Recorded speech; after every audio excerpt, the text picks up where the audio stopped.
Good morning, everybody. Good morning, good morning, good morning, good morning, good morning, good morning. How y'all doing?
Okay. Okay. Hey, Grimoire, how you doing? Oh, you're lurking. Sorry. Yeah, I don't have a lurk command. You could just tell me you're lurking, or you could just lurk without, you don't have to come into chat to say you're lurking. That is Twitch etiquette that is created by streamers and not by the viewers. You do whatever you want.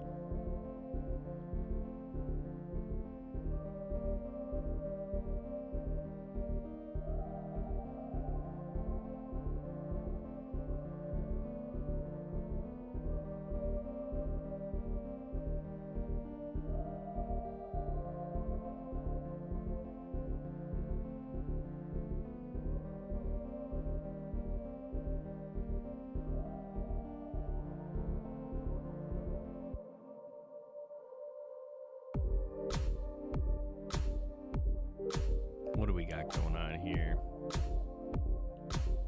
Boom, boom, boom, boom, boom, boom.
Hello. Hey, hi, hello. Okay. Hope y'all are doing well. Welcome to Good Morning Yoga with your boy Conky Talks.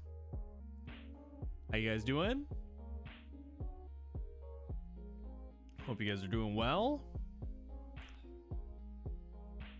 For anybody lurking and waiting for the yoga session to start, we usually get started about like 10:15. I like to give people a little bit of time, like 10-15 minutes to get started. Oh,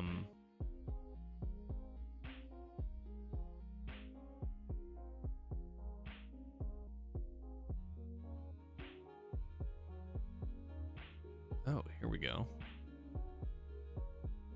Man, everybody is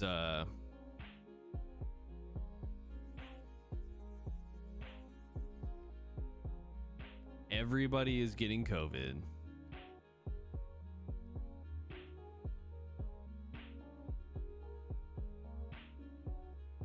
everybody's getting COVID that traveled today. Or not traveled, but you know what I mean.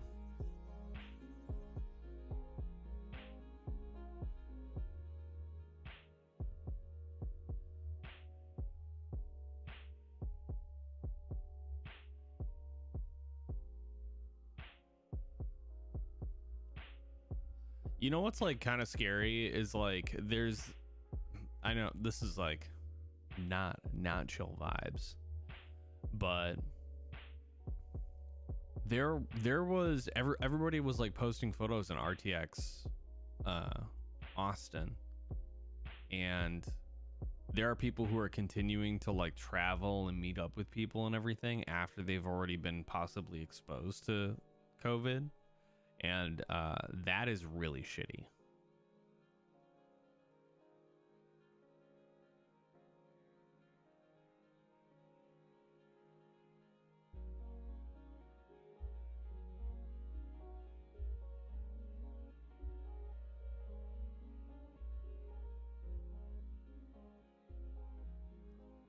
Oh man, it's been a fucking stressful week.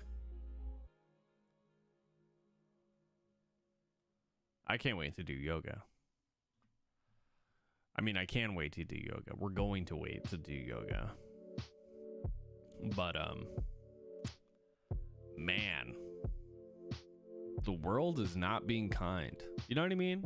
You can put kindness and hope out into the world, but when it keeps returning, really shitty things back, it's difficult. Stretchy conky coming up. I still am blown away that we beat Conker's Bad Fur Day so quickly. I think like in total, I'm trying to see. I think in total both those games or both those playthroughs were less than 6 hours. What is 100% run Conker's Bad Fur Day speed run? Conker's Bad Fur Day speed run. 1 hour and 22 minutes? What? How do you do this in an hour and 22 minutes? Oh, I understand. So you can skip cutscenes.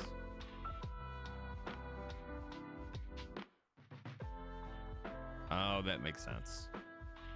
That makes a lot of sense.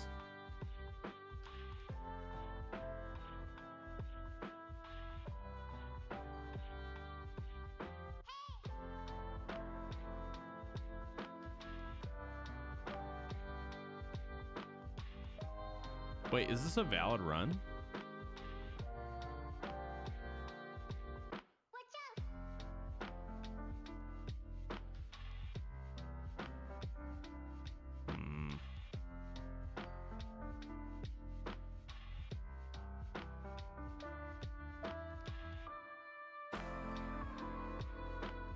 Let's see here.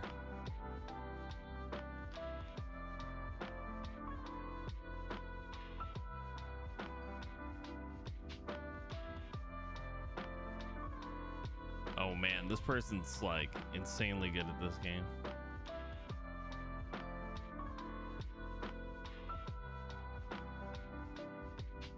Cool.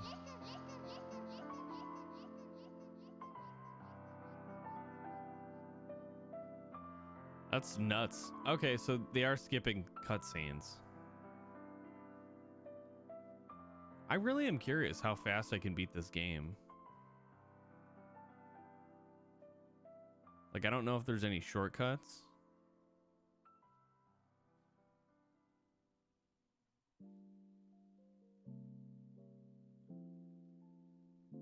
Oh, this isn't on Nintendo 64. 5 years ago, hour 32:55. Interesting.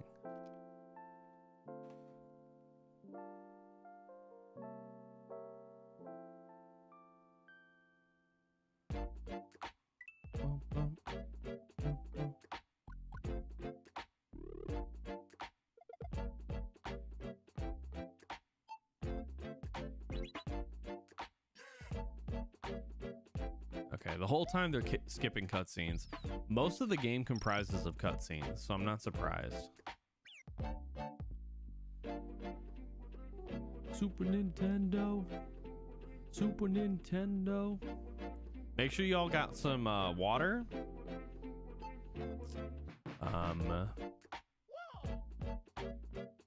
Trying to think what else we got planned today. Oh, today's a yoga session. I figured because people get in a little bit late, we can do a longer one. So today we're going to be doing an hour-long yoga session of combination. So it's a combination of strength and flexibility. So this will be like a really good stretch. I would recommend hydrating beforehand. If you have some water, make sure you're drinking it now. And you want to stop in the next, like, stop drinking it in the next, like, less than 10 minutes, I would say. It's good for my bones. What's up, Skinnis? How you doing? Good to see you. Hope you're doing okay, man. Yogas. We're doing yogas. Good morning. Good morning, yoga with your boy. I'm gonna change the title there. Good morning, yoga. Good morning. Good morning, yoga. 1 hour combination. 1 hour beginner. 1 hour beginner combination yoga.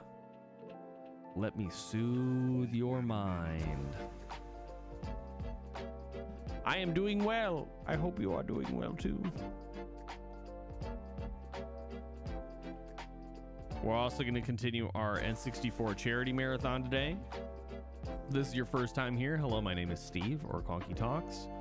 Saturday mornings we do yoga, beginner yoga in the morning, and then we play some games.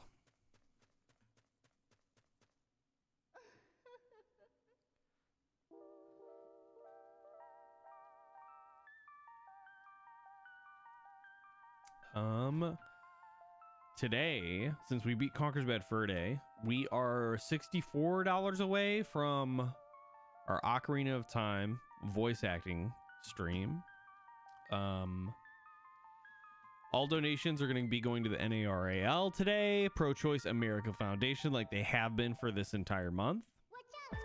And what that means is you believe abortion is a healthcare right for those affected. If you'd like to donate, !charity in the chat.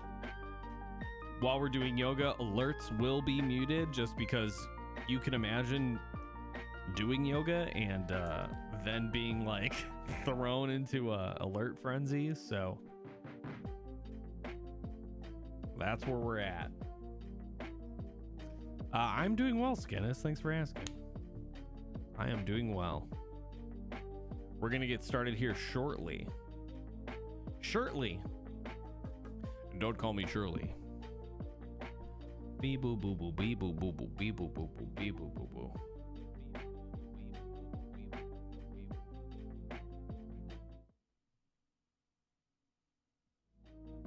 Oh, I just noticed the audio's messed up. Hold on. Why didn't you guys tell me? I'm just kidding. You wouldn't know. It's a software thing. It's strictly software, okay? Strictly software. Close. Good old iTunes being a... No, it's a Windows thing. I had to take my gaming PC, reapply thermal paste, and mess with some internal parts. You know what's interesting? Knowing fundamental physics helps with a great deal of like PC powers. So like there's like negative and positive like airflow that you can have in your PC. But that wasn't the issue I was having. I was having an issue related to how much my PC was cooling, and a lot of that has to do with PC was cooling. And a lot of that has to do with... Why is that happening? A lot of that has to do with how much airflow is coming in. Is the airflow being cooled enough to go through the aerator in the water cooler and then cool the liquid that is moving between the CPU and the water cooler? And it turns out that was not the case. I fixed it, at least. I believe I did. It's possible we need another water cooler, because the one that I have doesn't seem to be doing a very good job of water cooling. Oh, maybe I didn't fix it. Yeah, it looks like our CPU temperature is idling pretty high.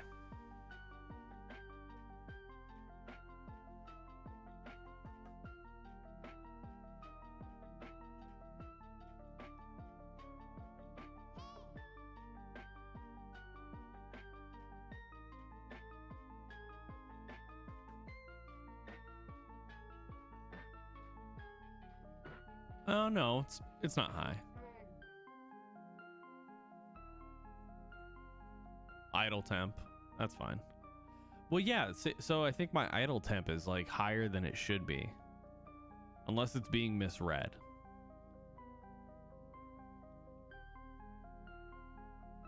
According to this, I mean, based on what I know about my CPU, this is like possibly 10 degrees higher than it should be.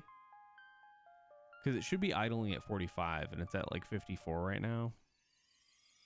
But that could just be me being a goof, you know? I could be being a goof. Oh, smooth jazz.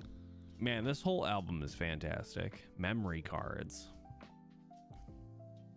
Aluzai. This guy I found on TikTok knows what he's doing. He's been on like a meme kick of that like, you know, that like fish that like eats the carrot that's like out of water, the puffer fish. He's been using that sound to like take music requests.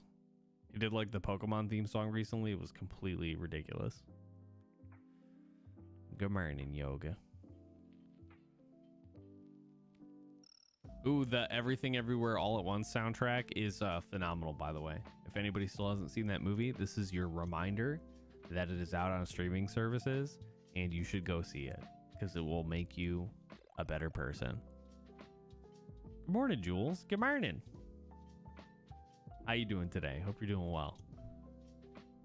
Hope you're prioritizing yourself and your mental health, girl. Bing, boom. All right, we got 3 more minutes. 3 more minutes, and then we'll be doing that thing. Doing that thing. Doing beginner yoga. Combination. I'm gonna have to switch scenes with that, so hopefully it doesn't crash OBS. We should be fine. We should be okay. Ooh! It's been a week, yo. Clean and unpack. Oh man, I hope you had a wonderful trip. Are you back home now, Jules? Your trip should be... I think your trip's done. Time is weird as of late. I tell you what.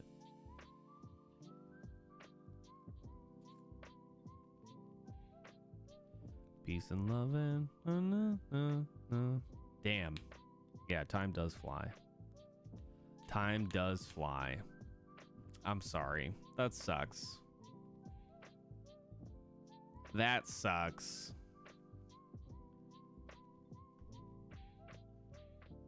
Oh, I gotta put captions on. Captions, guys. Captions.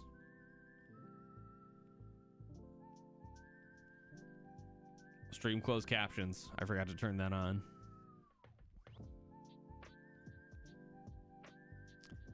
Sorry, y'all. If you need captions, you can refresh. My bad. Yeah, you gotta have. I set up a savings account for travel, and that has been really nice.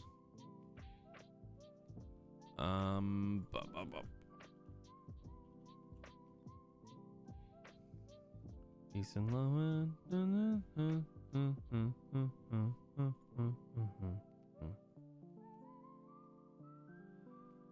Is this working?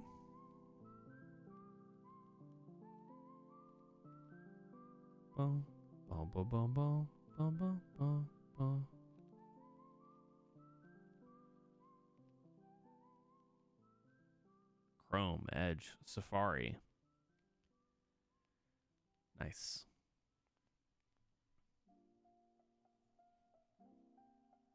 I mean, it says captions are working. I don't, maybe it's because I have it disabled.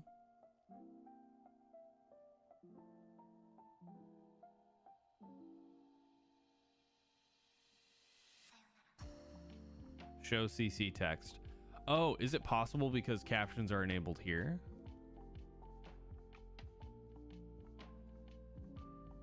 No, I've got captions disabled.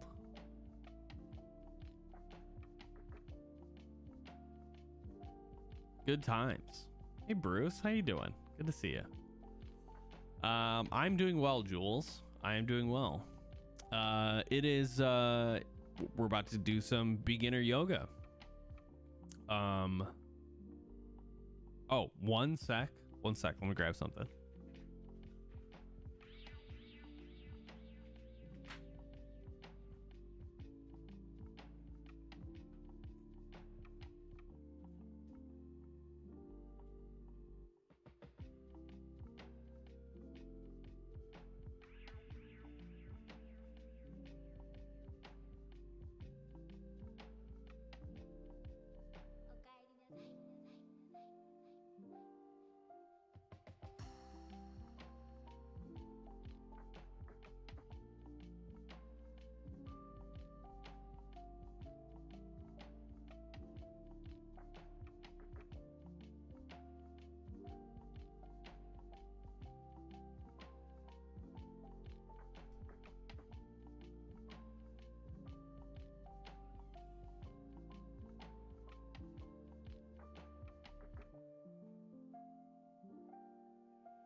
Bruce, you're sweet.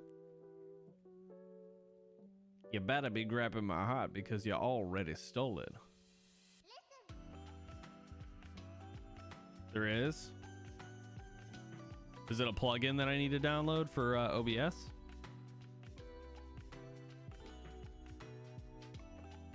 All right, today we are doing yoga.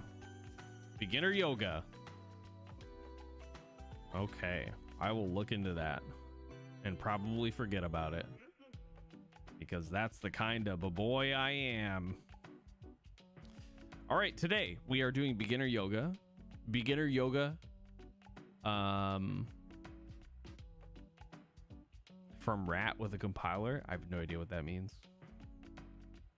I'm technically savvy, but not software savvy. That's my downfall. My downfall is as a streamer.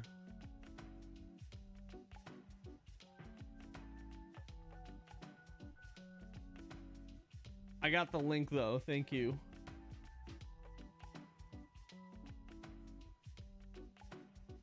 Closed captioning.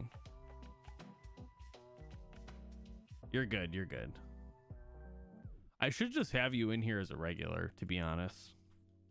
Let me do that now. Because this isn't the first time you've provided me like a resource link. And I know who you are, so.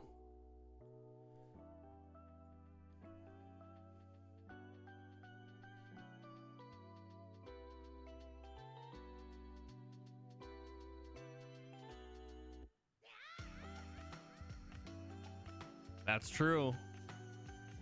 I don't know you. What's up, pilgrims? How you doing? How you doing, pilgrim? I don't know why I said it like that. I don't know what it's from, but it's in my brain somewhere.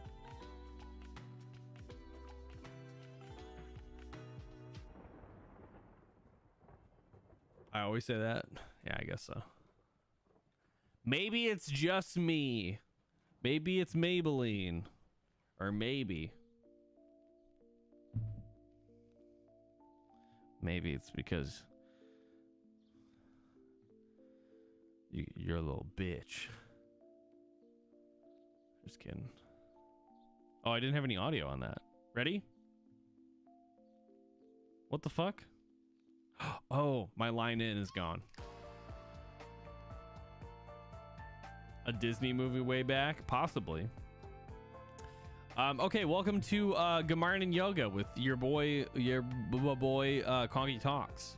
We're gonna do an hour of yoga, and this is beginner yoga. So I guess, like, here, let me just give you guys a little bit of a breakdown. If you've never done yoga before, I've been doing so. Just as a heads up, we're gonna be going through a lot of poses. There are poses that are gonna be difficult. If you have not been practicing yoga or have been stretching or have limited flexibility, obviously this is something that you should be like cognizant of when going into this, but that doesn't mean you shouldn't try. So, I will speak from my own experience. I've been practicing yoga for about 7 years or so. I've only done beginner yoga. I haven't gone into advanced yoga. I'm not doing crazy poses. And for me, especially, I do not like woo-woo yoga. I don't like yoga that's like, imagine you're in the mountains and you're breathing and your breath is going through the trees. I don't give a shit about that. Just tell me how to fucking stretch, what pose I'm doing, and I will try to do it so that I can just like get through my fucking thing. I need more instruction than anything else. You know what I mean? Like, I don't want to be woo-woo was. You know, there's a time and place for that. For me, I prefer instruction along with a calm audio. And as long as it's specific and telling me what I'm doing, great. Hi, love. Welcome in. So, expectations for yoga, especially if you've never done it before, okay? Breathing occurs with your stomach. You're trying to... Imagine you're not being a little bitch and just doing the pose. Yeah. That's still woo woo. It's not specific enough. You know, there's no specific instruction in that instruction. Yes. So with yoga, you're primarily focused on your breath, which is located in your stomach. You don't want to breathe with your chest. If you breathe with your chest, it's possible that you're going to activate your nervous system, which makes your brain think something's wrong. This is actually like how people get panic attacks. If you find yourself like hyperventilating, like slowing your breath down by like focusing where your breath is coming from and using your stomach helps a great deal. So breathe with your stomach. With poses, again, some of these will be very difficult. And as far as like my advice to you for the difficulty is to really focus on the difficult, like where the pain is coming from. And I put that in quotes because there is a threshold, right? There is pain, which means you should not be doing this pose. You should probably sit down and just focus on your breath. And then there is difficulty is what I would call it, where it's not quite pain, it's uncomfortable. And the question then becomes, can you breathe and relax into the pose? And can it be comfortable? Can it become comfortable? Can you get past that threshold of uncomfortableness and get into stretching? Through this routine, specifically this routine, there's a lot of back bends. There's a lot of like, you know, not back bends like a gymnast shit, but like we're going to be stretching and moving our back quite a bit. And then we'll get into like some difficult poses with like our legs. But it's not going to be anything like that most able-bodied people can do. Unfortunately, this is a very privileged, I will say this is a very privileged practice. So if you just want to enjoy the audio, focus on the breath, and do what poses you can, you're more than welcome to do so. I'm not going to dictate, you know, how you handle this. And then when it comes down to my final expectation for you, you do what's comfortable for you. There's going to be instruction. We're going to be going through a routine. You can just try to do each one of the poses. You do not have to be perfect at this. Okay. You're going to see me do all of these different poses. You can make modifications for these poses to make sure that they're more comfortable for you. But you do not have to like be perfect at this. Yoga is a practice. The more you do it, the easier it becomes. The more consistently you do it, the easier it gets. And if you're like me, where you're off and on, you'll be surprised how easy you can get back into it just by like spending the time really focusing on what you can and what you can do, accommodating the pose, like modifying the pose, like Loaf is saying here in the chat, and trying to make it comfortable. So yeah. Your ability today wasn't your ability years ago when you practiced yoga or did stretching in high school. So we're going to get started here. I'm going to go ahead and change my OBS profile. This might crash. We'll see what happens.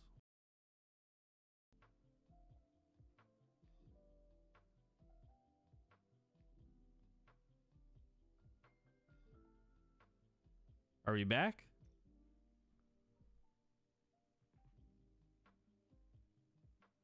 We're back. Nice.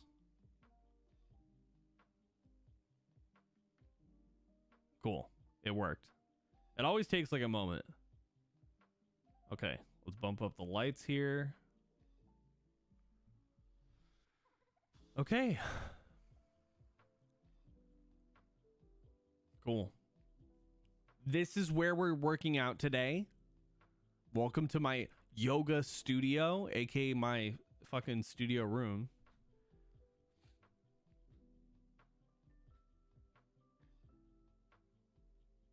All right. And we're gonna get started. Remember, breathe with your stomach, you hunks. Okay.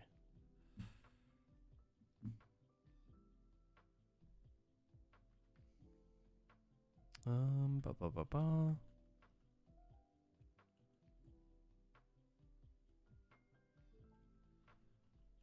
Bluetooth settings.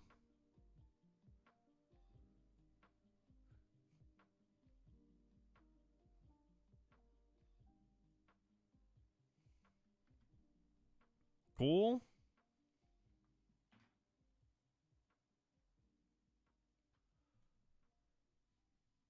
Okay. Nice. All right, let's see if we get the yoga audio here going.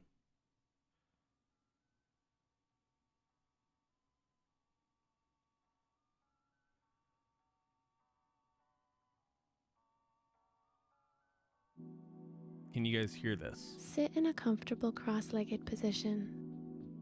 Close your eyes, relax your shoulders, and breathe deeply through your nose. Feel your belly expand like a balloon with each inhalation. Does that sound good? And gently contract your abdomen. Okay, cool. All right.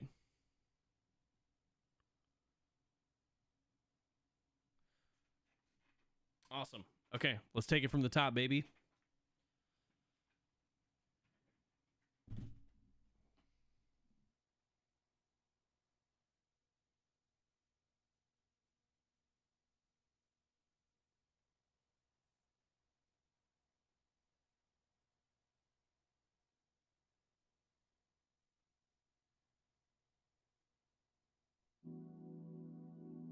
Sit in a comfortable cross-legged position.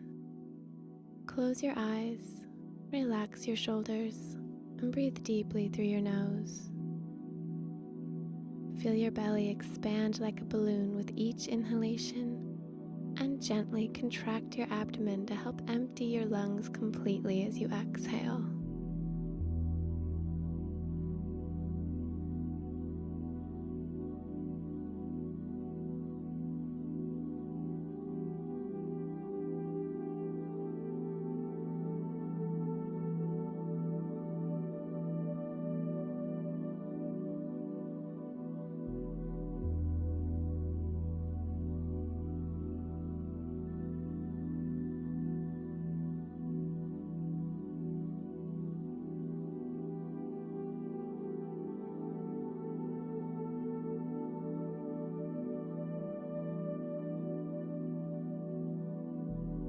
Inhale your arms up. Exhale, lean to the right for seated side stretch, reaching your left hand up and over. Keep your left arm alongside your ear and chest open. Inhale to come up and exhale to the other side.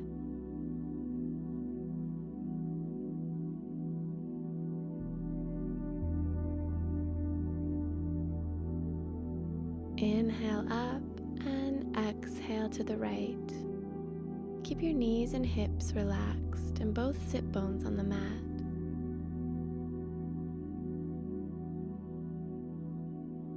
Inhale to come up and exhale to the left one more time. Enjoy this stretch along your right side ribs, abdomen, and through your shoulder. Inhaling up and exhale to center.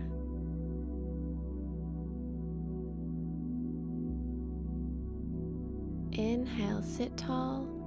Exhale and take a gentle spinal twist to your right. Continue to breathe deeply into your belly. Release forward. Take a deep breath in and exhale, turn to your left. Keep your spine long and look over your left shoulder.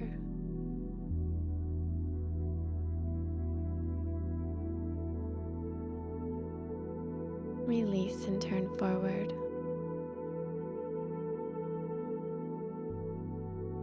For seated chest opener, interlace your fingers behind your back.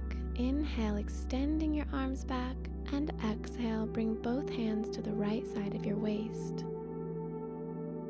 Relax your shoulders here and draw your elbows closer together.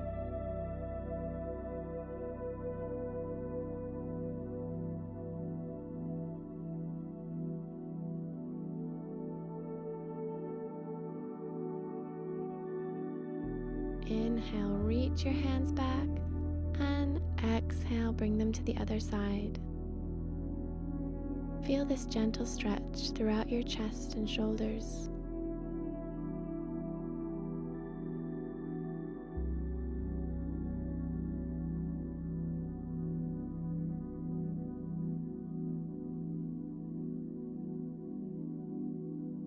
Inhale, stretching back one more time, and exhale to release.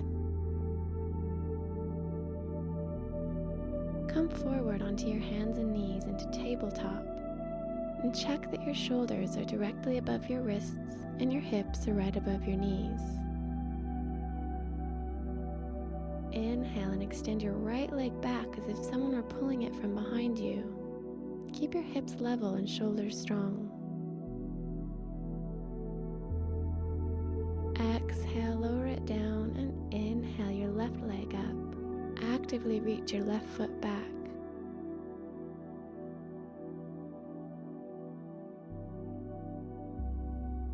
Exhale down, and one more time on each side. Inhale your right leg up.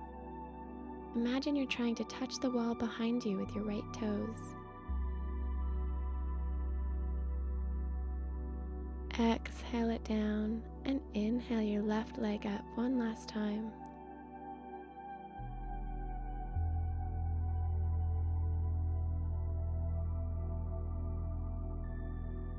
And release down.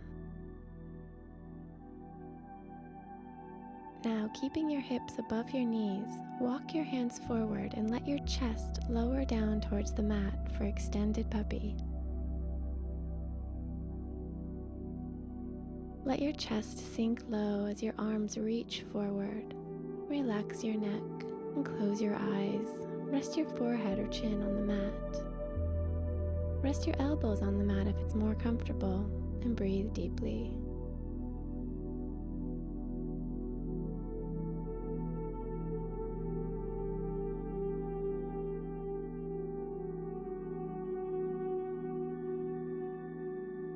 Inhale and walk your hands back towards you and return to tabletop.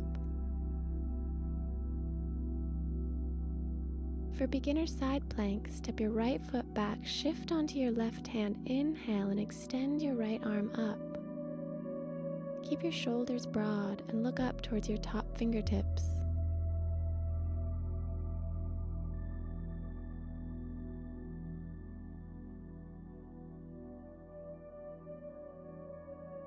Exhale and release down.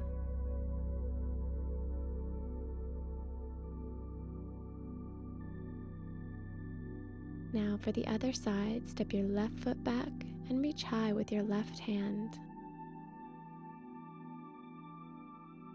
Make sure that your knees, hips, and shoulders are all in line with each other.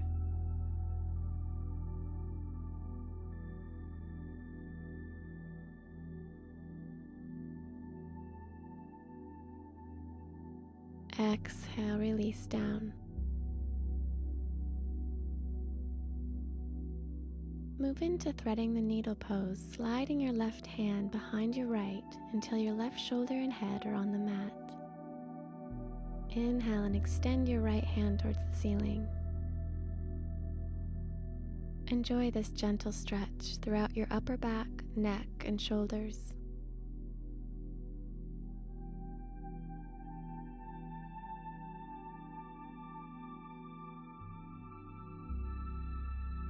To come out, bring your right hand to the mat and unthread your left arm. And for the other side, exhale and slide your right hand behind your left and rest your head on the mat. This pose is great for releasing tightness in your neck and shoulders.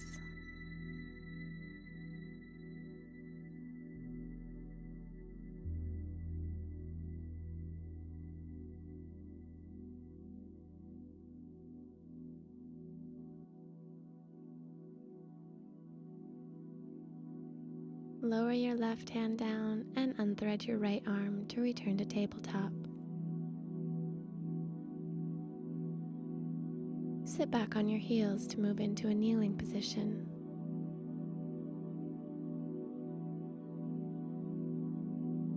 Now come up onto your knees and stretch your right leg out to the side for gate pose. Inhale your left arm up, exhale, lean over to your right, sliding your right hand down your leg. Use your right hand for support as you reach up and over with your left.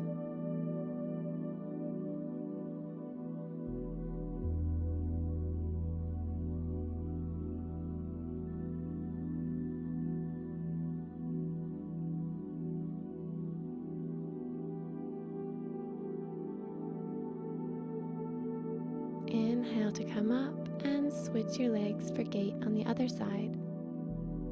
Exhale, lean over to the left, sliding your left hand down your leg.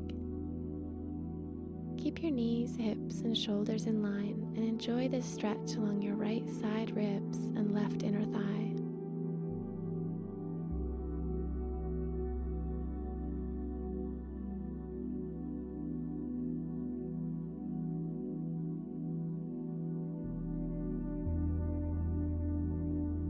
Inhale, come up. Exhale, bring your left leg in and sit back on your heels.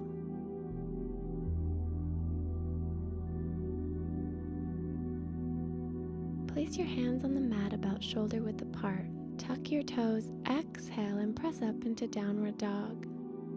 Extend your heels towards the mat and reach your hips high. Spread your fingers wide and relax your neck.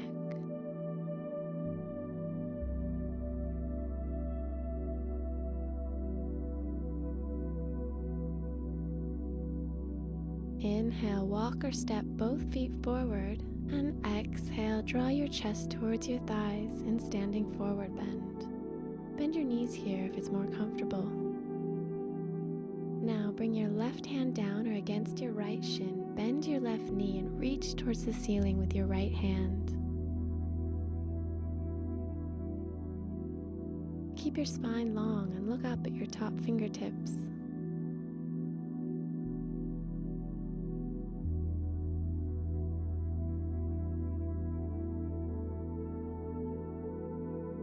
Exhale and release down.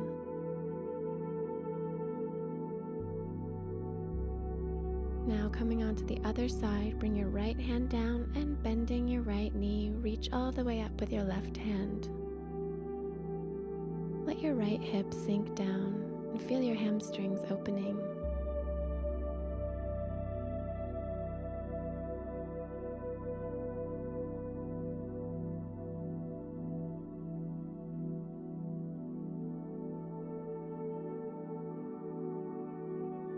Exhale and release down to a forward bend. Interlace your fingers behind your back and let your arms relax down. Gently squeeze your shoulder blades together and enjoy this stretch along your hamstrings, chest, and shoulders. Relax your neck and bend or straighten your knees however you like until you find a position that's comfortable for you.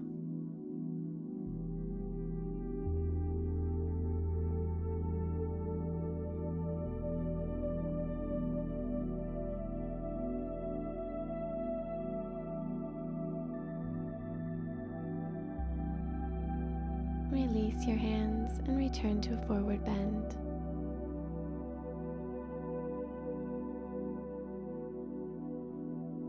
Inhale deeply to come up, take a slight back bend, and exhale to mountain. Take a few breaths here.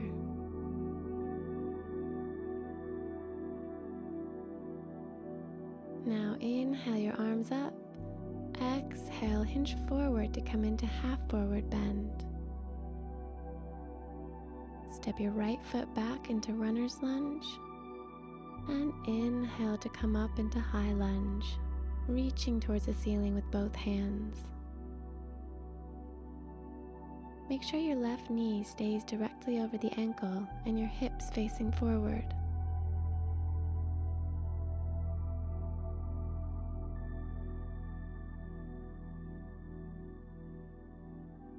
Exhale your hands down to runner's lunge. Inhale, step back into plank. Exhale, lower your knees, chest, and chin down, hugging your elbows in close to your body.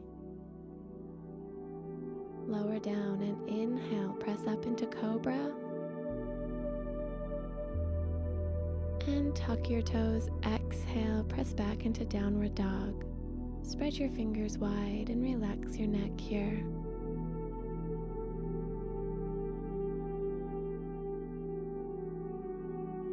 Step your right foot forward between your hands and inhale up into high lunge. Keep your tailbone tucked under slightly and reach back through your left heel.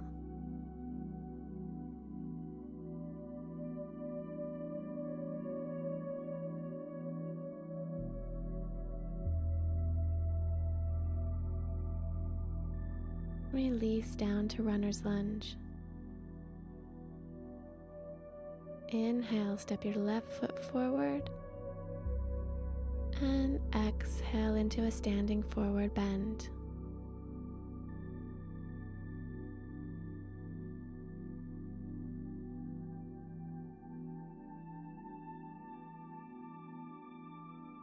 Inhale to come up, take a slight back bend, and exhale to mountain.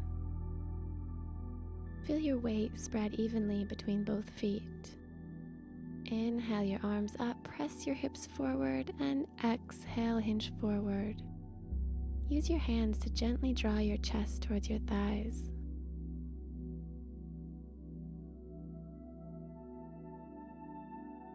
Step your left foot back, dropping your knee to the floor for low lunge.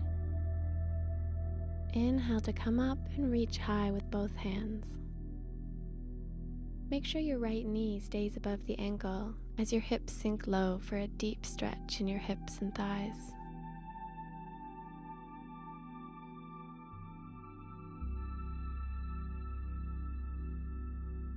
Release your hands down and come into a gentle twist to your right. Keep a long spine here and breathe deeply.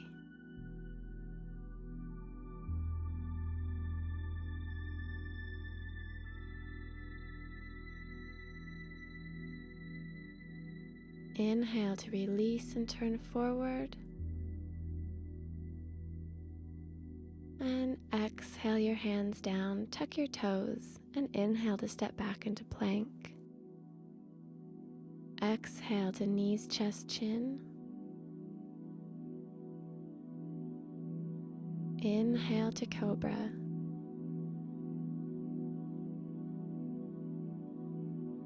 Exhale and press into downward dog.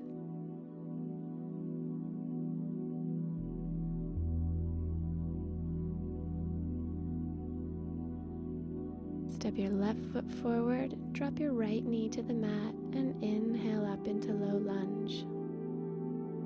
If it's too strenuous to reach your arms overhead, place your hands on your hips or front thigh for support.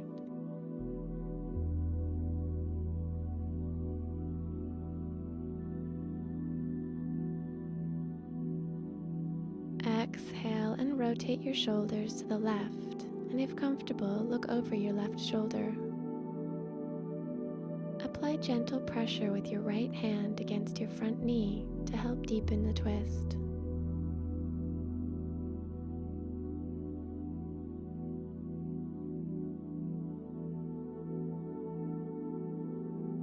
Release your hands and turn forward.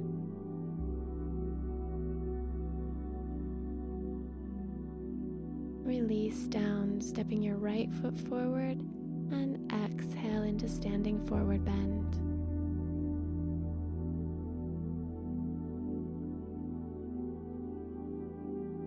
Inhale to come up, reaching back slightly, and exhale to mountain.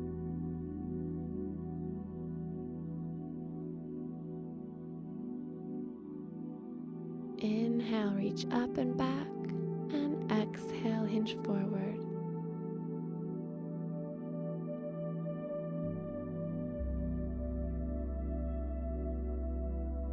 Step your right foot back for runner's lunge.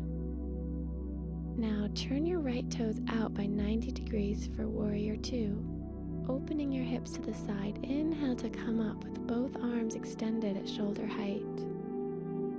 Drop softly over to your left fingertips.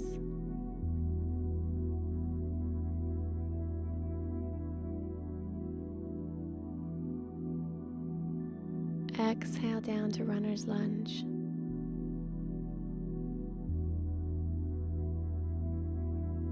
Inhale, step back into plank. Exhale to knees, chest to chin. Inhale, press up into cobra. Exhale to downward dog. Reach your heels towards the mat.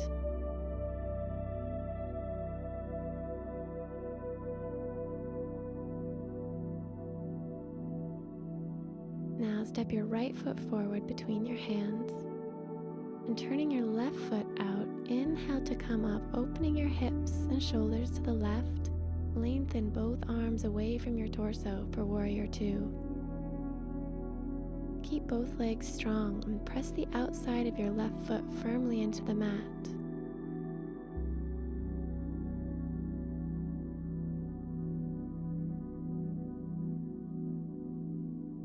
Exhale your hands down.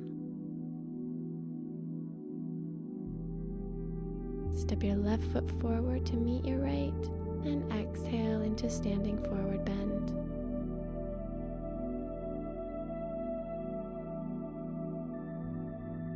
Inhale to come up, and exhale to mountain.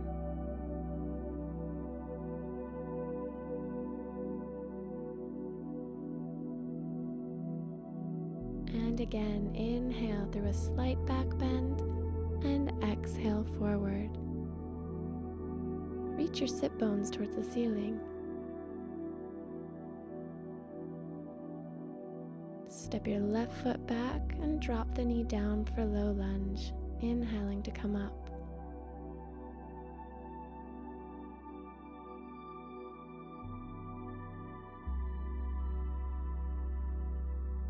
From here, lower your hands down to move into lizard.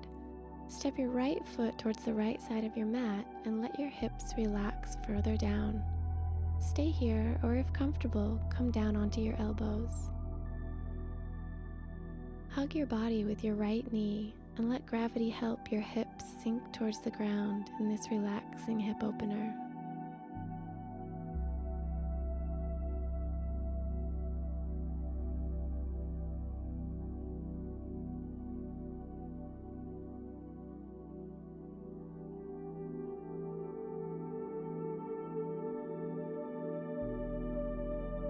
Inhale to come up, moving your right foot back in towards your midline. Tuck your left toes under for runner's lunge. Inhale, step back into plank. And exhale to knees, chest, chin. Inhale to cobra.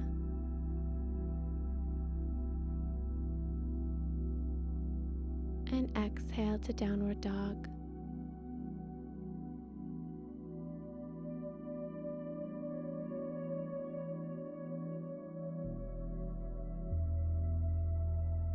Now step your left foot forward, drop your back knee, and inhale, come up to low lunge.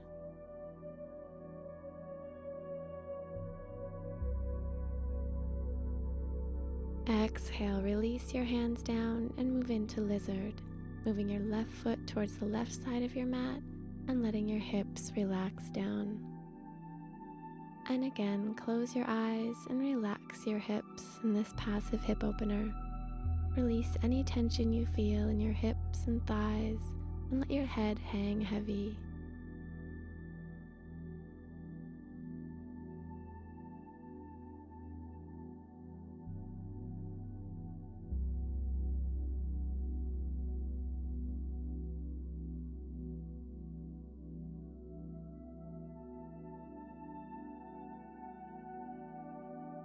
Inhale to come up into runner's lunge.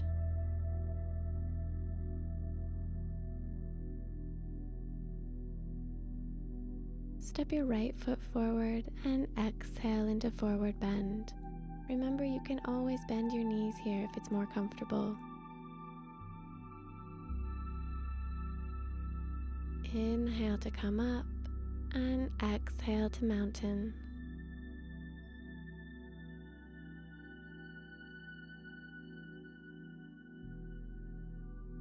Inhale your arms overhead, interlace your fingers, reach high and come up onto your toes. Press up through your palms and down into the mat through the balls of both feet. Lengthen your entire body.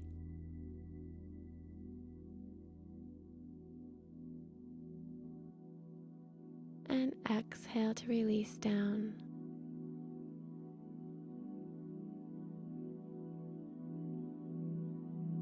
And one more time, inhale, interlacing your fingers and pressing up into palm tree. Feel your spine long and relax your shoulders down and away from your ears.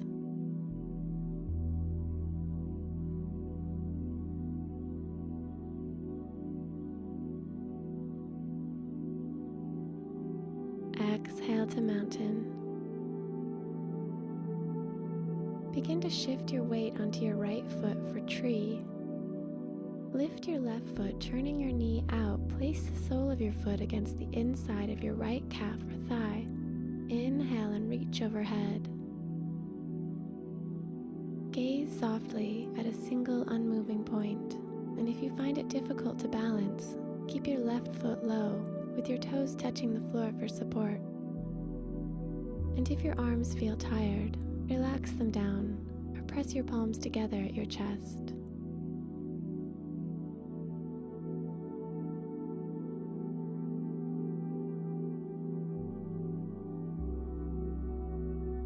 Release down with an exhalation.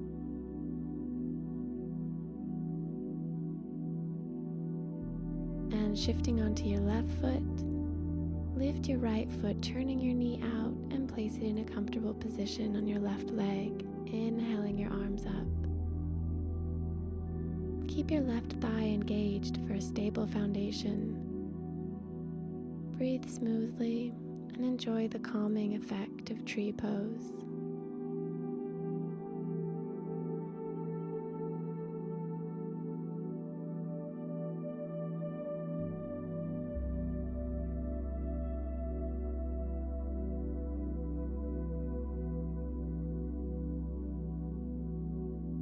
And release down. Now coming onto your right foot again, move into beginner king dancer. Bend your left knee, take hold of the inside of your foot with your left hand, gently press the top of your foot into your hand. Keep your standing leg strong and only lean forward enough to counterbalance your leg lifting back. Keep your hips facing forward.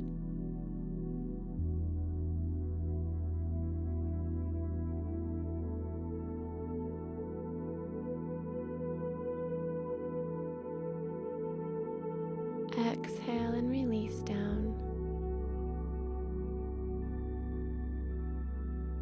Now shifting onto your left leg, take hold of the inside of your right foot with your right hand, reaching your left arm up and gently pressing your foot back against your palm. Don't worry about how high you can lift your leg. Focus more on keeping your hips square and your balance steady.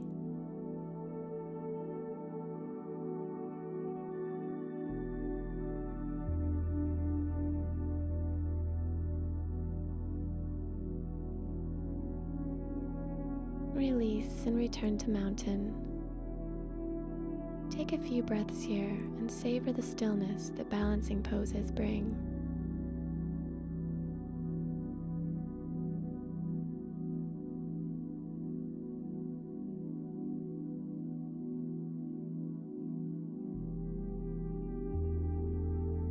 Step your right foot back for wide-legged stance. Check that your heels are slightly wider than your toes. Now turn your left toes out for beginner extended side angle. Rest your left forearm on your thigh. Inhale and reach your right arm overhead. Keep your right arm alongside your ear, creating a straight line from your right foot to your fingertips.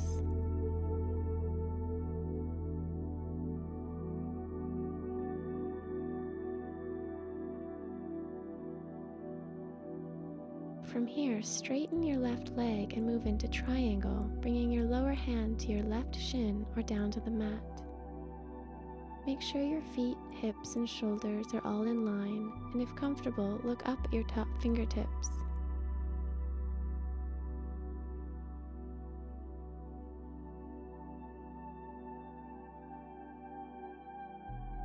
Inhale to lift up and return to wide leg stance.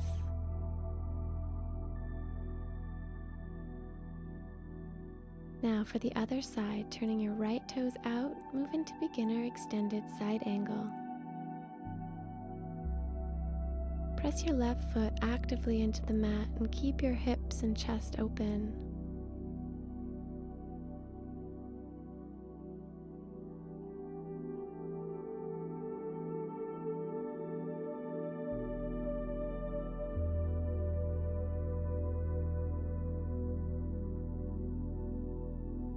Exhale, move into triangle, straightening your right leg and reaching towards the ceiling with your left hand. Gently rotate your spine and ribcage to the left to help stay in correct alignment.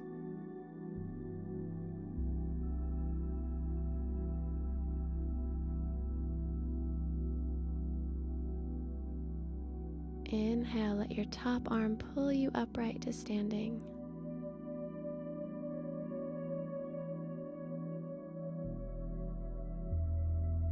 Exhale, bring your hands to the mat and step back into downward dog. roll your upper thighs slightly inwards, lifting your sit bones towards the ceiling, and reach forward with broad shoulders.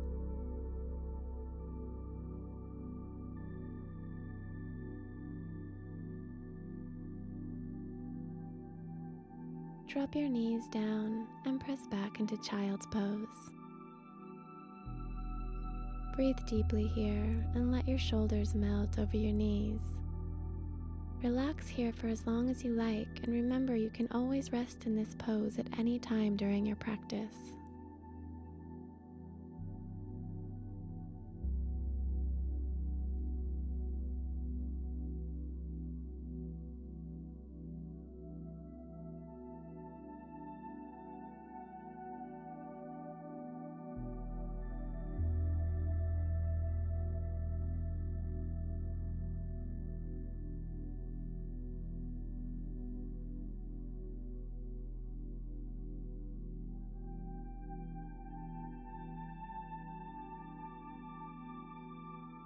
Inhale, reach forward and bring your stomach to the mat, turning your head to one side for reverse corpse.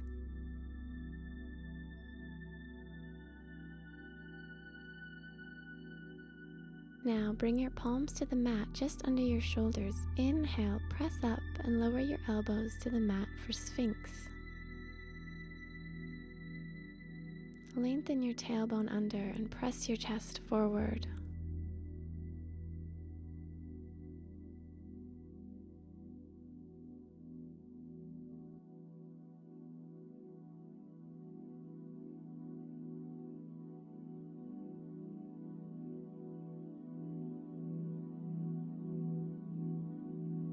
To come out, walk your hands back and gently lower down.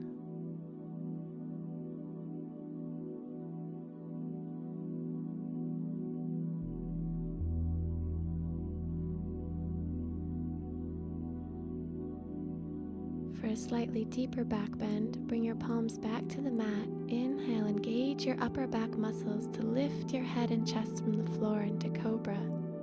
Only come up as high as comfortable, and don't worry about straightening your arms.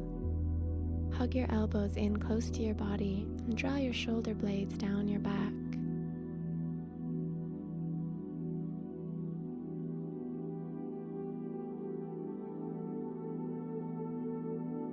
Exhale and lower down.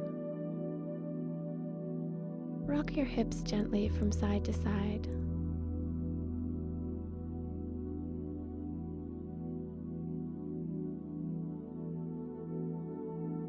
And one more time, inhale and press up into Cobra pose. Expand your chest forward and relax your legs.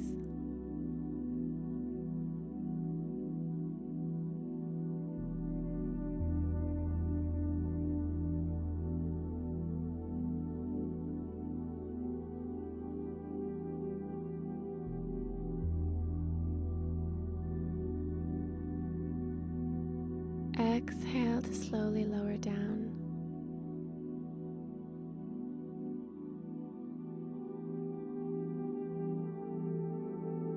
And press back into child's pose.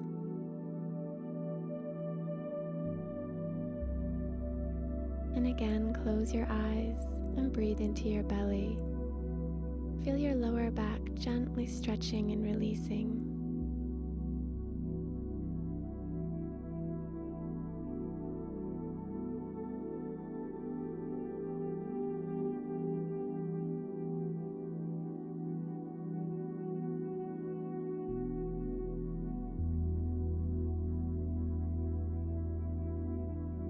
Inhale, reach forward and return to reverse corpse.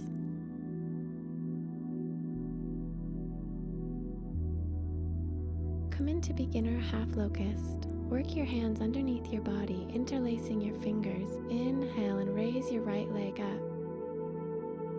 Keep your hips level here and avoid letting your right hip rise from the mat.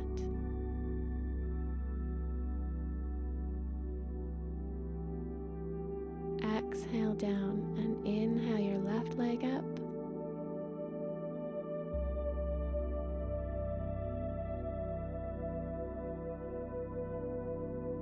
Exhale, release down. reach your right foot back and away from your body.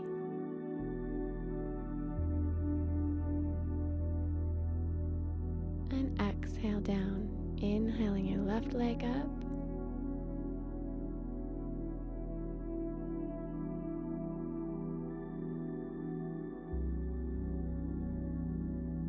Exhale it down. Release your hands from underneath your body and press back into child's pose.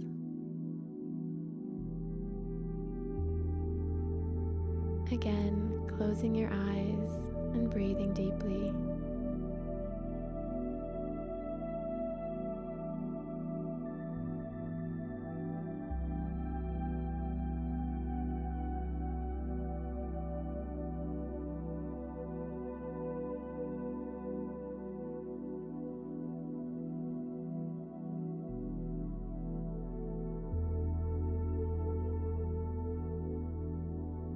Inhale, reach forward and come up into tabletop.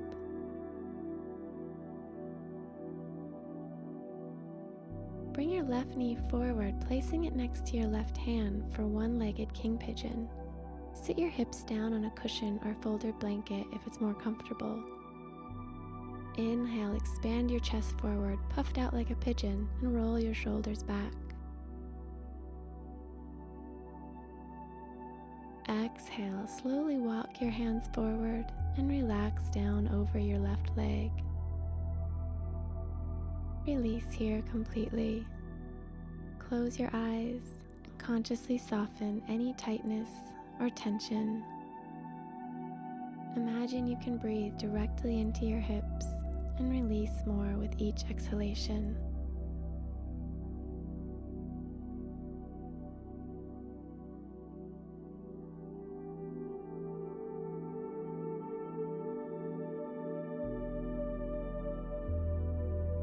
If you feel the need to deepen this stretch, move your left foot forward to bring your shin parallel with the front of your mat.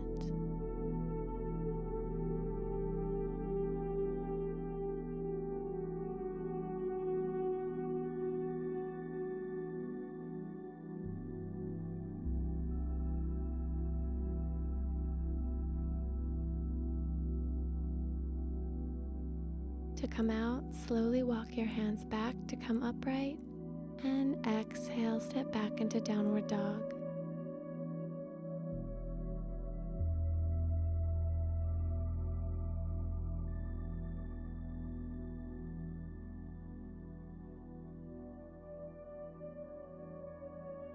Now bring your right knee forward next to your right hand and lower your hips down. Feel the lengthening in the front of your left hip and thigh. And walk your hands forward to come into a forward fold. Close your eyes, relax over your front leg, and breathe deeply.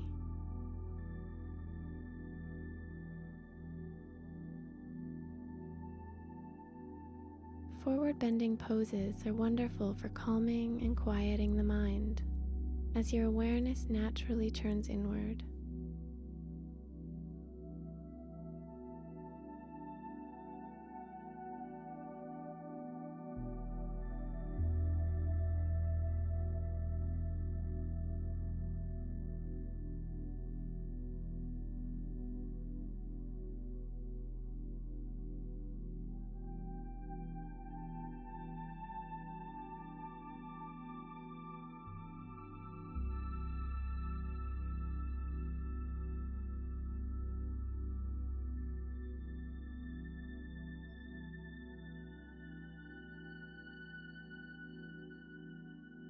Slowly walk your hands back to come up, and exhale, step back into downward dog.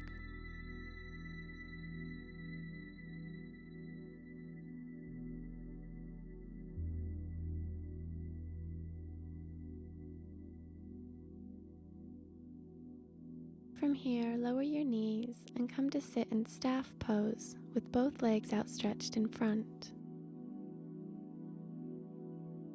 Press your palms gently into the mat to help elongate your spine. bring the sole of your right foot against the inside of your left leg.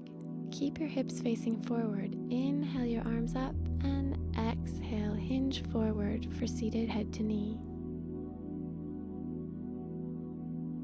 With each inhalation, lengthen your spine forward, and with each exhalation, relax down. Close your eyes and feel your left hamstring lengthen.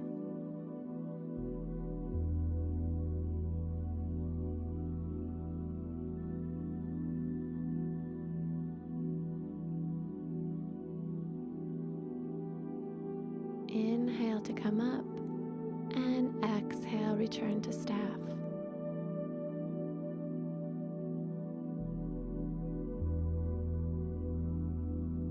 For the other side, bring the sole of your left foot to the inside of your right leg.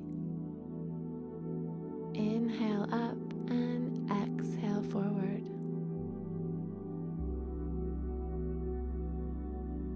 Draw your chest towards the inside of your right leg to avoid twisting. And again, close your eyes and breathe.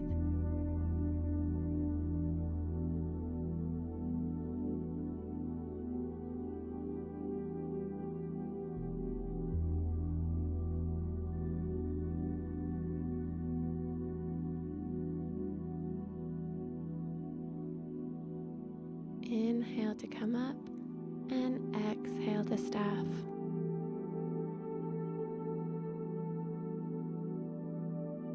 Now for seated forward fold, inhale, reach both arms up, exhale and hinge forward.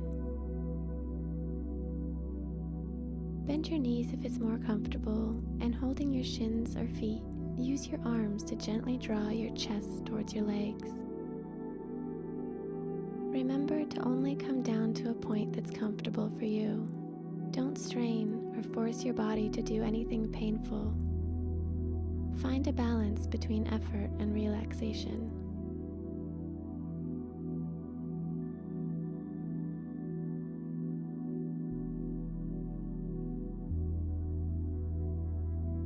Inhale to come up and exhale, return to staff. Sit tall with a long spine and relaxed shoulders. Move into half boat, bending both knees. Lift your feet to balance only on your sit bones. Reach forward with both hands.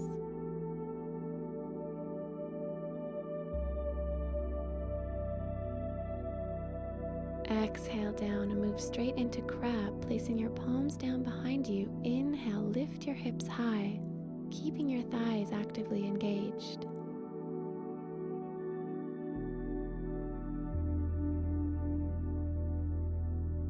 Release down and move back into half boat.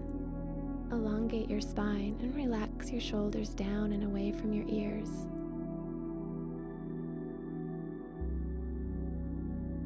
Exhale down. Inhale, press up into crab. Look up or gently relax your head back if it's comfortable for your neck.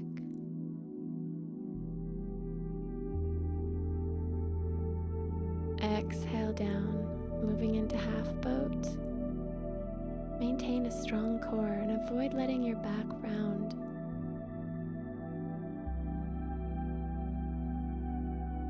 Release down and inhale into crab one last time.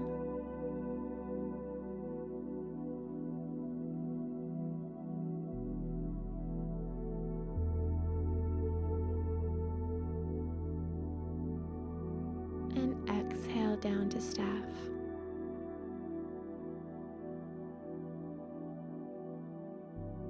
For seated spinal twist, bend your right knee, inhale, sit tall, and exhale, rotate around to the right.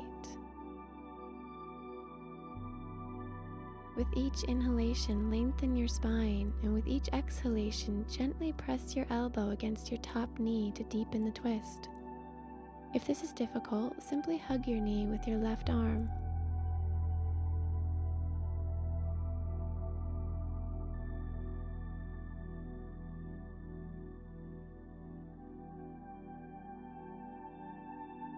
Release forward and stretch both legs out in front. come into the other side with your left knee bent. Inhale, sit tall, and exhale, rotate around to the left. Make sure both sit bones are anchored to the mat and breathe deeply into your belly.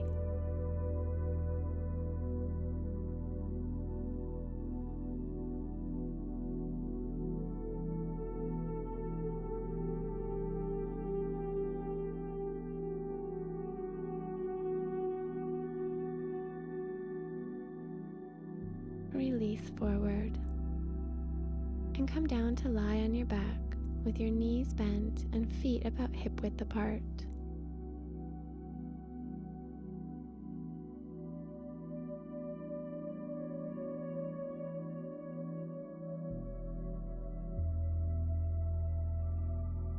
For bridge pose, tuck your tailbone under, inhale, engage your thighs and peel your back off the mat.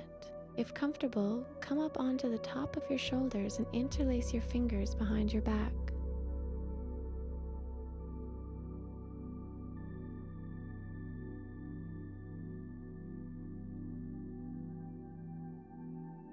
Release your hands and lower your hips down. Hug your knees to your chest for a few breaths. Feel free to rock from side to side or make small circles with your knees for a gentle lower back massage against the mat.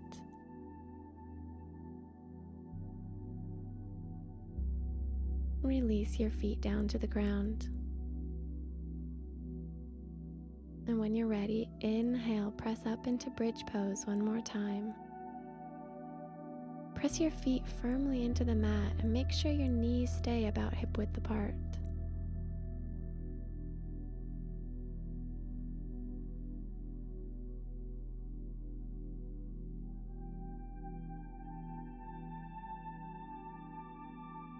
Release and roll back down onto the mat.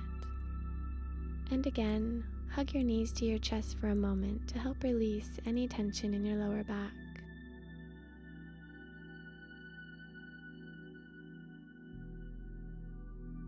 Release your feet to the ground.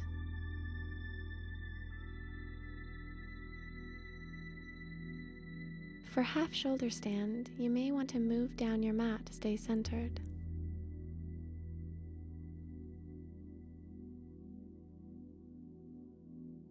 And when you're ready, press your hands down to lift your lower body off the mat. Rest your hips on your hands and find an angle for your legs where they can stay comfortably without too much effort. And be sure not to turn your head to either side to avoid neck injury.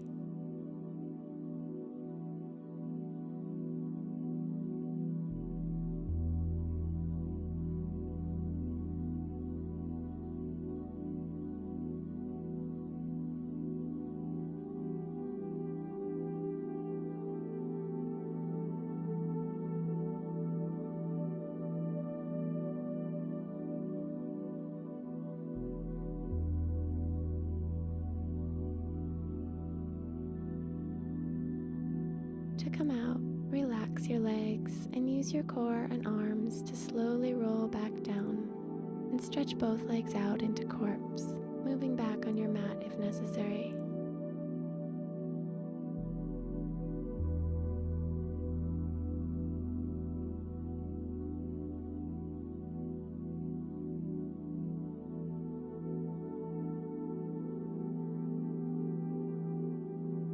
Come into fish pose. Work your hands underneath your body with palms facing down. Sit up halfway and inhale deeply. Expand your chest, arching your spine to lower the crown of your head towards the floor.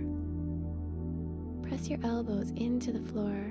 Lift your sternum and relax your neck.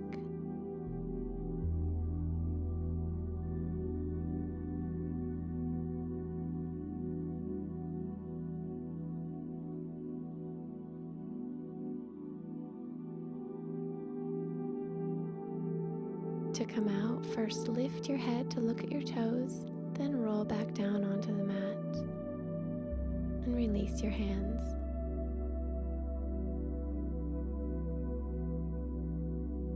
Now, keeping your hips in place on the mat, move your legs and upper body over to the right for banana pose. If comfortable, cross your ankles and hold your elbows overhead.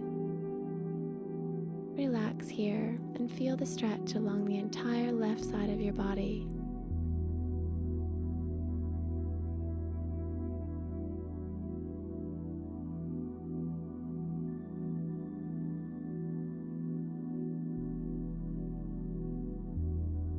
To deepen this stretch, move your upper body and feet further to the right.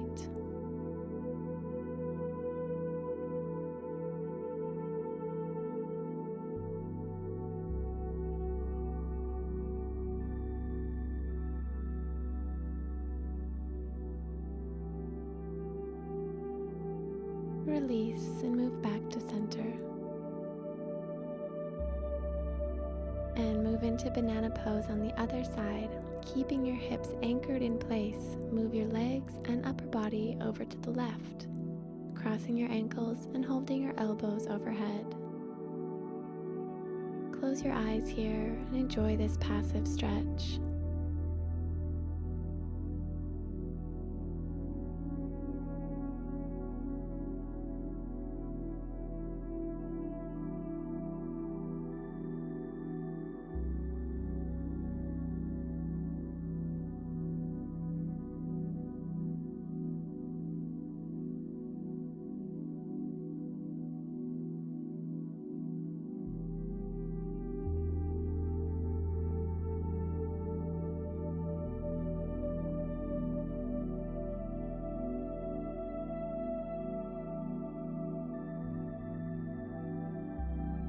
Release and return to corpse.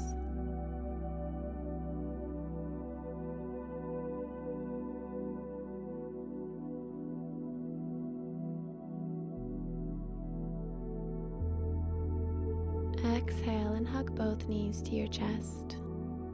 And again, feel free to rock from side to side or make small circles with your knees.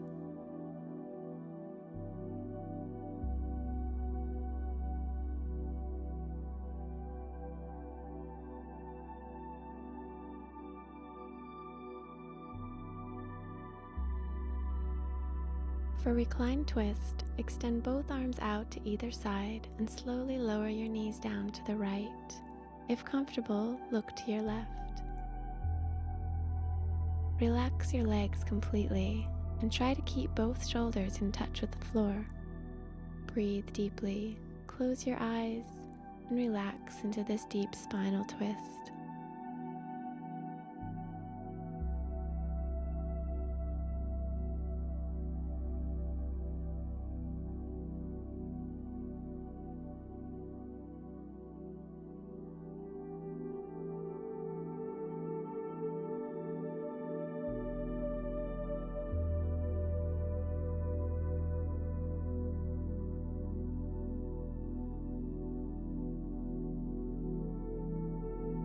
Engage your core to bring your legs back to center and gently lower them down to the other side, turning your head to the right.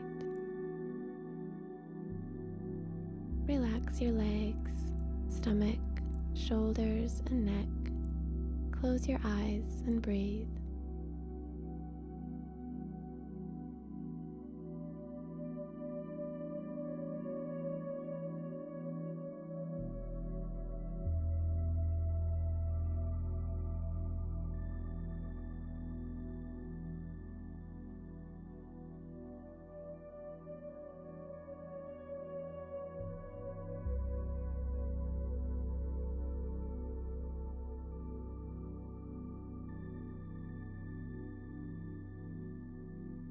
To come out, bring your legs back to center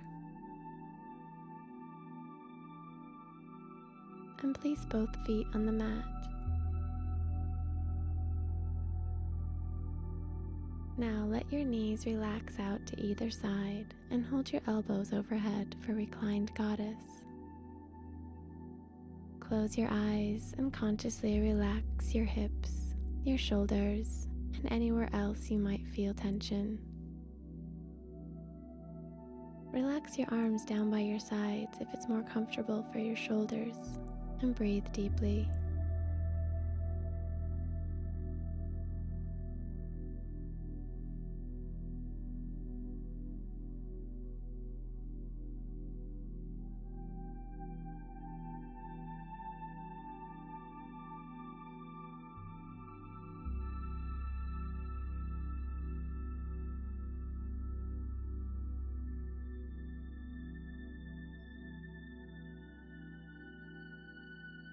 to return to corpse, use your hands to help draw your knees together before stretching your arms and legs out for final relaxation.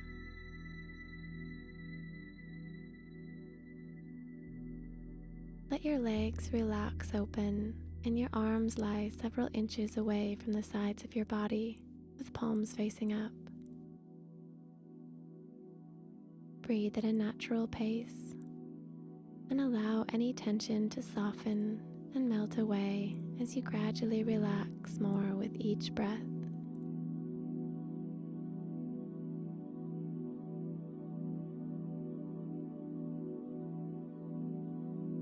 Now bring your awareness down to your toes.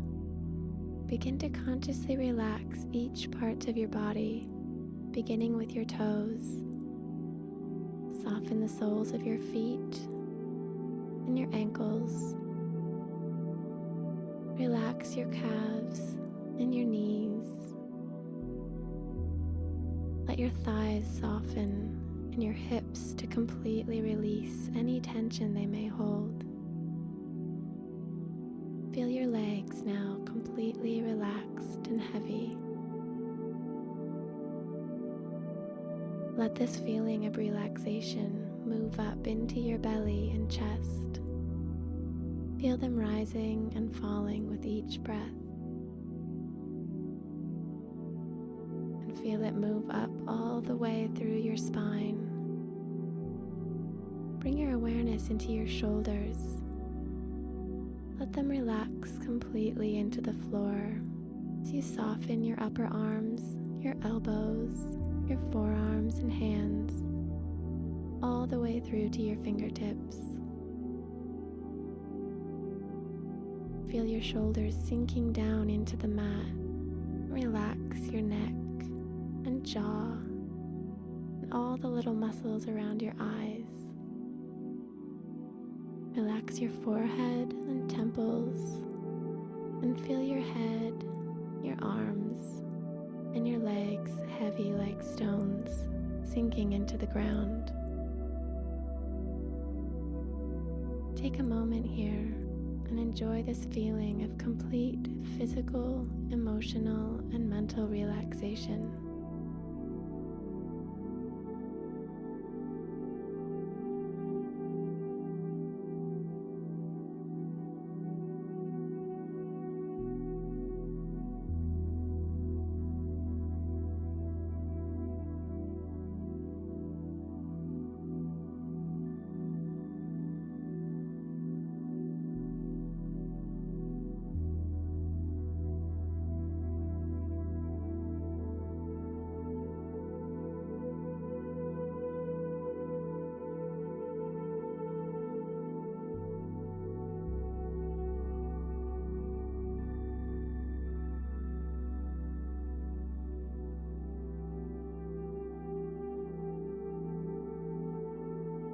Slowly bring your awareness back to your breath.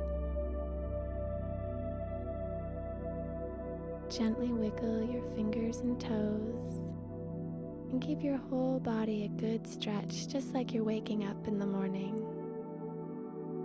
Keeping your eyes closed, gently turn onto your right side and bring yourself up into a comfortable seated position.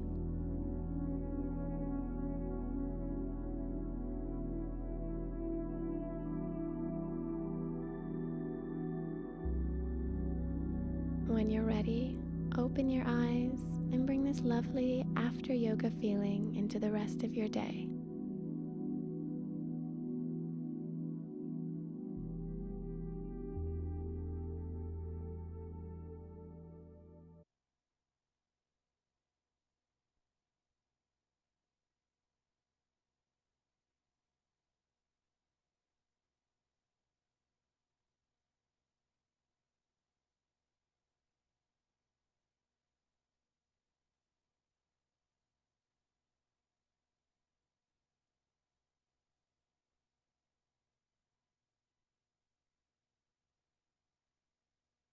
All right.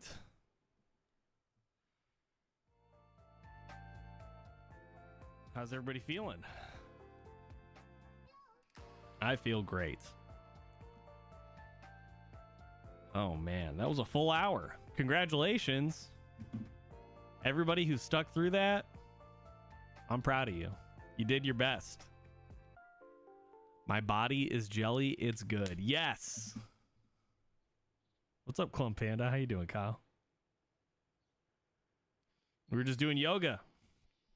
We're going to continue our N64 marathon today as well.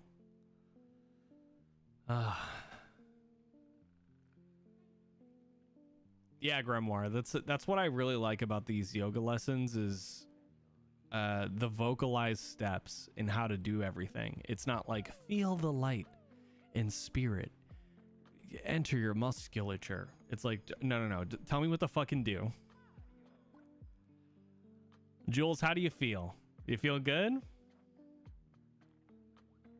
You know, going through all of that, it's always like kind of jarring at first. But the more I feel like the longer it goes, the better it is. Like I feel so much better than when we started.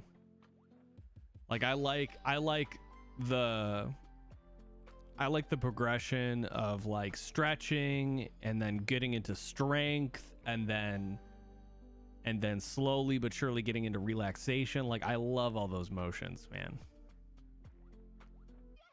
Yeah, my room was getting hot too, Jules. I had to turn my fan on. You guys can probably hear it back. That's what the camera's on. The camera's on like a circulating fan.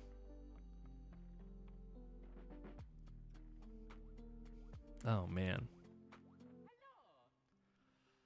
I just feel great, you know? I feel great.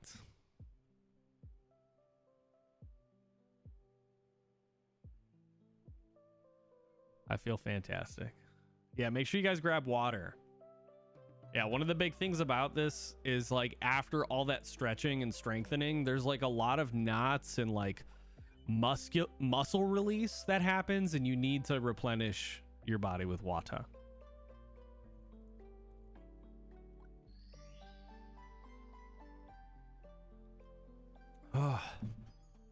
Even my like, I know it sounds weird, but my like drinking water, I'm like, oh, my internal organs, like I can I can feel it, you know.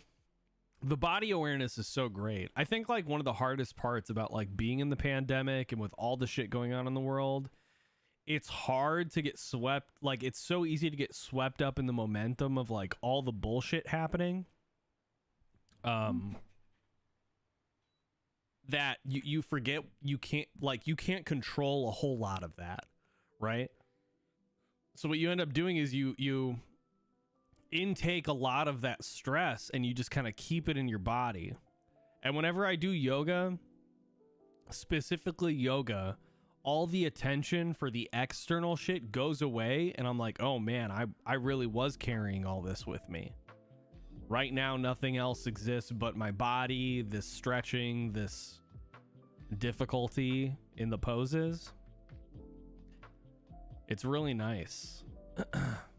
It's really nice to recenter on yourself, because ultimately that's all you can control, your actions and what you're doing, you know? And I hope that that's what you guys got from this too, was like the external worry, the shit you've been carrying with you throughout this week. I hope that today you got to spend an hour for yourself and refocus on like the things that you wanted to take care of, aka you prioritizing yourself and your mental health. And then now you can go on for the rest of your Saturday, and I hope this energy stays with you throughout today, because it's so easy to get swept up in that. And like I mentioned before we got started with yoga, this is a practice. So I hope you didn't spend this lesson trying to be perfect and trying to, you know, achieve something you were out of practice with. I hope that you just did your best, and I hope that was good enough for you, because it was for me. It was good. Your best is totally fine for me. Man. Fantastic. All right. So, what else do we have planned today, you may ask? Well, we are continuing our charity stream with Soft Giving and the American Pro Life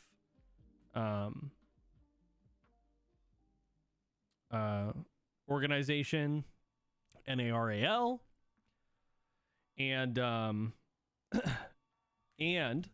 we will be continuing our Nintendo 64 marathon. We finished Conker's Bad Fur Day yesterday. For anybody who missed it, I'm going to be highlighting the VOD and putting it on the YouTube channel here for anybody to revisit.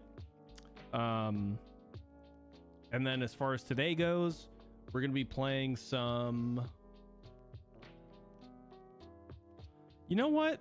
Maybe we change it up today. Let's see.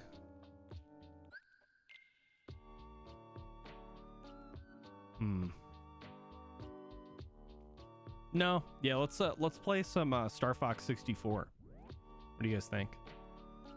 That should be good.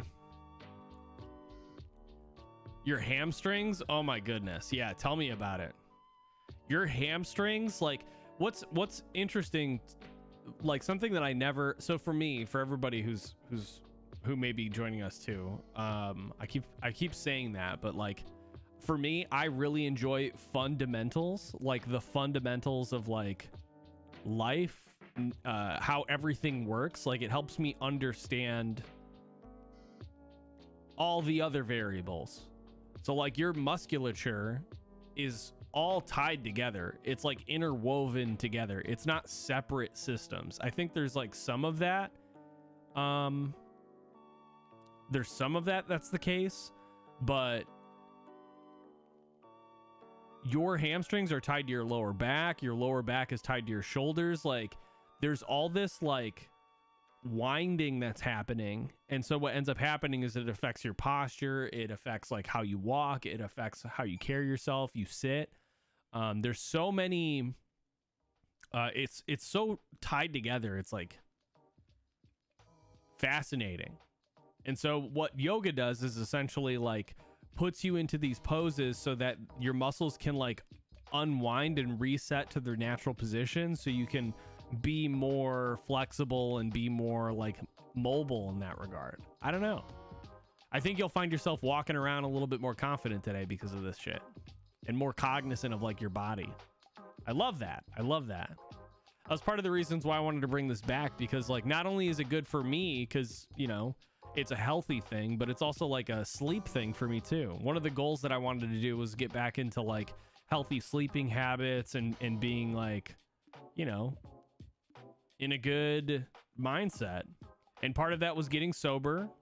And the second part was now I just got to fix, you know, the sleep schedule, eating right, like all the fundamentals. Again, fundamentals of like how I function as a human. Because it's been tough, you know? Pandemic fucking sucks.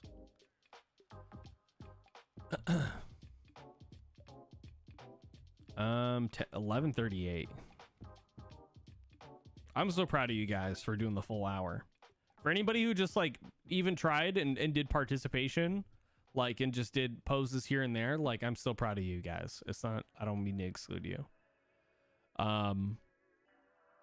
We are gonna take a break. I'm gonna wash my face, grab some more water, make a protein shake, maybe some coffee, maybe have a bathroom break, maybe, and I will be right back. In the meantime, I'm gonna put something on for you guys to watch, just so you have a little bit of time, because I'd like to say I'm gonna be back in 15 minutes, but that's not gonna be. That's not a good promise to me. Like I don't think I can keep that promise. So I'm just gonna put something on for you guys. So I think like 30 minutes might be like the best thing to do. So let me go to my videos. Wash, water, coffee, foods. Yes. Yes. Boom, boom. Boom boom boom boom boom boom boom boom boom boom boom boom boom boom boom boom boom boom.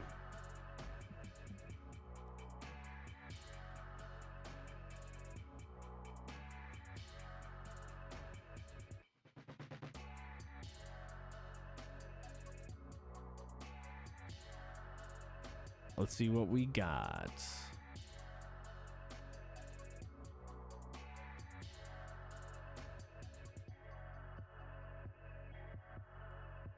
Boom, boom, boom, boom, boom, boom, boom, boom.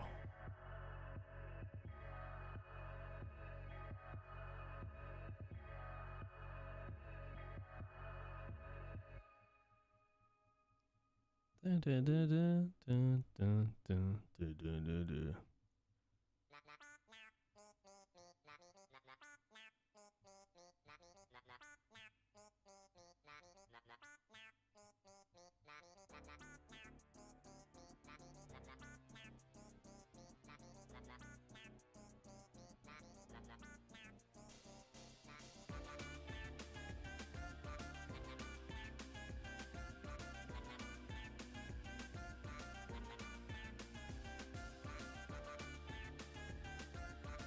I'm gonna put on our XP Talk Show interview with Yellow Spoon Girl, aka Bella.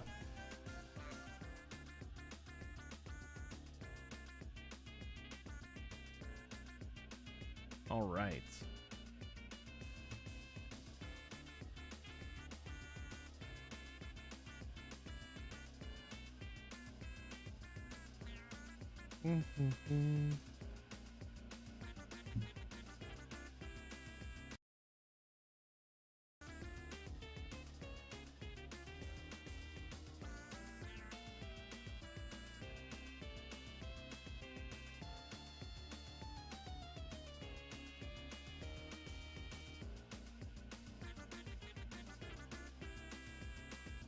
Beep boo beep boo beep boo bee. Okay. All right, enjoy this. I'll be right back, everybody.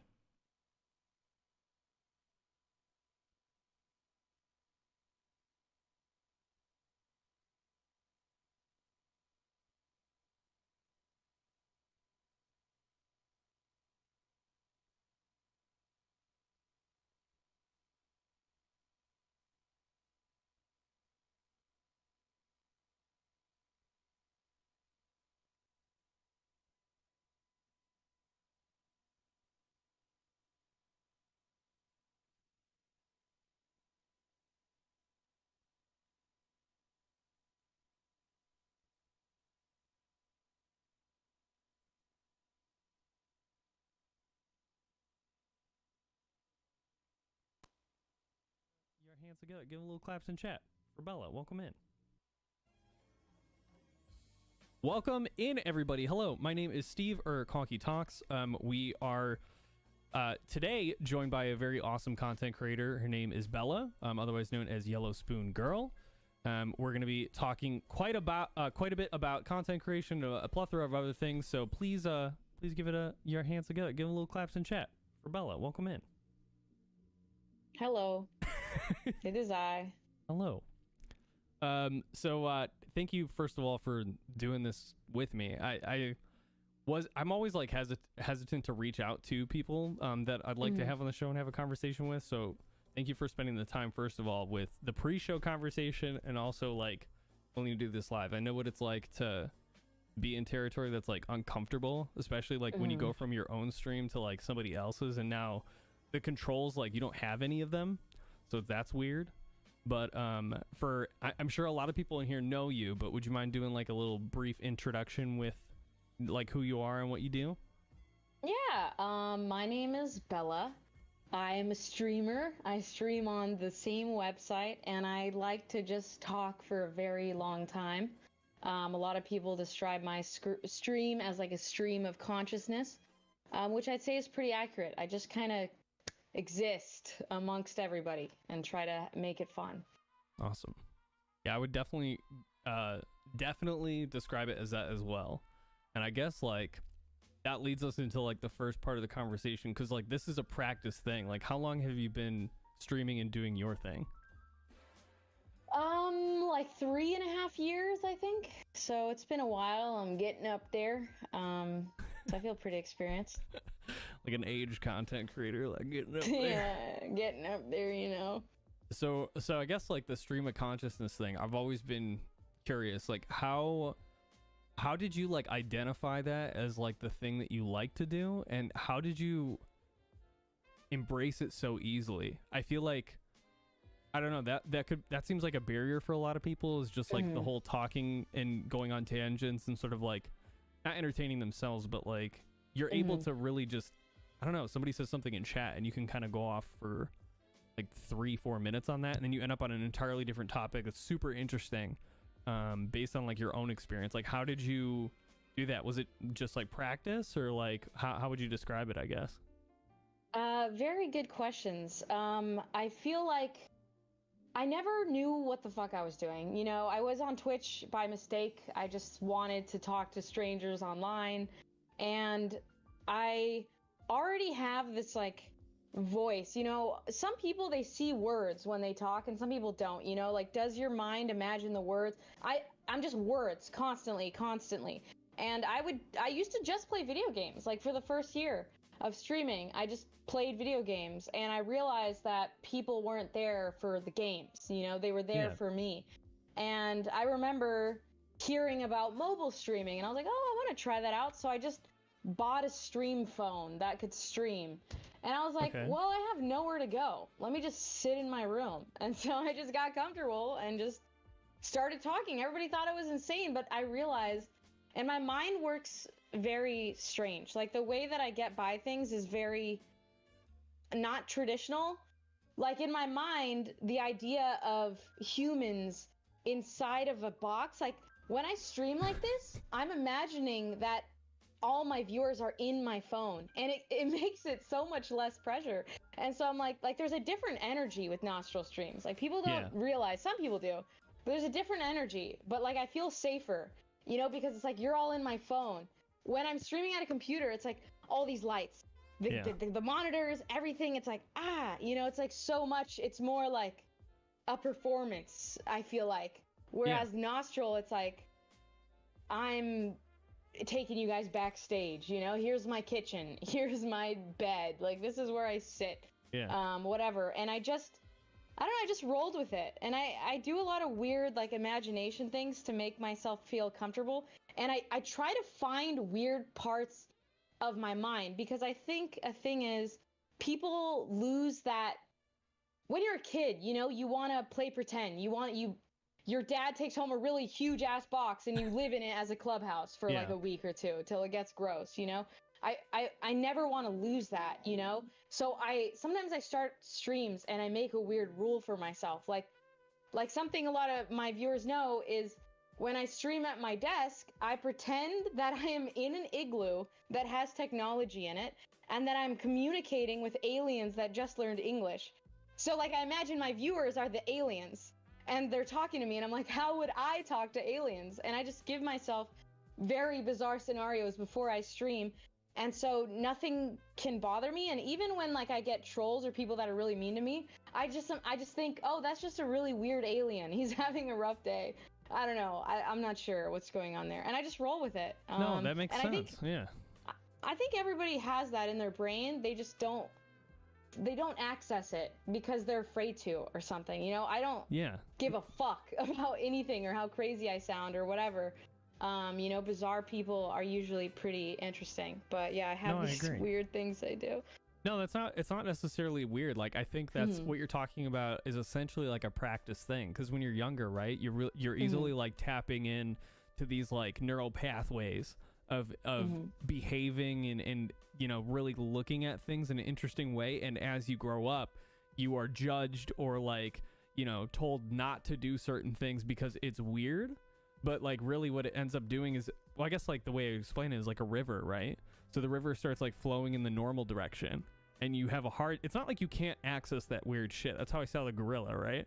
It's not like, it's not like you can't access it again. You just need like to practice it, and eventually like the water starts to groove its way back, and then maybe you can like fully get it in. But that's really super cool that you're able to do that. Was that like something that you were able to practice like freely growing up, or was this something that you sort of, I don't know, did you have like the right friend group? Did you have like a really close circle of friends that like enabled this, that allowed you to just sort of be this person that you've, you know, been able to show us?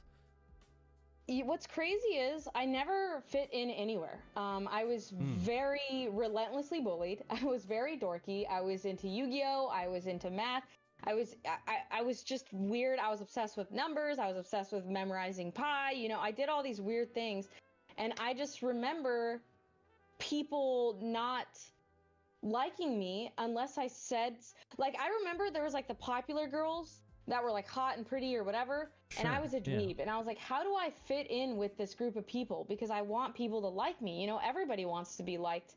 And I realized that True. if you say something funny, you're like accepted in that group. Like I remember a popular girl telling me like, you're okay, Bella. You say weird shit. You could sit with my friends, you know, as if she was giving me permission because clearly I wasn't pretty enough or whatever. Sure, And yeah.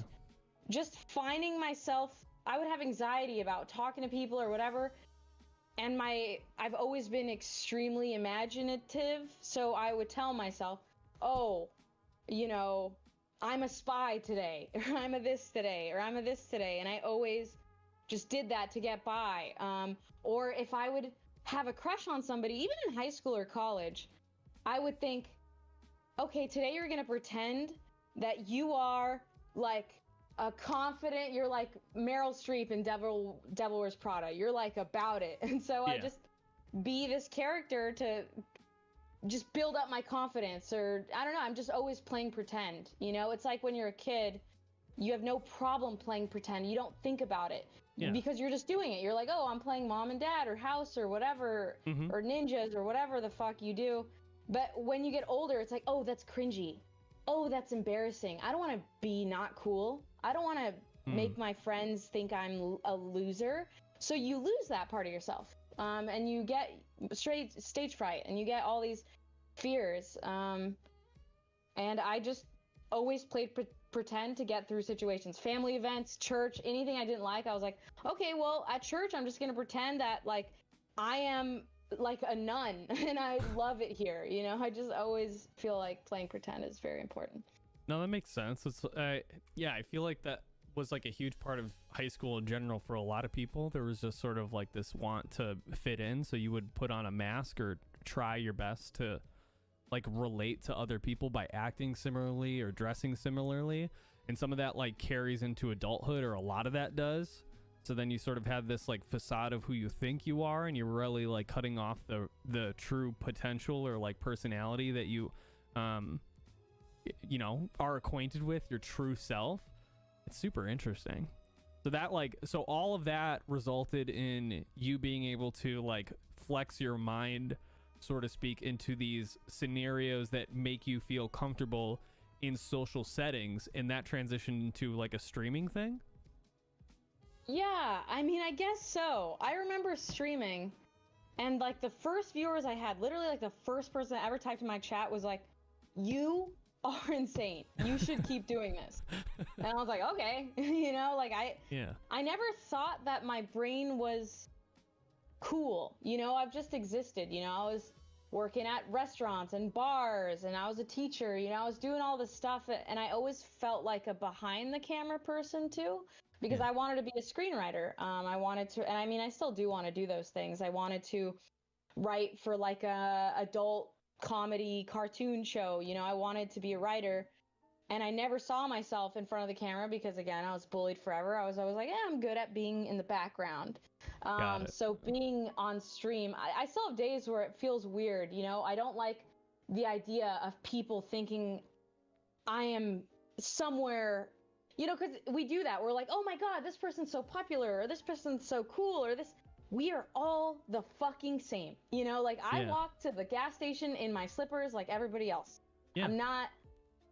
I don't like this idea. Like I'm a streamer. A viewer might be like a teacher, a firefighter, whatever. We are the exact same thing, you know? And I always want to remind people that we're just all on the same level. So I love communicating and talking with my chat. And, you know, I'm very involved in my Discord. I just want I don't know. I think my goal with streaming too is like I want to make humans feel like it's okay to be human, which involves being flawed, making mistakes, not being perfect, struggling. You know, I'm just all about the human connection and human experience, I guess. Yeah, you and me are aligned on that. It was a big part of the reason why I was so like drawn to this stream, because like for me, it's like you or me living a different life. Like that's like the whole thing.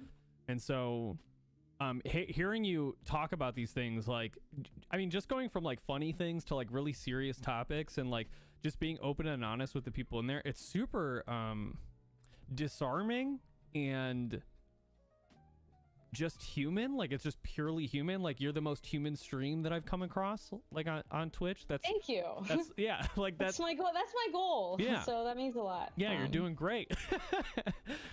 That's your brand, is just being a human being, like, and displaying that and being confident and talking about it. I guess like when you started tapping into that consciousness, that's where you started. Did you just start leaning into that? Is that like how you discovered the direction you wanted to go with like your content creation on stream? Because obviously there's other stuff that you're interested in, but like it seems like you compartmentalize like the things that you like to work on, right? So how did you discover, like, because you abandoned playing games in general to just chatting and like making stars or doing art projects and stuff. How did you decide like that was the direction you were gonna go? It's like, and I'll say this to any streamer: do what's fucking fun to you. You know, I love making crafts. I love doing painting streams. Has been so cathartic for me. Like, I swear I want to cry every time I finish a painting, because it feels so human to just make something, even if it's not perfect. Who cares? You know, it's so fun to do. And I still like playing games. It's just, it's very hard for a game to catch my attention. And my attention span for a video game is not going to go super long. Like, I can't play one game for 5 months or whatever. You know, I like horror games. It has to be a game that I really like, or like even AI Dungeon. I enjoy that because it's not really a game. It's just like typing and like creating a story with your chat. And I like narrative. I like storytelling. I like, you know, I don't know. It just felt the best. It felt the most fun. It felt the most rewarding, and it felt right. I think everybody needs to evolve their content to what they enjoy, because if you're not enjoying it, people are going to feel it, and it's not going to do great, you know? And agreed. It's hard because, you know, you want to find brands and you want to do this and that, but it's like, dude, I talk and I do crafts. Yeah. You know, like, that's you do what it I confidently, and you know what you like. So I mean, a lot of it takes like experimentation and just trying it. And like, to be honest, that's true. Yeah, watching you like do the painting streams too, like, are super awesome, because like I feel like everybody else in chat probably feels like this too, but when you're watching you specifically go do the painting streams, you articulate every thought process that's like going into what you're doing, and also the judgment that comes with like being an artist. Like, the artist brain turns on, and it's like, all my artist friends probably think I'm like shitty, or, you know, like there's like this weird, and then you dial it back. It's super cool to like experience, because all of these things are happening internally in all of our heads, but you are full on like displaying this stuff because it's just coming to you, and you want to clue everybody in as to what's happening. And it's so cool. Yeah. Like, everything about that is just like, I know it doesn't seem like much, and you're probably in the motions so much doing this that like it's hard to I guess articulate it and have somebody tell you this, but like that for me, as somebody who enjoys your content, when you're doing that, it really just like it just makes me feel like I'm not alone, which is a beautiful thing. Like, I think that's genuinely what Twitch is for a lot of people, is like a form of connection and making friends and that sort of thing. But like, we all want to feel connected, and we all don't want to feel alone, and it's really cool to be able to see that thought process. And you do all of this like full on display unapologetically, and just being open and honest with like how you feel, because it's very hard for some of us to like articulate that. It's funny that you bring up the painting thing, because, you know, I talk to myself when I'm not streaming. I can't stop talking. You know, I have to have a lot of tea because my throat is always in pain because I talk so much. And so when I do painting streams, sometimes I watch the VOD or scroll, and I'm like, did I talk? Did I even say a word? And like, a lot of the times during my painting streams, I don't even remember saying anything. But then I realize I'm saying every single, like you said, articulating every single thought I have about this painting, you know, because it's already in my head, so I might as well say it out loud because I'm in front of a camera. Yeah. And people probably want to, you know, I'm just always, there's always a thought to be had. I don't know, I feel like people have more thoughts than they have. They just don't recognize that they're there, you know? Even a discomfort or whatever, a lot of people don't want to acknowledge it, but that's a thought you're having, you know? Right. And I just say it out loud because, I don't know, I like the idea of making people feel like everything is not embarrassing or cringy or whatever. It's like, I think we're too hard on ourselves, and I'm very hard on myself. But then I could look at people objectively and say, you're all hard on yourself, but I can't say it about myself. You know, it's like I can't take my own advice, but I just don't want anybody to feel bad about their existence and the way they are and the mistakes they've made and whatever. I don't know.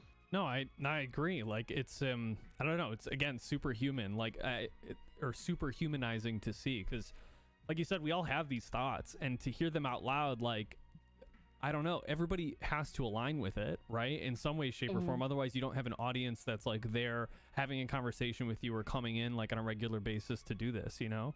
So it's just like, I don't know. It's just really refreshing to see. And I'm glad that you're getting such good positive feedback around it, because it's something that I think just the whole honesty portion, and I guess we can kind of move into that perspective too. Like, talking about this stuff honestly from your own experience constantly is, I don't know how to explain it. It's not like it's too transparent. They're all, because you're not really revealing personal information. You're just sharing experiences that you've had, that we've all had. You're sharing like your own unique perspective on it, and then you sort of give this like what's the word, like an overview, like observant, not judgmental, but like observant perspective on like your own behavior. So you'll like share a story, and then you'll be like, but that was just because, you know, I was afraid of what people would think of me, or because, like, I don't know, you'll like a lot of the stories that you share related to like just anything sexual, like, is just pure honesty. Like, I can't think of anybody who's had a lifetime of, like, I'm in my 30s, so like there are a bunch of sexual experiences that I've had where, like, you talking about it, it's like, it's so funny that this stuff is like a stigma for most people, and it's so like uncomfortable, but it's, we all have sex, we all shit, like there's all these things that we do as human beings or want to achieve, but they're so like you said, these thoughts are, they go unaddressed, or like they're not articulated for us, so that we just sort of live with them and we don't acknowledge them or address them so that we're comfortable with them or having them in conversation. But I think that has to do with just a practice, because you're well practiced in all of this stuff, and it's I don't know, it's really nice to see. So like, I guess, yeah, moving into like the honesty thing, when did you decide that it was like, because I mean, your videos are fucking funny on Twitter, and these happen usually during like nose cam streams and stuff, but how did you decide, like, when it comes down to like the sex, I would consider you like sex positivity, like you have no problem like talking about sex and like sexual experiences and that sort of thing. Like, how did you find like the bravery to just like go out and do that? Because I feel like that's a stopper for a lot of people. Is it just something that you're comfortable with, or is it just like stories that you've shared in the past that now you share with Stream Now, or like that sort of thing? I don't know. I am not afraid of the truth. I'm not afraid of it. I don't think anybody should be afraid of it. I think people are so pressured to be perfect and not be embarrassing and have these, you know, there's those stories we have where like, oh, I was so cringy at that party or that thing, and I just, it's hard. It's hard. And when I was younger, I was really out of it. I was a mess, and I lied a lot, and I was very afraid of the truth, and I hated myself so much that I was very hurtful to people. And when you're a person that's shitty and you lose friends and you fuck up your life and you make some of the worst decisions of your life, and you're just like, well, fuck them, I didn't do, you're not actually looking at yourself, because it's so hard. I thought so much about so many things, and like for a year I'd be like, no, it's not my fault, I didn't do anything. blah, blah. And it's like, no, I did. I chose to make these poor mistakes, and I don't have to hate myself for making those mistakes. You know, I don't have to want to die. You know, I really do think people think sometimes now, like with people getting canceled, it's like, oh, your only option is kill yourself. That's how they frame things with how they treat people. Career. Yeah, and it's like, no one is a fucking saint. I will never believe that for a second. We have all done shitty things, even if they're small, in our life, because we're human. We're animals. We're learning. And I just want to be honest about shit. And the thing is, a lot of the stories I tell on stream, a lot of times it's the first time I've ever said it out loud. And my chat will react in a way that makes me feel so good. Like, I remember getting stories off my chest that I'm like, why was I so embarrassed of that? That's just a stupid thing, you know? That's a stupid thing that happened or thing I did or whatever, you know? Like, it always seems scarier than it is. And every year I feel comfortable telling more and more stories, because I feel like, why am I so embarrassed by that? You know, what is it that makes me feel like if people know it, I'm gonna be less? You know, that's not really true. If anything, I feel like it makes people more comfortable that they've done stuff. And not to mention, it's like when I talk about these sex stories, like I always try to do it in like an aggressive, you know, joking way. But, you know, there's a lot of dudes that will DM me and they're like, hey, I've watched all your videos and I realized I was doing everything wrong. So thank you. Like, I had no idea that I was such a cringe lord. Because it's all funny. You know, everybody I fucked that was horrible. I don't hate them. I don't think they suck. I hope they're better at it now. You know, I don't think they're just like some weirdo. It's just nobody teaches us this stuff, and we just watch porn, and sex is so weird and embarrassing and awkward. You know, like True.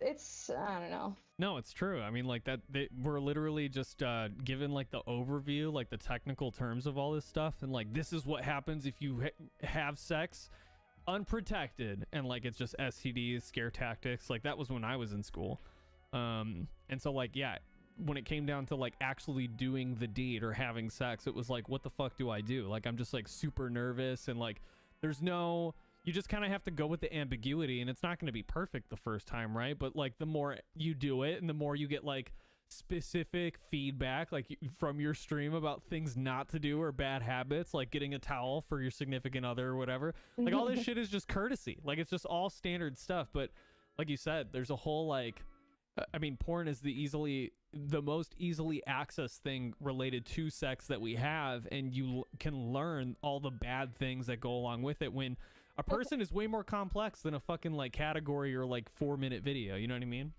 Yeah, exactly.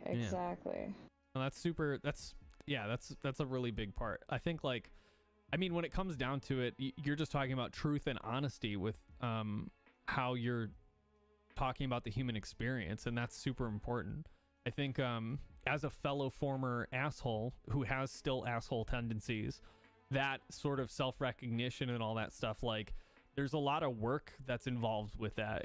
You don't just like flip a coin. And a lot of the cancel culture and bad behaviors that we're seeing online, that like for people who are for the first time being told this was wrong and you shouldn't have done these things, like they probably never had that in their life happen prior to that. And so like, I don't know, I'm definitely with you there. There needs to be a lot of forgiveness and conversation around these things. And like, I think there's definitely a threshold of unforgivable shit. You know what I mean? There's monsters for sure in this world, but a lot of the times I feel like most people aren't monsters. True. Most people aren't monsters.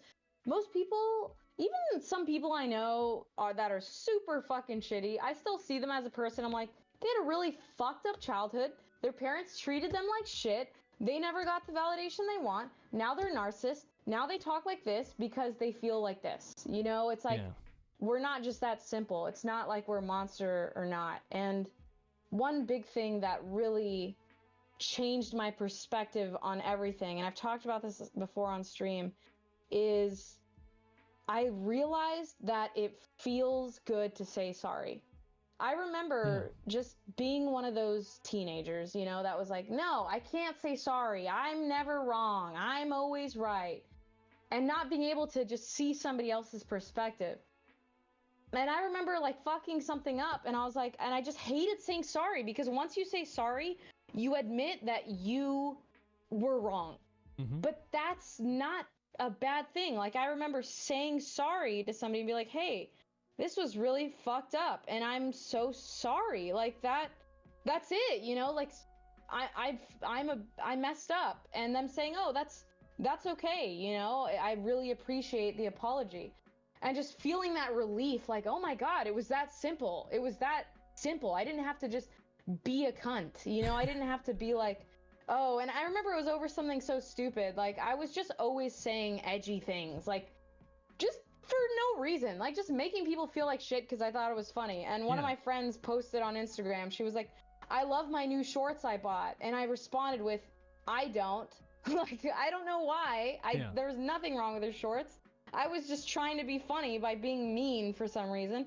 And she messaged me and she was really pissed off. And I was like, in my mind, I was like, I'm just fucking joking. I'm just joking. That's a joke. Why can't you take my joke, you know? And then I was like, why am I being so hostile? This person, obviously, I hurt their feelings. You know, they were hype, like, and that does feel like shit. Imagine you post photos in your, like, new outfit and, like, somebody comments that right away. It's like, fuck you. You don't need to say that. That's so rude, you know? And that was super rude of me. And I realized, like, okay, saying sorry isn't bad. You know, we're human. We all should be saying sorry every now and then. Because we get emotional and we do stupid shit sometimes. Agreed. Because our brains are like that, you know? Well, it's part of being a human being. Like, there's ingredients to making an asshole. Like, it's you're never just an asshole right out the gate in my experience. And it takes a lot of work to, like, get yourself out of there. Especially, like, the self-recognition part, like, I think is probably the hardest. I guess that's a really good question, too. So when did you start, like, recognizing that your behavior was negatively impacting you, like mentally, like mental health wise, and the people around you? Like, I feel like there's a turning point for everybody. And like, what was your turning point? What was your moment of, like, self-reflection or self-recognition, I guess, in that? Or was it multiple moments, you know? There was definitely multiple moments, but 2015 was the worst year of my life. I can't even get into it because I'm still not done getting into it with my therapist. That's okay, yeah. It's like, so many things went wrong that year, and a lot of them were my fault. And I was like, what the actual fuck am I doing? I'm losing everybody I love because I want to be myself, you know? It's like you have this pride on, like, I'm not gonna lose myself, when in reality, you're just a dick. You know, you're just an asshole. It's not losing yourself. It's being kind to people and caring about humans, you know? And now I care about humans so much that when I meet people like past me, I always have a soft spot. Cause like, oh, I was you, you know, I was exactly that way. And I always hope for people to grow and realize it's okay to fuck up, and it's okay to love yourself, and it's okay to exist. You know, we only have so many years on the earth. We shouldn't waste our time hating ourselves or wanting to hate other people. You know, it's like, I think that part's really hard, and asking for help too is, like, the biggest one. Like, I think that's a really big hurdle for a lot of people. I know for me, like, I'm a stubborn motherfucker. Like, I just don't ask for help, even if it's something simple, like putting together, like, a desk or some shit. Like, I'll get frustrated and mad, and then my wife, she'll be like, what's wrong with you? And I'm like, I'm mad because I feel stupid, and, like, I articulate it like that. And it's just I don't know, even that is cathartic, like, knowing why you're mad and understanding your emotions instead of just, like, swimming in it and being an asshole. Like, that takes a lot. It takes a lot of time and a lot of work. And I think maybe you'll be able to sympathize with this. And this was something that I heard recently, like, within the past year. But I recently got to ask somebody who was, like, it was a work, like, panel or whatever, and he was super successful. And you know how, like, those things go. Usually it's like, you're so successful and, like, you're an inspiration, but they never acknowledge, like, all the bullshit they went through to get to the point that they are. And so my question for him was literally just, you know, like, hey, there's been a lot of questions related to your success. I want to talk about, like, your past and how you address those things, because for me, I have like a shadow version of myself that weighs heavily down on me sometimes. And so my question for you is, do you still have that like shadowy version of yourself? Does it still exist, or is it gone? You know what I mean? And he's just shaking his head at me because he knew the answer already. And he's like, every day I wake up with that fucking thing on my back, and I know what I need to do in order to tuck him in every fucking day. And sometimes I can't. Sometimes he overpowers me and he's fucking got his grips on me and I'm having the worst day ever. But every day I am wrestling this thing and putting him away back in the box where he fucking needs to be. Because that person that I used to be, and that shadow person that like can overwhelm me so easily, is also controllable. And I know what I need to do in order to keep my mind right, my body right, all that shit. And I was like, thank you for sharing that, because a lot of people think that you're just done. You know what I mean? You get to a point where you're done. Like, we're Bella, I'm Conky Talks, everything's fine. But that's not how that works as a human being. Like, it is perpetual work and constant work. And to understand like that you need to be constant, not like, I guess working hard, it sounds like it's a lot of work, but it is. You have to figure out these ways that you can like realign yourself and ground yourself. And sometimes it's a matter of just recognizing you need a break, or a sensory deprivation tank, or eating right, or sleeping well. Like all these things that we can kind of take for granted when we're swept up in the bullshit. Like, it becomes very important when it comes down to recentering ourselves. And it's I was curious if that was similar to what you would experience, because I know you went through like a whole self-development cycle, and seeing that also was really cool. Like how you were able to sort of like realign yourself and be more confident in, you know, who you are. Yeah, you know, I struggle with that shit every fucking day as well.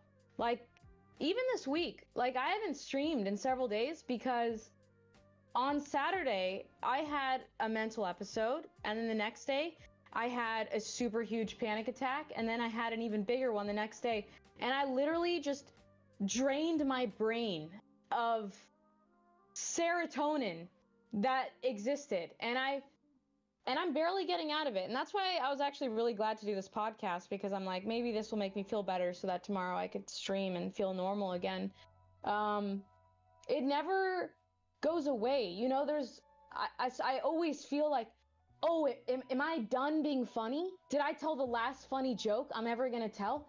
Why is my brain so empty? Why am I doing any of this? What is this all for? No one gives a shit about me. No one's ever going to give a shit about me. I'm still an outcast.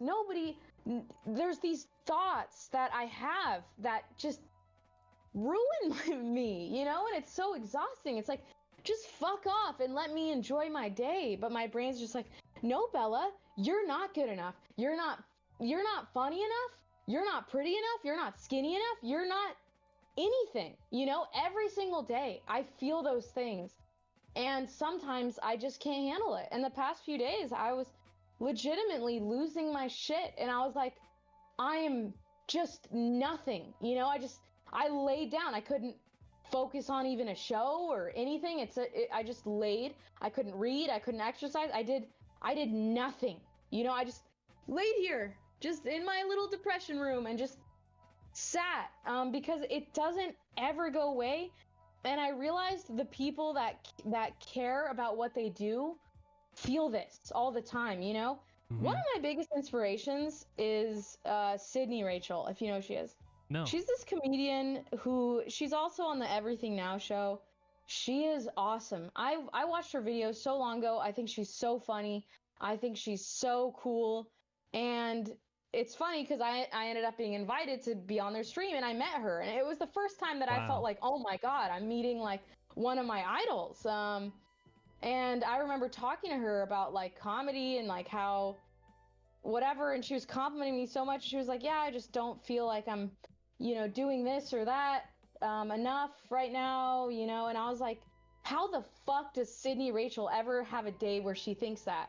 Because I just idolize her so much, you know? Yeah. And it made me realize anybody that gives a shit about what they do is going to feel that way at some point, because we care, you know? If I was in it for the money or the fame or whatever, then I wouldn't care. I would just be like, fucking let's throw the content out. It's like, no, I care about what I do, and I want I'm a real believer of don't stream if you're not mentally there. You know, I don't want to stream. You know, people are like, oh, no face cam, no voice. I'm just gonna play Minecraft. It's like, no, I'm not gonna do that shit. Like, Yeah. if I'm not feeling it, I'm gonna figure my shit out and go back to it.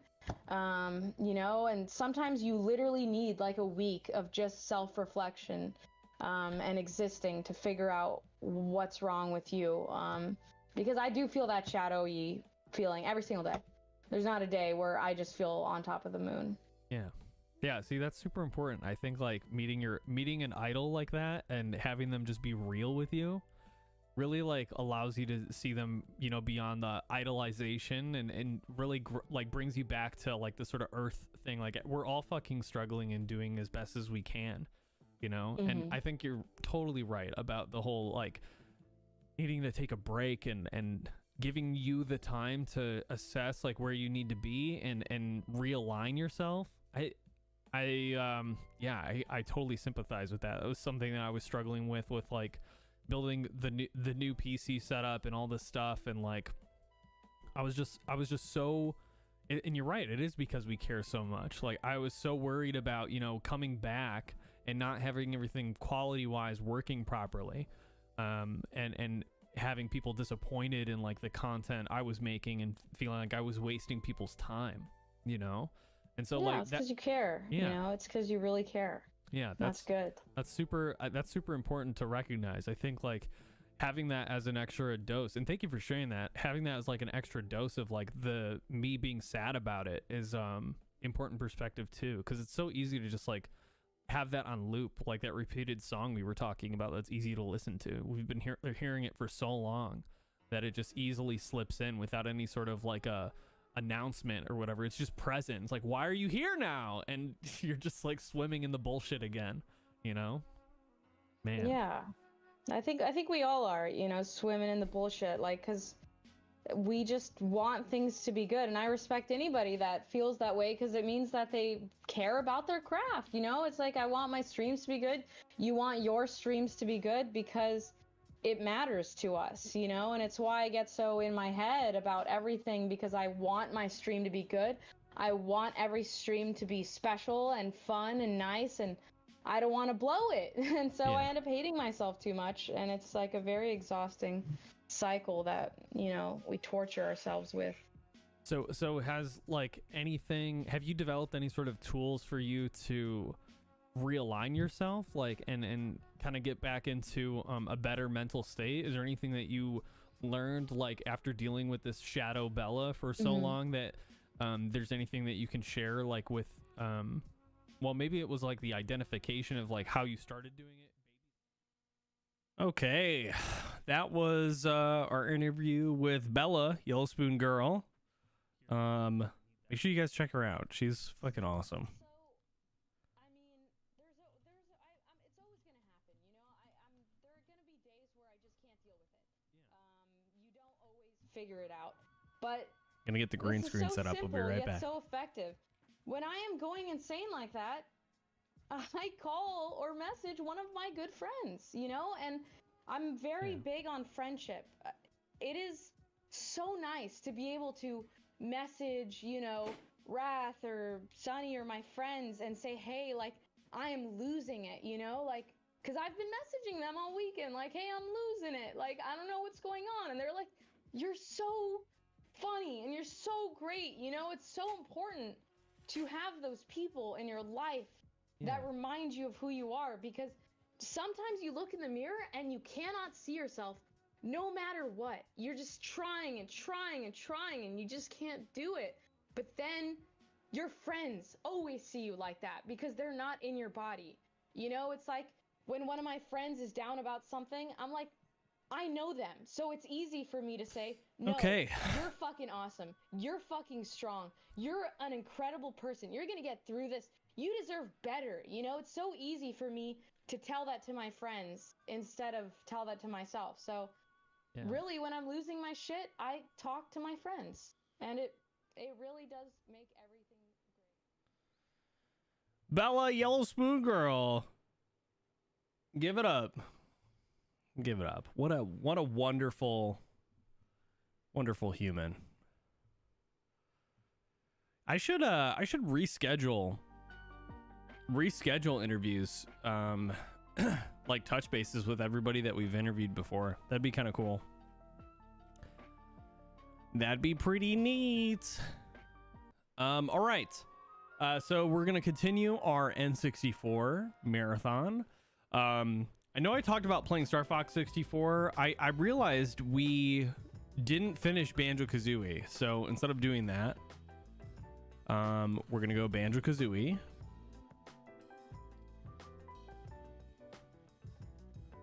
We're going to do that. And then, yeah, if we get bored, maybe we'll switch to Star Fox or Turok or one of the many other games going on there. Also, James, hope you're doing well. Good to see you, bud. What you got going on today? Anything fun? Any cool stuff there doing things?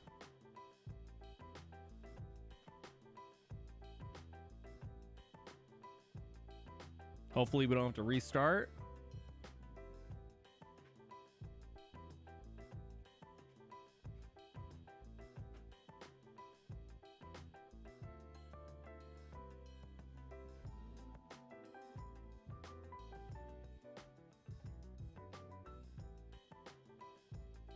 Nice. Nice. Boom bop, boom bop.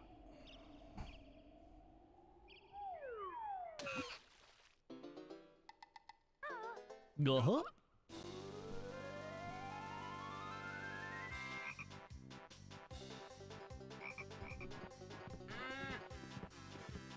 Beep boop boop boop. Let's go, baby. I wonder how what our game file looks like hours wise. 4 hours 39 minutes. That's pretty good. Probably not though, actually. Unpacking complete. Hell yeah. Hell yeah, Jules. What do you got planned for the rest of your Saturday? I think we're on Mad Monster Mansion, my favorite Banjo-Kazooie level.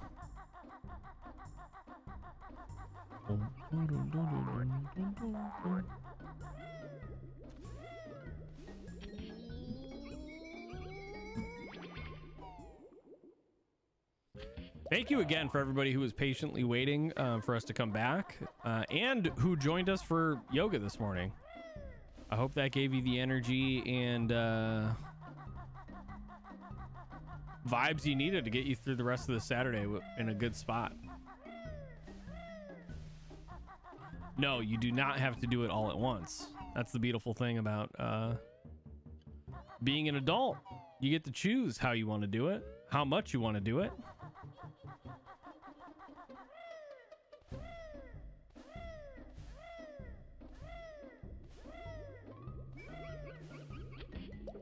Oh, I can't take that one.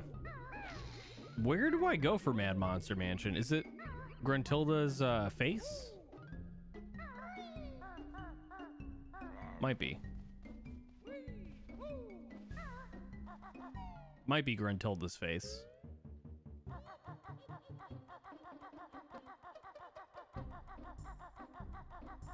Beep boo doo doo doo beep boo boo boo.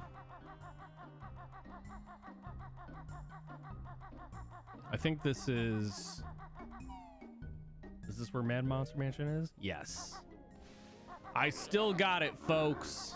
I remember. Cool. All right. From the top.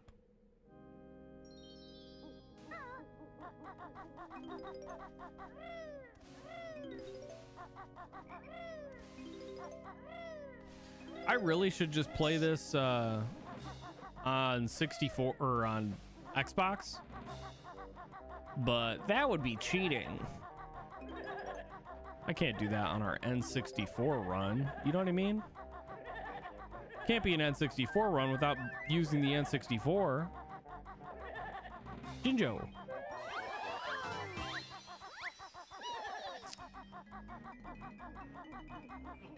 Heating up the whole room, yeah. Well, it depends honestly on like the kind of windows you have, but yeah, most people don't have like insulated windows.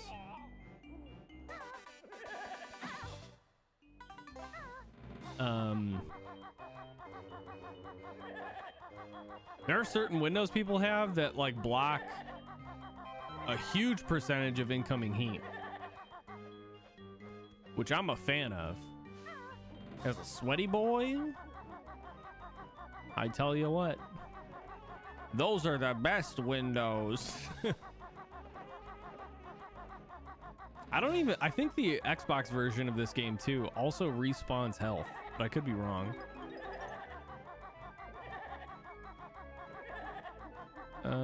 Cool. Okay, so that's all the jiggy notes in there. There's got to be some in here, but I don't remember. Oh, there are. Yes, sir. Yeah. Boom, boom, boom, boom, boom, boom, boom, boom, boom, boom, boom, boom, boom, boom, boom, boom, boom.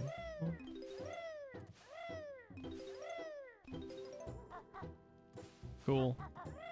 Cool, man.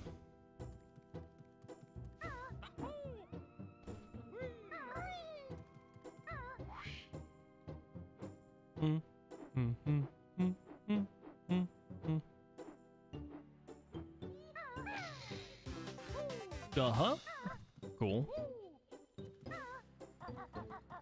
I think you know what I should do? We should open all the gates really quick, because this fucking level's always a pain in the ass.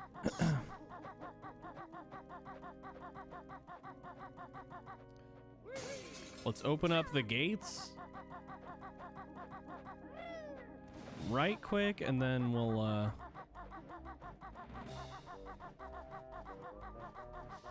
I don't think that's a gate over there, right? No. All the gates are here, and then there's like the pool on the far right side.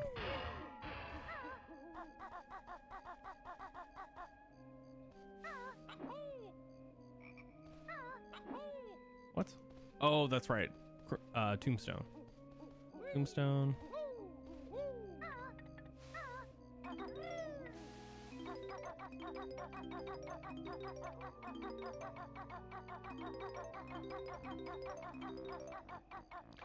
Boom, boom, boom, boom, boom, boom. Ah! My back's super, like, oh man, I feel so warm. Like in a good way.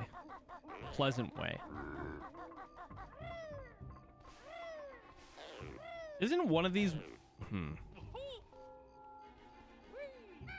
I thought one of these windows, like, you could break. Or am I wrong?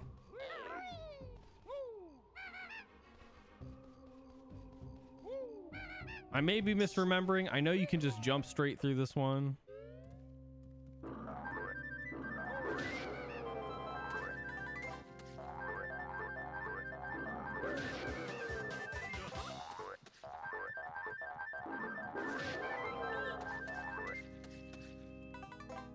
Yeah. This, oh man, it's so hard being old. Playing old video games while being old is weird. I'm trying to like remember exactly where I needed to go and like what secrets are in here, and then I'm like, yeah, that's not right. What a struggle. There is like a really high level of comfort that I have with this game. Shit.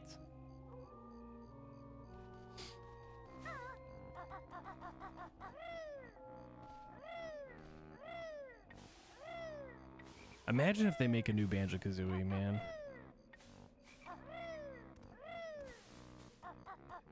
I don't know if even the whole Rare team is present. I bet you there are rumors. Oh shit.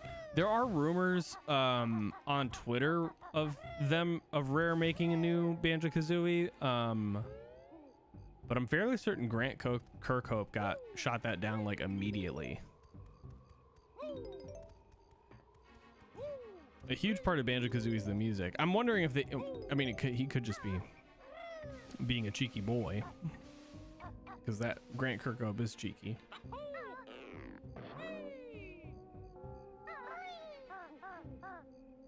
It could just be Grant being a cheeky boy, lying about things he's not entirely sure about. Get away from me, bat! There we go. Oh yeah, we got this area too. I think I need to break this for the pumpkin anyway, right? Because the pumpkin can't go down here unless that's broken. These can all be broken. Cool. Jinjo!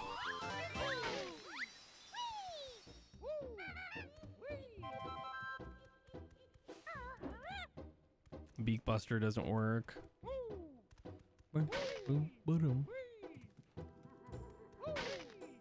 1881. Oh shit, I missed these. What the fuck? I definitely didn't get those last time. Okay.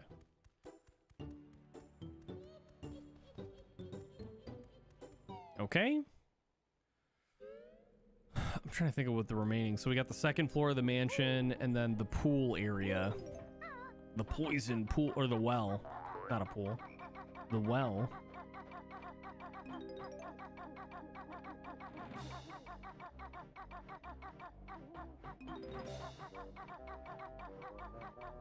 All this spooky stuff has got me excited for Halloween. Oh man, did you guys see the gameplay trailer for the Texas Chainsaw Massacre game that Wes Keltner and his team are working on? That looks dope. I'm excited to see how that plays. Not that I don't like Dead by Daylight, it's just like I watch a lot of it, and so it's like, it's not that it's not fun anymore, it's just not interesting as much as it used to be. Like I used to really care about like how the game worked and like, you know, all that stuff, and after understanding the fundamentals of like the game and not really being too worried about, you know, how well I play, it's just like it completely just doesn't matter to me anymore as much.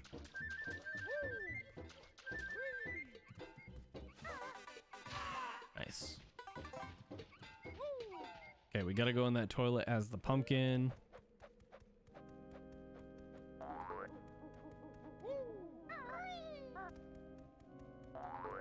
Already went in here. Okay. Shit. Damn it, I did it again.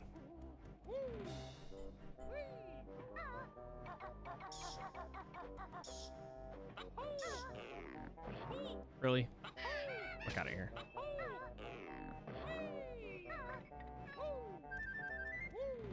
Jinjo!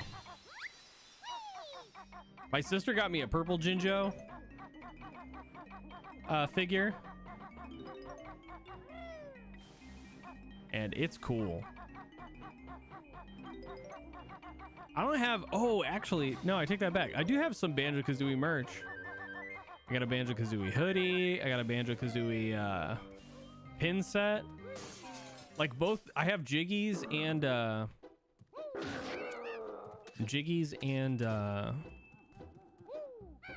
music notes. Eden come tokum.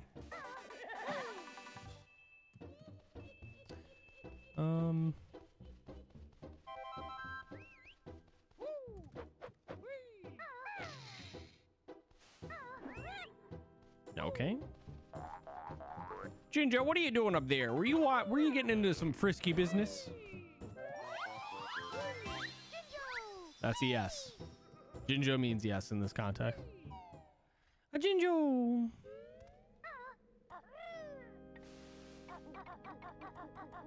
Nice. Okay. What is this side? What is this side? Oh, just more Jiggies. Not Jiggies. Music notes. Come on. There you go. Okay. And I think that's all the juice. Okay, cool. Now we can clear the pool side.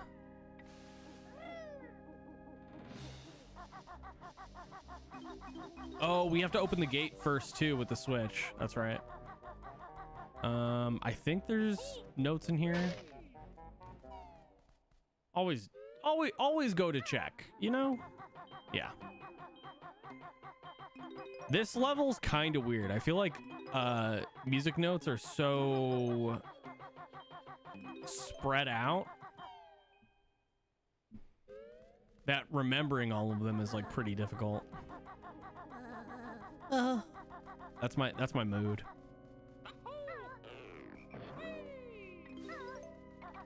Before yoga? After yoga?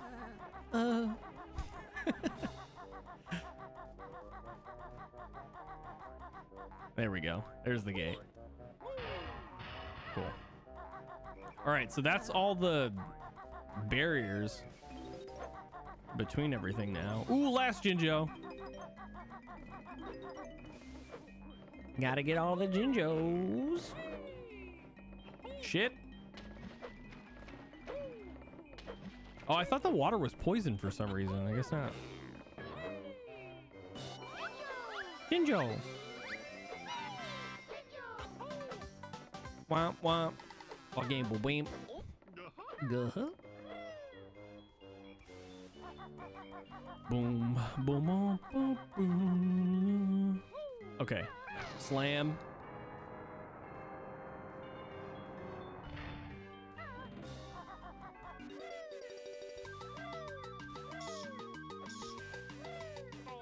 No! You stupid fart. Jinjo! Jinjo! Shut up! God, Gruntilda is like insufferable.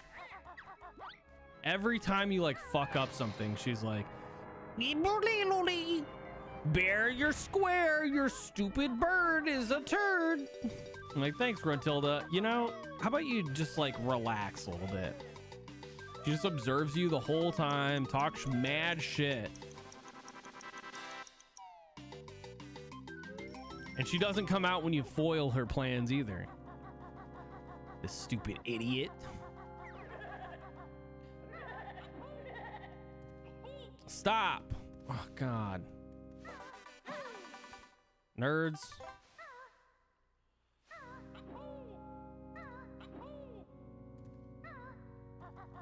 Ah, camera. Grunty always looking down on me.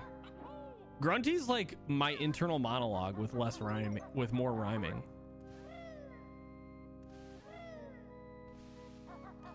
You know, it'd be really awesome if they did Banjo 3E and they mixed in a little bit of Conker's Bad Fur Day in there. Because this game already has like some of that. There's some like fart and poop jokes, and there's some like questionable references.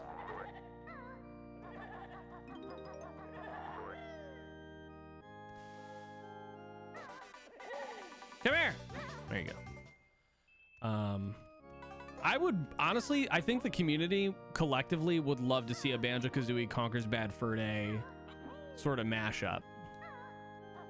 I think it'd be a welcome entry to the series. More than welcome. Me, boom, me, boom, boom, boom, boom, boom, boom, boom, boom, boom.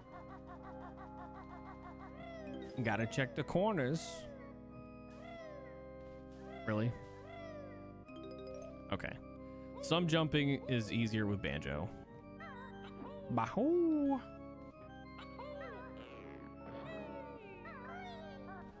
If you ever wondered what somebody who grew up playing this game with ADHD, like what's going on in their brain? What's going on with their brain? It's this. All these sounds. Bahoo! Worry! Worry! Just me doing that.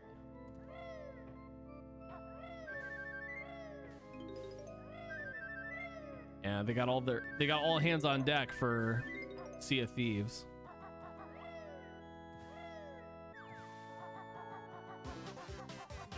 Which they might have some competition with Skull and Bones, but I don't know. I feel like they spent like so much time getting Sea of Thieves right. It's gonna take a whole lot of a different kind of pirate experience to take people out. What's up, Finite? How you doing? Ubisoft will absolutely fuck that one up. Yeah. I mean, classic Ubisoft. I honestly, like, it'll take a special dev team to make sure that gets done right. Ubisoft, much like EA as a publisher, really does like put like whenever you see an EA Games or Ubisoft like publishing, there's definitely like a hesitancy that most people have, especially if they've been gaming for a while.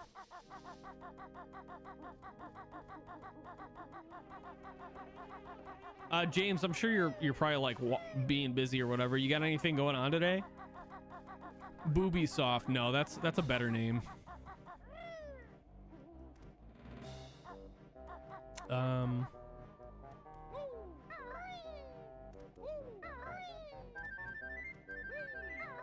Oh my God. Imagine Ubisoft is like, and now your pirate NFTs can get in here.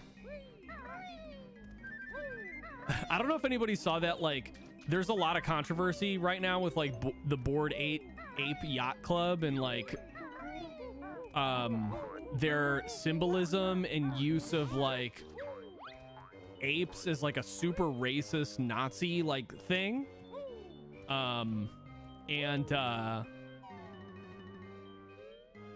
Goddamn, that shit is not surprising. I don't follow NFTs. I don't like have a... Oh wait, no, we can come back. We can come back for this. We don't need to collect those right now. We can come back as a pumpkin down here.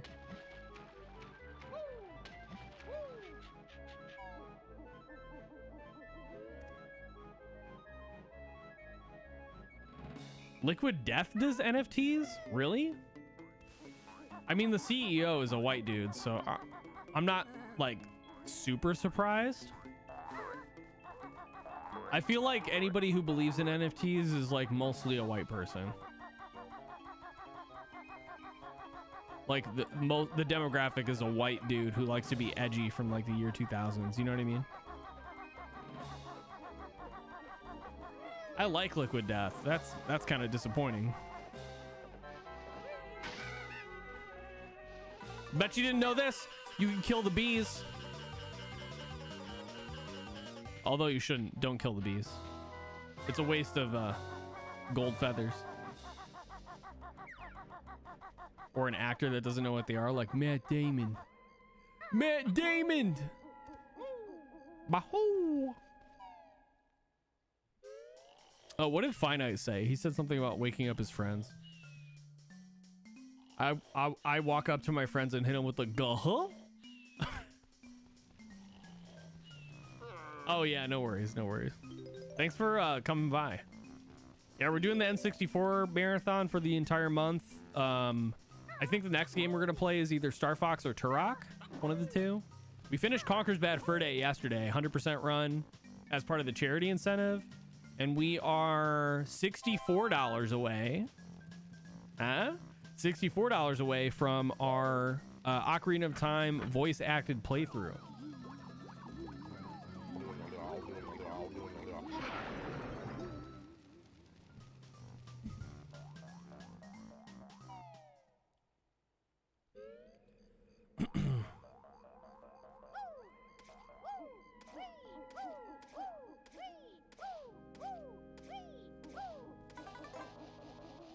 Wait, I saw sparkles. There we go. I am Turok. Turok, I found out recently, was exclusively released at the time for Windows, PC, and N64. It was not a It was not a PlayStation game, which I thought was crazy. I just realized I forgot that I don't know how to get up there. I think I remember. It's the maze, right? Andy Bundy told me about this trick. Oh fuck, the ghosts come back? Wait, why did the ghosts come back? They shouldn't be here. Oh wait, no. I didn't kill this ghost. That's what happened. I was supposed to kill the ghost. Get away! I am Turok. Is it this way? Nope. Shit. Get away!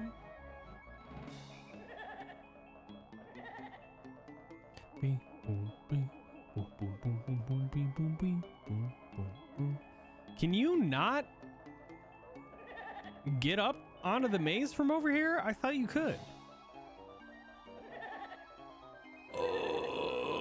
Okay, we're gonna go the way I remember. We're using Steve's childhood way of getting up there.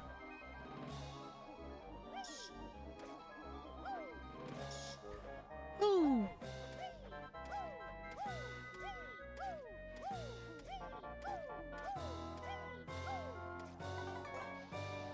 Oh, beep, beep, boom. Boom, boom, boom, boom, boom, boom, boom, boom, boom, boom, boom. Childhood way. Remember, Steve. Remember who you are. Where do I go? Okay, well, at least let's get the fucking music notes. I don't remember where the ramp is for this section.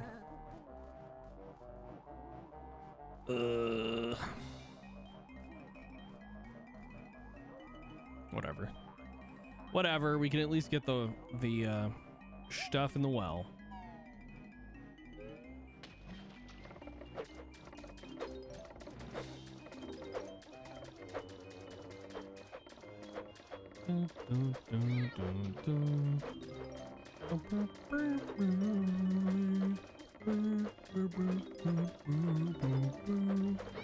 Ow.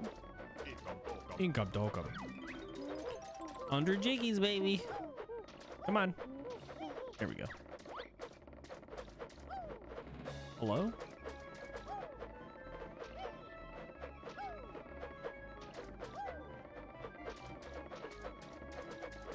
I'm confused.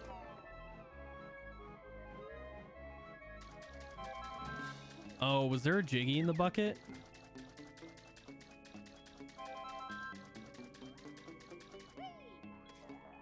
There isn't like a lever for this, is there? I don't think so. I may have already gotten that one in the previous playthrough. Okay, where the hell is this ramp? Because I don't remember. Is that a Strufel waffle? Where'd you get that from? Where'd you get this Strufel waffle from? Huh? You kept it from your flight? You're cleaning stuff, but you're giving me a Strufel waffle? Did you keep that Strufel waffle for me? Are you lying? My wife was lying to me right now. You know what kind of hesitate or a determination it takes to save a Strufel waffle? Wow. Oh, I fell! Thank you. My wife loves me. Confirmed. That's the kind of love you guys need to look for, okay? Somebody that gets a Strufel waffle, keeps it in their bag and / or coat from travel, and refrains from eating it because they want to make sure that you enjoy you have the joy of the Strufel waffle. Because you do not travel, you don't get Strufel waffles regularly. That's love. Can you make me coffee? Huh? Just a regular coffee. A hot coffee. Huh? No. Just a black coffee. because I got this Strooper waffle. Pro moves. Okay, now we can get onto the house. Okay, now we can get in the toilet and flush ourselves down. I remember when I was little and I got into the, like, I realized I had to go down in the toilet, and then like how shitty the toilet was. Oh my God.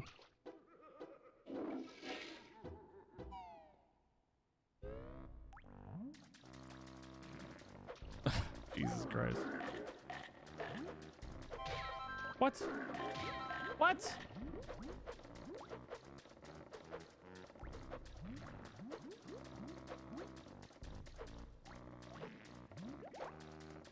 Is there for real nothing down here?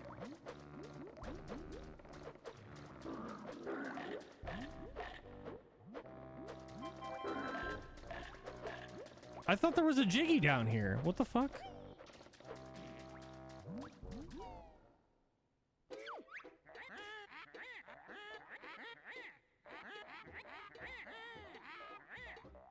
I'm not a bear, I'm a pumpkin.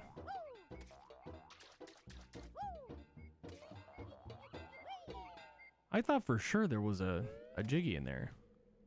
How many Jiggies do I have? Oh, I'm only missing one. Oh. Pshaw. I think it's just this one then, right? You fall down here. And we're done. Go-huh. Okay, well, let's get out of here. Mad Monster Mansion 100% completed. Let's go, baby.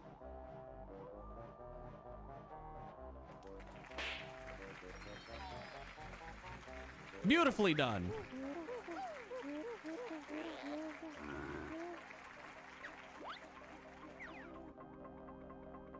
Get away from me!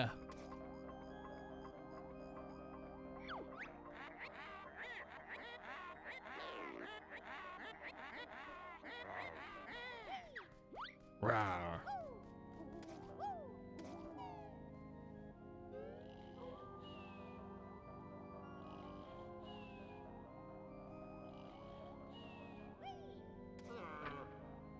Mumbo, turn me back. Ugadagam. Income token.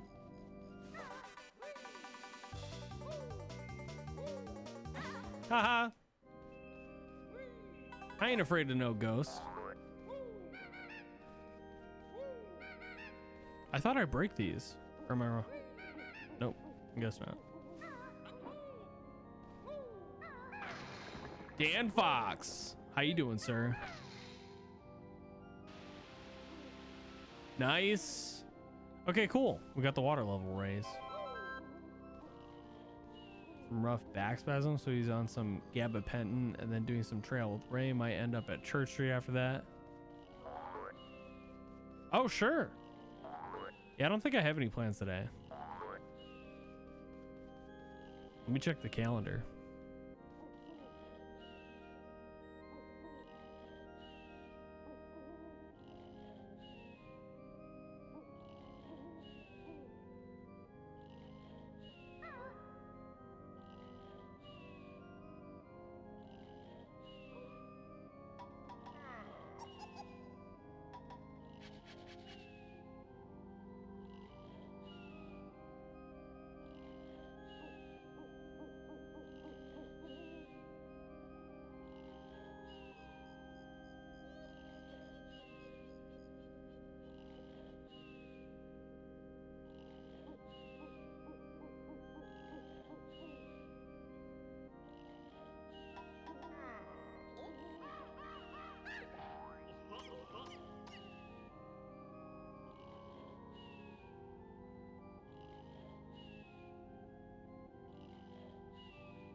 Okay.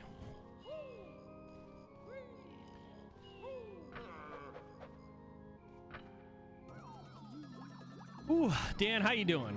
Welcome in. I just got a call back from the suit shop, aka the Hunger Games wedding thing. And they should have just emailed me. Like I don't need to talk to you on the phone. but here we are. Looking weird, dude. Like, I emailed twice. I didn't hear back. It's been more than 48 hours. So, like, I don't know who's running, like, your support or if anybody is. So it's like, you guys got to get that sorted. Because I should have an automated email response. Like, I have, like, a certain level. I'm not a Karen, okay? I will say that. I have, after working in Apple retail, I know what, like, the best retail experience can look like. And I'm not saying Apple provided it, but I have, like, a sense of, like, what I would prefer in terms of quality. And,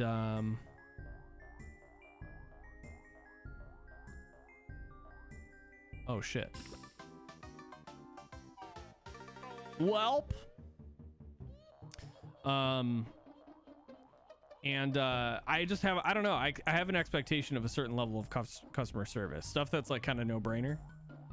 And if any place like really doesn't like fit that level of customer service, I just like, it's not that I won't do business with them again, but I'll be hesitant about how that interaction and experience goes going forward.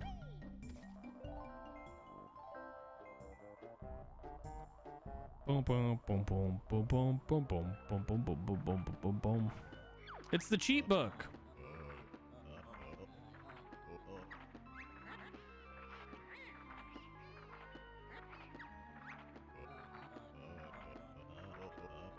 Red feathers. Cool. Red feathers.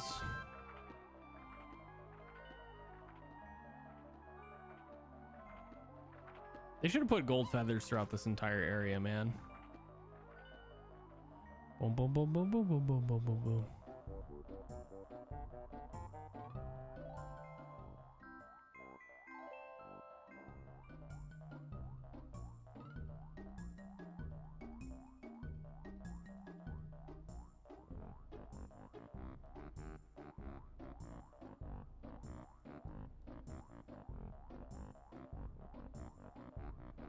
This pumpkin's so hard to control. Ah! This game uses the same textures for everything. How can you expect me to see the differences there? That's not very accessible, Rare. Just kidding. Accessibility didn't exist at all during this retro like era.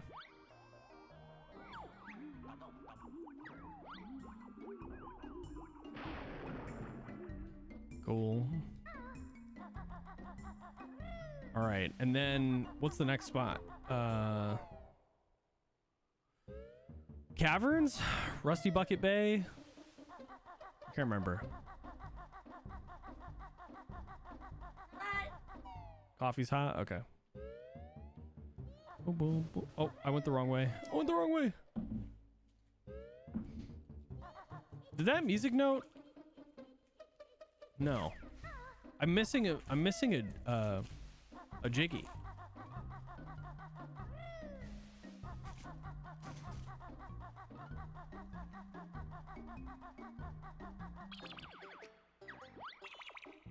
Is it up here?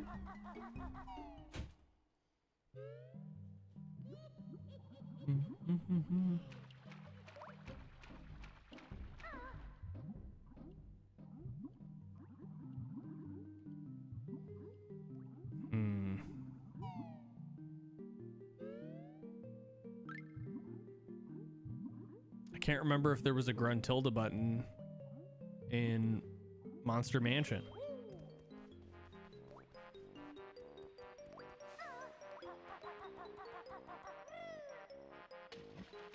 You know what we should do?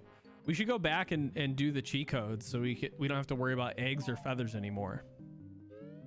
Because that part is super annoying. Let's use the cheat codes. Why not?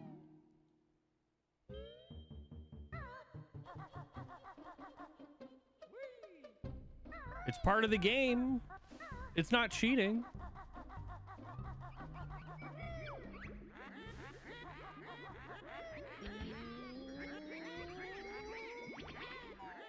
Look a winner? Shut up. Shut up, Gruntilda. Dumb bitch. Stupid bitch. Bubble Gloop Swamp, baby. It's a classic.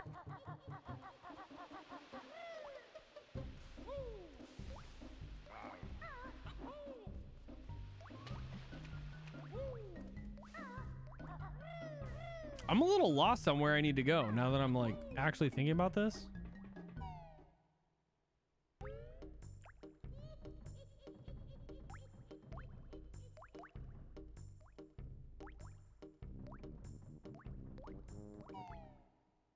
I think I'm okay. I think I'm going the right way.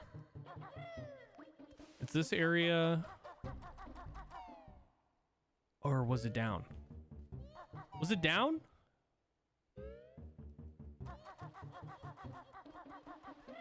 I feel like it's over here. Yes. Nice.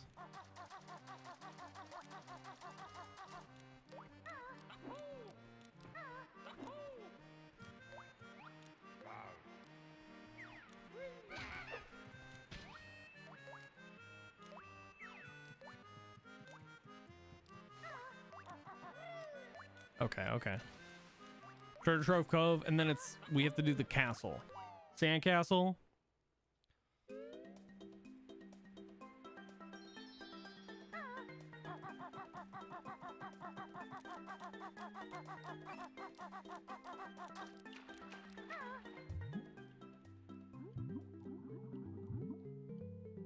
Oh wait, I can't go in there like this. I have to go back. We gotta shit in the bucket. Gotta shit in the bucket first.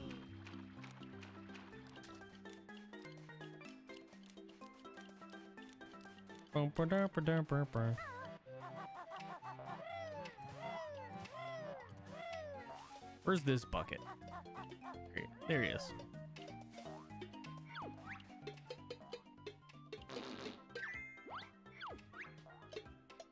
Yes.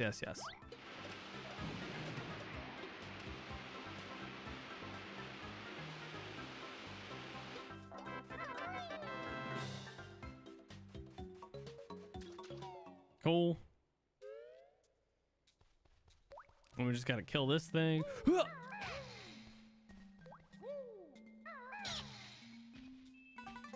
Okay.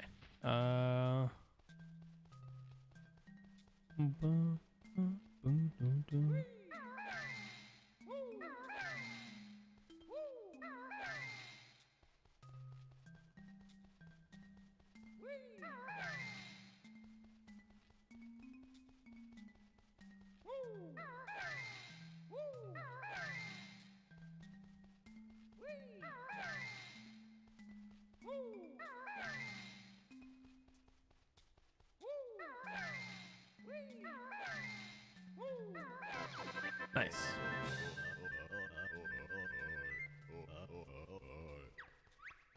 Oh, nice.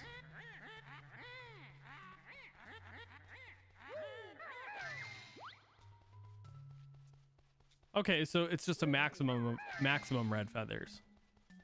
It's not infinite.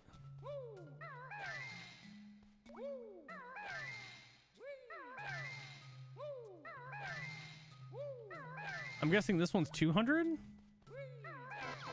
Yeah. Okay, cool. Nice.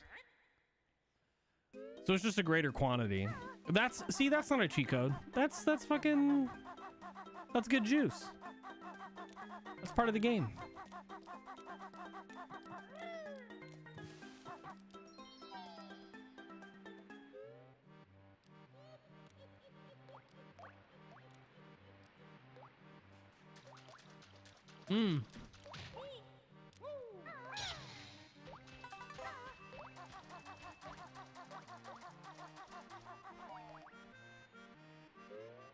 Nothing like a Strupel waffle and some coffee. Ooh.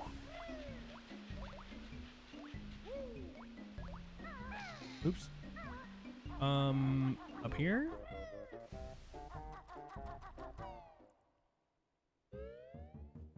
You forget how big these levels are.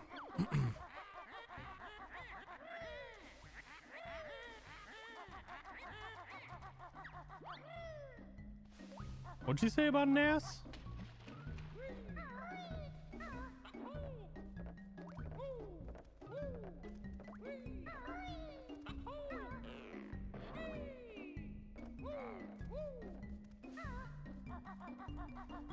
Is there any other way to travel? I don't know anybody that played this game and was like, I'm gonna just run as Banjo-Kazooie the whole time. I don't know anybody that did that. Okay.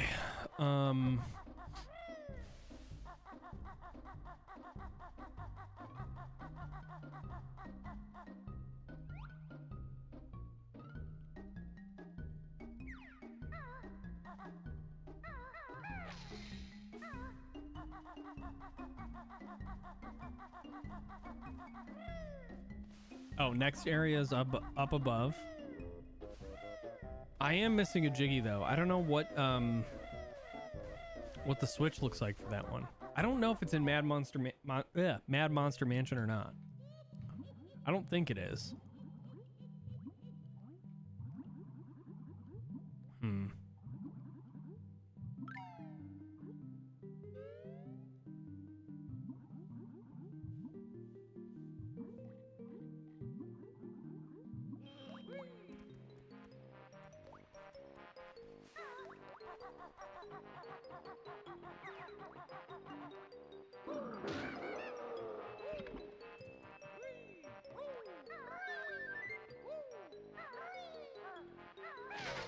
Nice.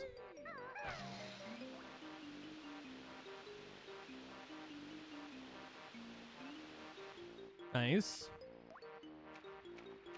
I'm assuming that's where we go for the switch, right?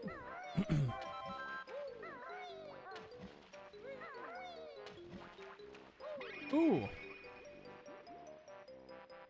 Now they're connected. Cool.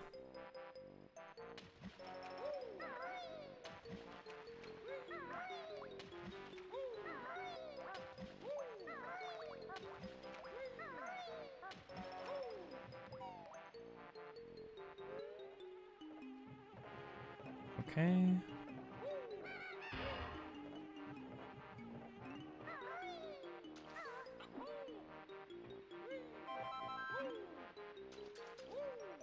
Nice. Easy.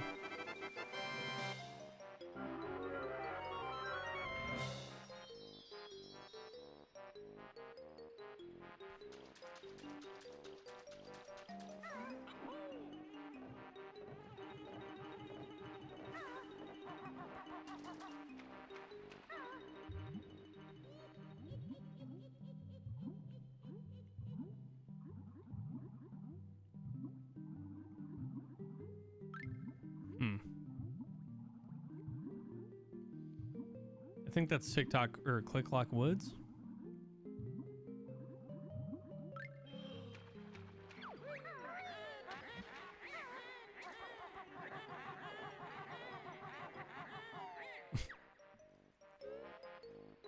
Wow, kind of fat phobic, Gruntilda.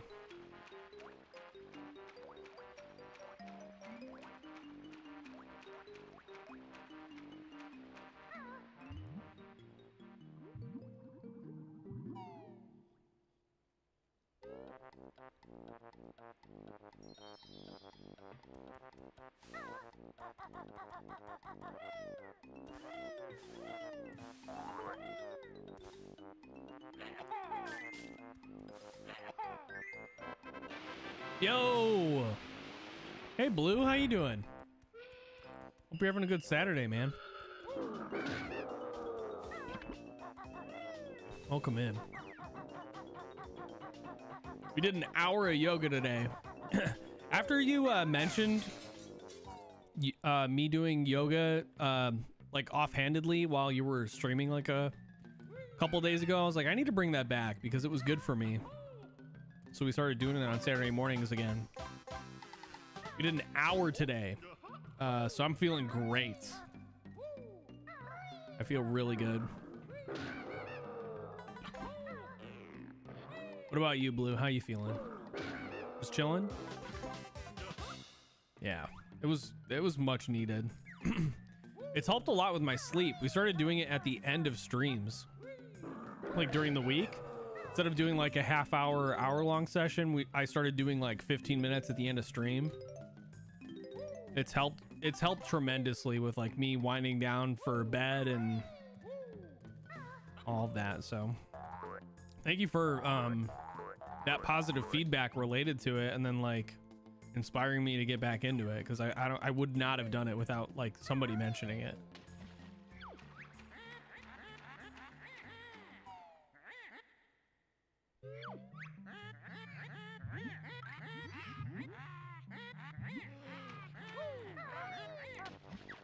You still lose oxygen when you're in the oily water, right? Yeah. That's right. The mechanic in this game is, in this level, is the oil keeps you from...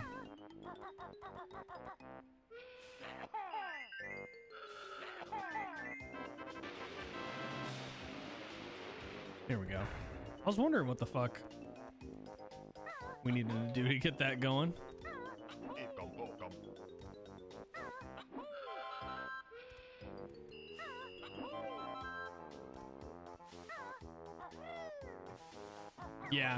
Yeah. No, I really appreciate that, because like it's not, I didn't get really much, oh fuck, I didn't get much good feedback. I didn't get much good feedback in general from it. Like it was either a take it or leave it sort of thing, and I got swept up in thinking what everybody else, you know, like thought of it, instead of just like, you know, oh, the whole reason why I started doing this was like for me. And that the result of doing it for me was that, you know, people found some positive like things to take away from it. It also inspires some really good conversation about like just body awareness and your mental health. So again, thank you again, Blue. There's not a whole lot of people on this platform that like give positive specific feedback. So I appreciate it. Like it's needed. Like in order to, oh shit. In order to feel like I'm growing and becoming better or doing something right, like, you know, you need that feedback. So again, I always, you are one of the few people who like does give me that, and I really appreciate that. And if you guys haven't heard of Blue Satire, please be sure you check them out. Blue's a really fucking awesome streamer. They play a lot of, they got me into Super Smash Brothers. They're a big fan of like a variety of different games, and they're always having good conversation in their channel. So make sure you check them out.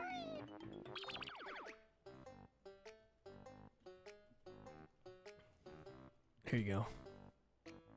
Him and the whole like Blue A Academy, like the community he surrounds himself with, Coldberg, All Hail Chill, Vash, trying to think if I'm missing anybody. Real Mama Eagle. All very chill people. All very chill, awesome people, good conversation. Make sure you check them out.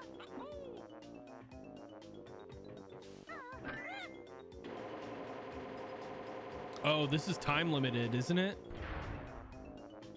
Yeah, 16 seconds. I don't know if I can do that.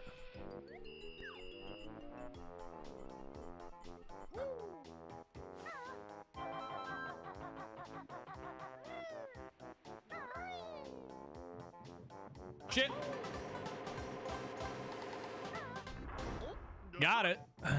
Fuck.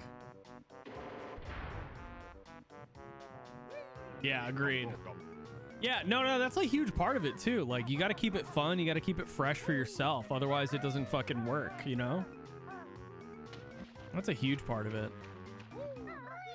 It's very easy to get swept up in the momentum of like trying to keep the numbers up and like all that shit. But at the end of the day, like if you're not having fun and enjoying what you're doing, and people get a sense of that because they're going to see like your composure on stream. They're going to see, you know, like your disinterest in the game, and even me just sitting here and playing Banjo-Kazooie, like I like this game. I don't need to be like, oh wow, oh ooh, the whole time. Like I don't need to put on a show or act, you know, a certain way to get people to hang out. Maybe that works for some people, but I'd rather just, you know, relax, be me, enjoy this game, talk about it on occasion, let the conversation flow as it feels natural, you know? Not to say that, you know, I have any judgment for anybody who does put on a show, but I just like, that's not the kind of community I'm looking to. Shit.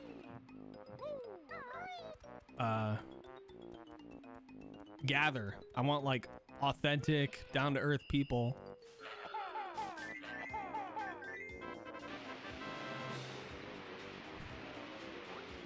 I mean, sometimes you get those moments like you can get those moments naturally. But like really hamming it up, like that's tiring, yo. Yeah, especially after work. Holy shit. Yeah, you and me both work 9 to 5s outside of this, so it's like, how do you expect me to keep that same enthusiasm throughout my whole fucking... That's an unrealistic expectation.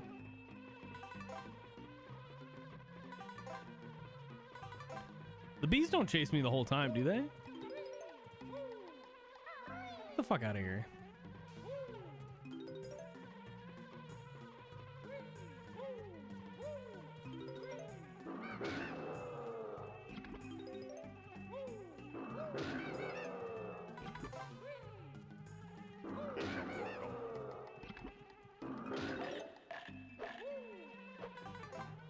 Get away! Fucking bees. I did destroy their hive. That's my bad. Protect the bees, y'all.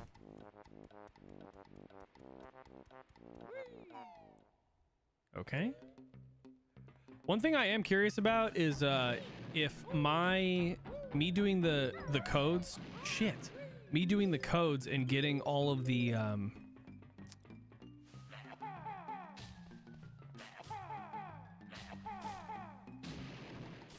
me getting all the codes and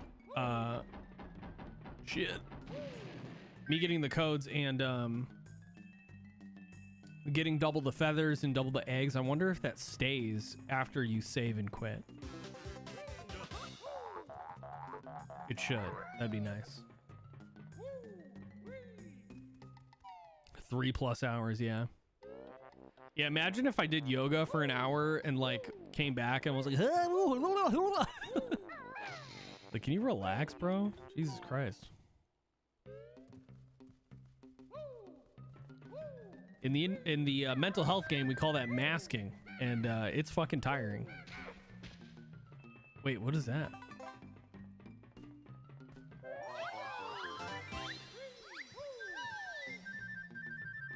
I just realized that's my first Jinjo in this level.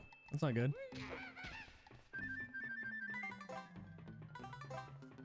Tonal whiplash, yeah. All right, guys, we're gonna... Okay, everyone, we're gonna...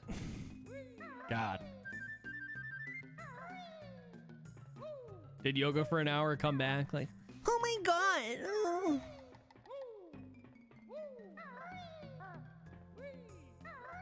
I feel really bad for those streamers that have like done all of that shit. I think it's just like you slowly but surely discover like what works for you and what doesn't work for you. But like, goddamn, the people that have you guys know what I'm talking about, the customer service voice. Like, have you guys ever gone shopping anywhere and they're like, "Hello, sir, how you doing?" And it's like, dude, what the fuck are you doing? Are you okay? Truth is, they're not.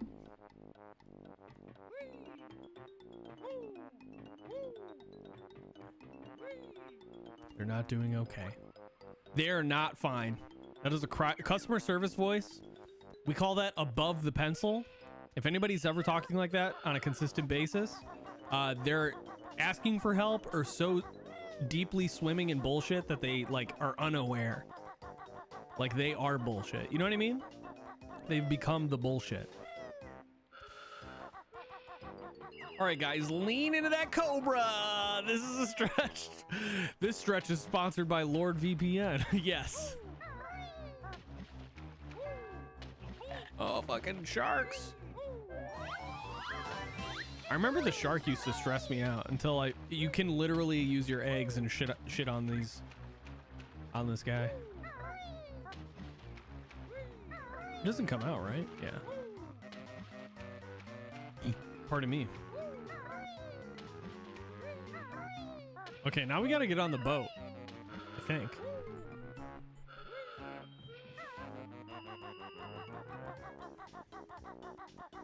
This is my least liked level. Ooh.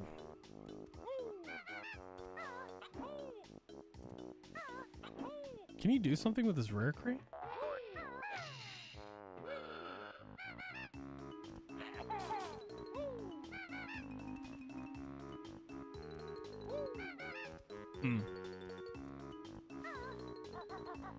We were talking about we were talking about that before we started yoga today, that like the worst kind of yoga is the one where they're like talking about like energies and like making up bullshit on the fly. Like it's the worst kind. It's like I just need to know how to do the pose. You don't need to like make up some bullshit about like being a bee and going through the forest or whatever it is. Breathe deep into your lungs like the air going through a pine forest.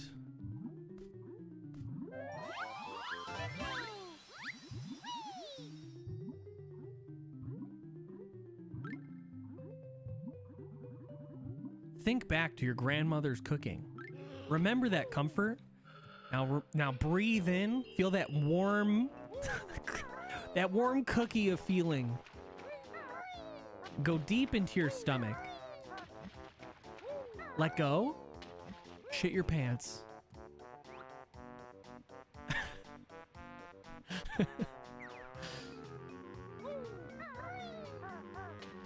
We're all shitting. We're collectively shitting.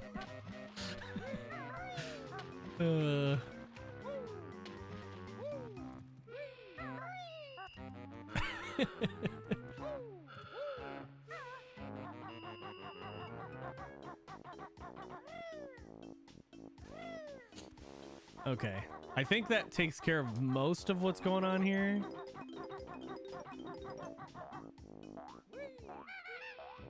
One of these windows breaks, right?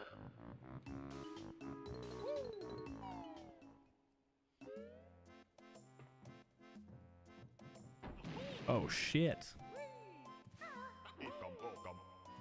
Income token.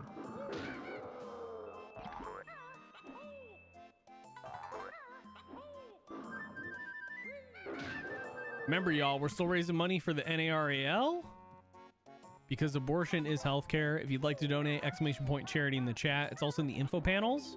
We are $64 away from our Ocarina of Time voice acted stream. Yeah.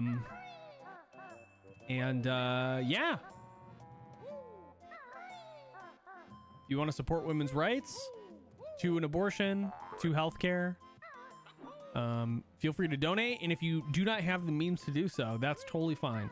Hosting the channel, retweeting or going live tweets. I'm trying to think of what else. Clipping, hosting, hanging out in chat, just lurking. All of that is super useful. It gives us more opportunity to, what the fuck? What? Don't bamboozle me. It gives us more opportunity to get people in here and hopefully more donations.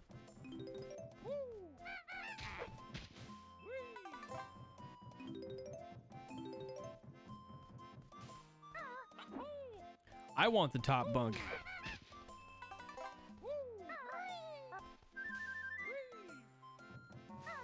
Is there really nothing else in here besides Jiggies? Look, it's Conquer as a girl.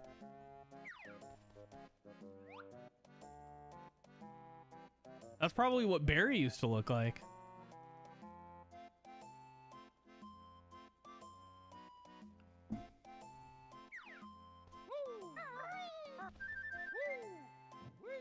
Cool.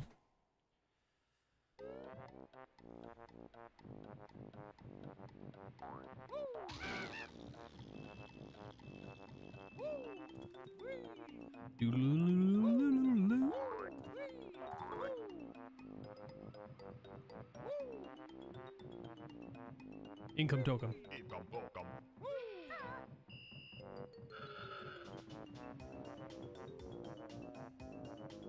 I'm so glad I have like a better N64 controller to use. Jesus. Playing it on that like the smaller control stick is just like not fun. There we go.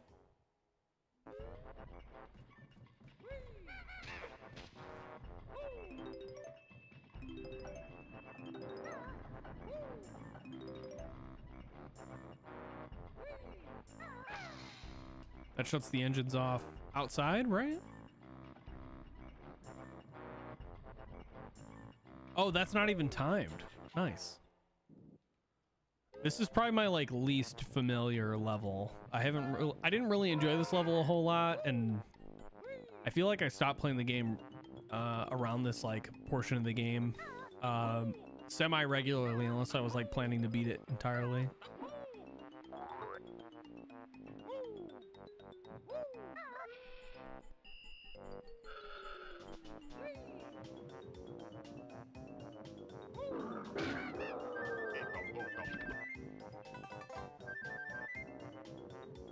Was there really nothing else up here? That's super weird. Oh. How do I get over there?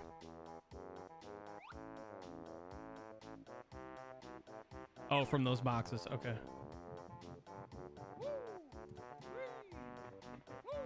I remember.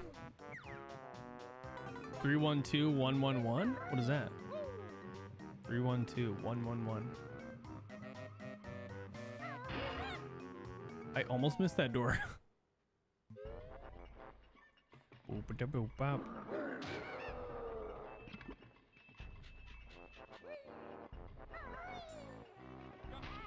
Ow.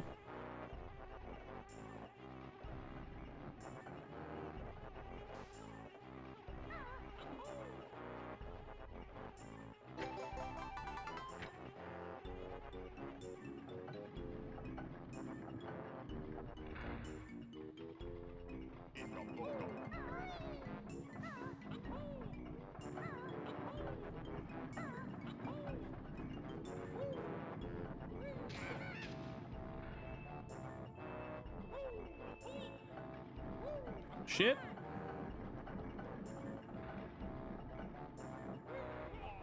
No!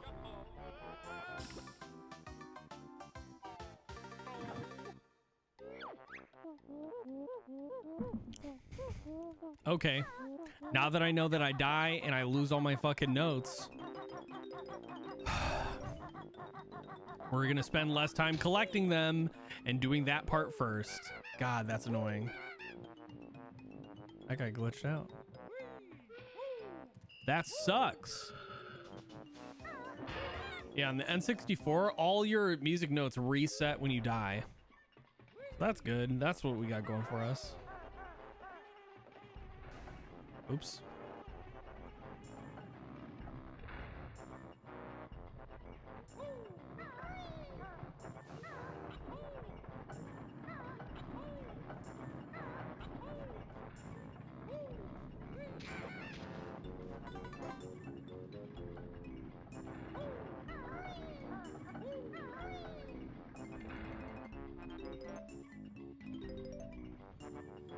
Oy.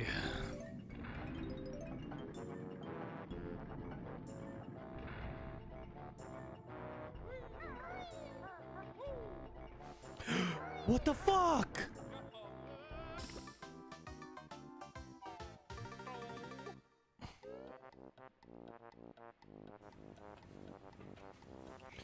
Jesus is the bread. That's right. Jesus is the bread. Now I remember why we didn't play this on N64. Because it's so hard. This is actually like really, really ridiculous.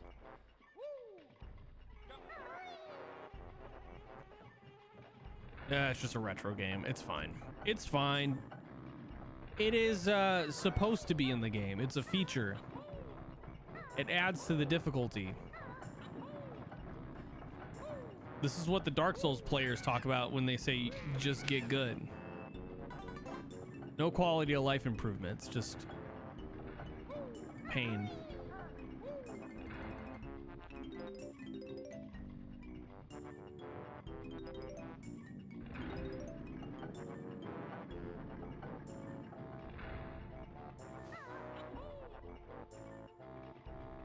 Okay.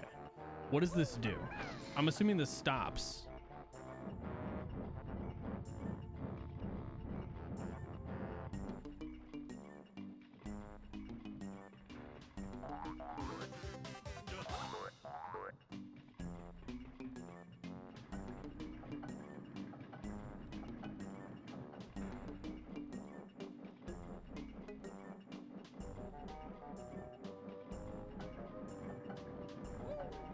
Damn it.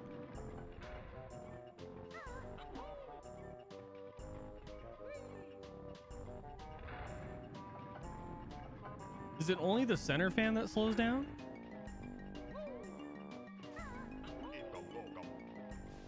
Fuck off, dude.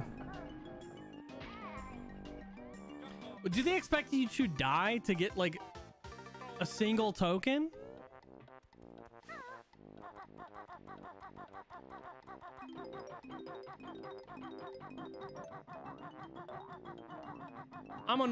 I'm unnerved.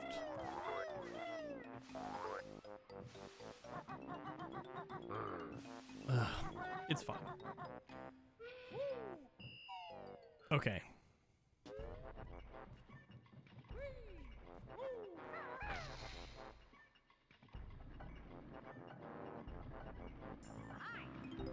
Hi. Or did they say ahoy? I think it was ahoy. Ahoy.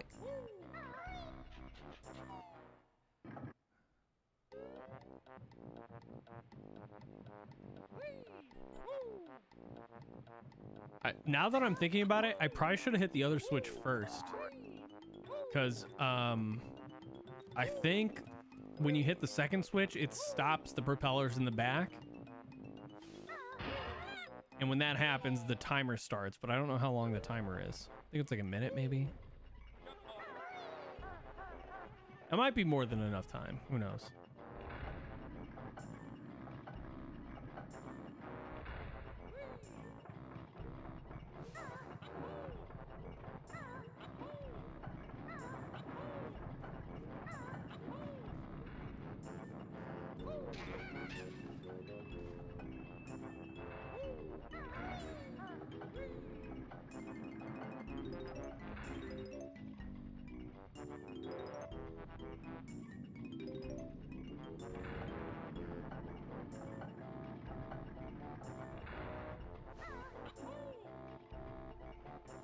Oh, that's why they put a life up here, huh? Because they know. They know what they're doing is shiesty. What the fuck? That's not a rail? Okay, does this stop? Oh, it doesn't. Okay.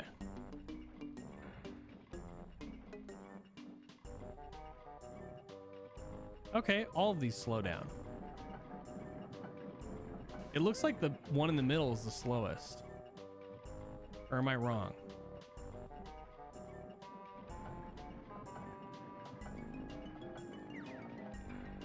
That looks slower than this. Let's go back to the center. God, this camera, dude. It puts you at an angle.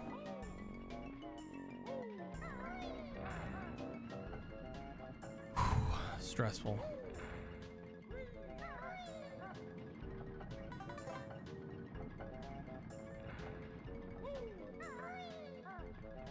That reset is rough. And they want you to get this token too. These fucking devs.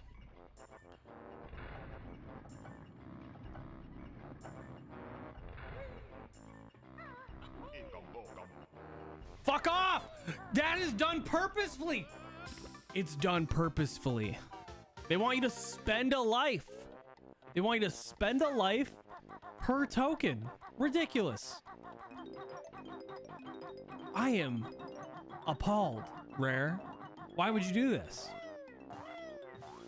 This is I feel like every Nintendo game or every game that I've played, there is an aspect that is like so appallingly like terribly done.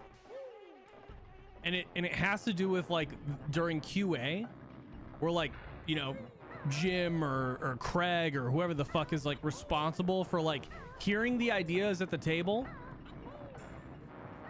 and being like, no, that's too hard, or that's stupid, we should not be doing this. He just takes his vacation at like the end of the week.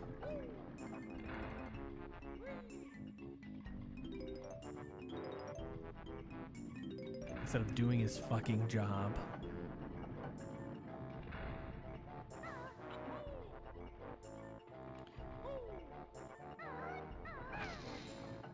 Like, hey, what if we made this room with spinning propellers? We put tokens, like income tokens that like people want to get on each side, right? But here's the thing, like, if they decide they're gonna go for the token, if they don't get the timing like right, like absolutely perfect, they fall to their death and they lose their progress for the notes and the level progress. What do you think about that? Tony, Craig? Oh, they're on vacation this week. Okay, well, I mean, I'm in charge now, so I'm just gonna push this through. I think this is a good idea. I think it should be in the game. So let's do it. Let's put this shitty mechanic in the game. Because I don't like people. I want them to play this game for as long as they possibly can. Damn the consequences.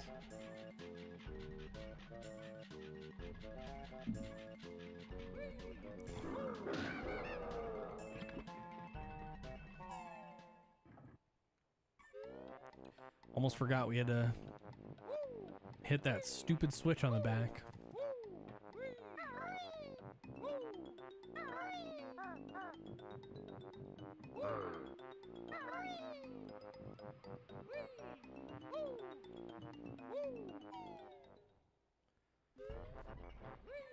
What's really shitty too is there's a Jiggy in there, so I have to go for that as well.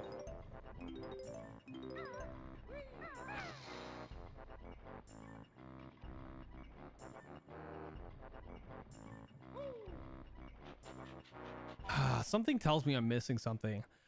If I had to guess, there's probably a switch that stops the engine entirely somewhere, and I don't know where it is.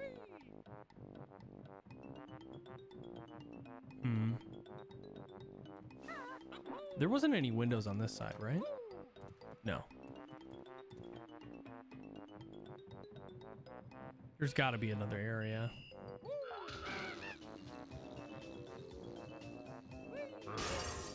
It's not this room. These don't break.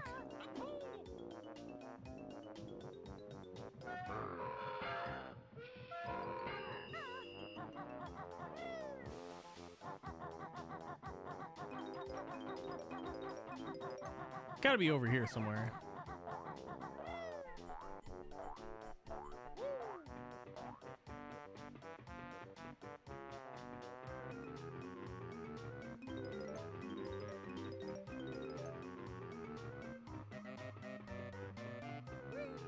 Maybe not.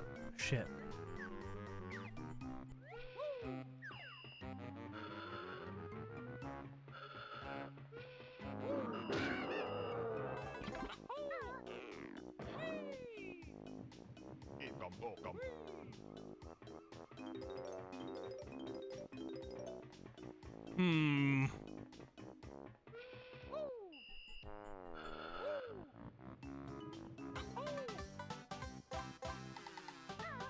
Go. You run 2-1-1-1.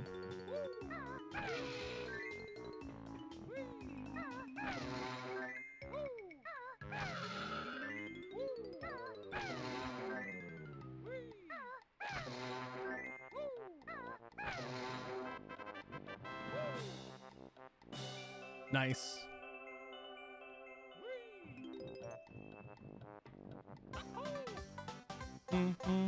Okay, but wait.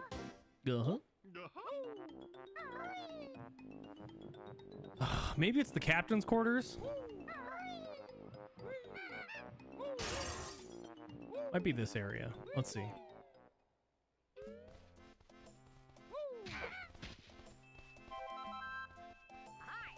Hi.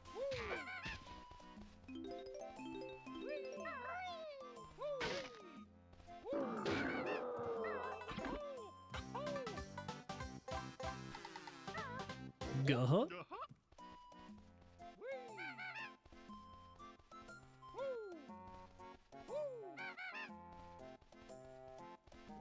Okay.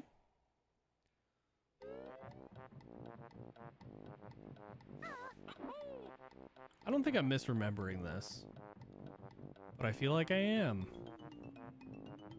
I don't think so, but I think I am. I don't think so, but I am. Is it this area?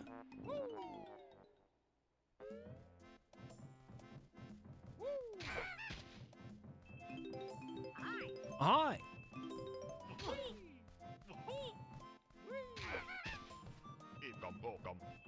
That's right, income token.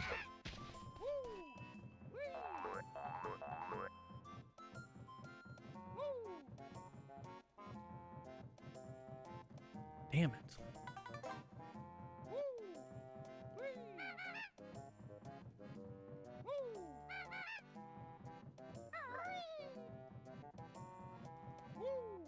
There's nothing in here?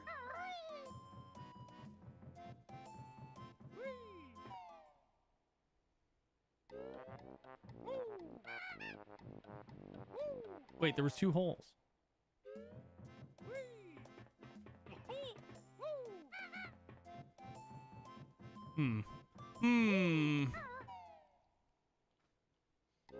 I'm bamboozling myself.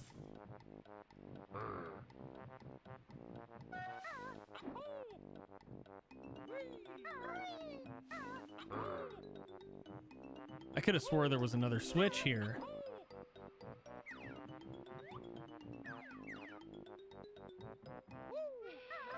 What could I be?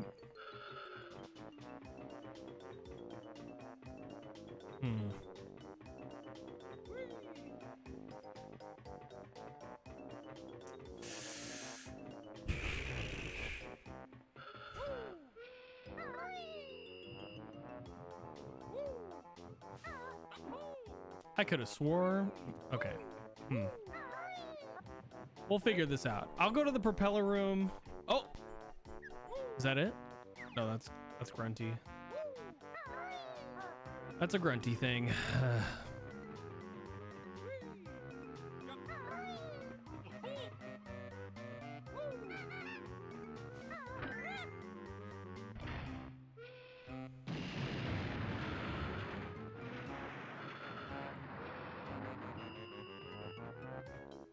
I could have swore there was a way to do this.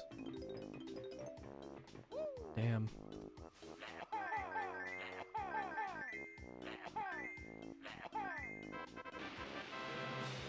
Is this one timed?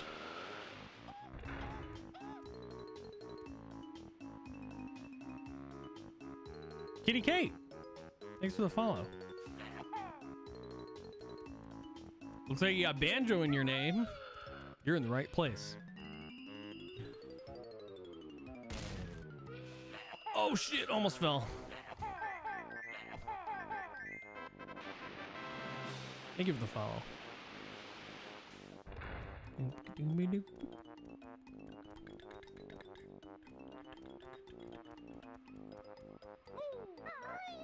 Hello.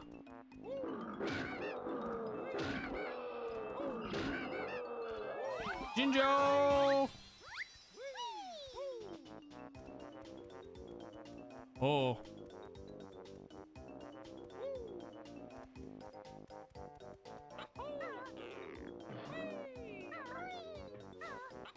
There we go. Okay, now we gotta get up to the Gruntilda button. Damn it, I really am having a brain fart right now.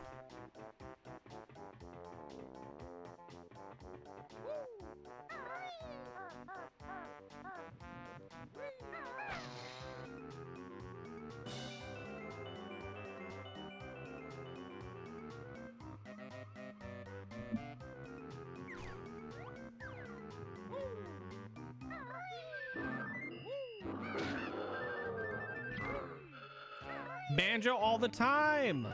Hell yeah.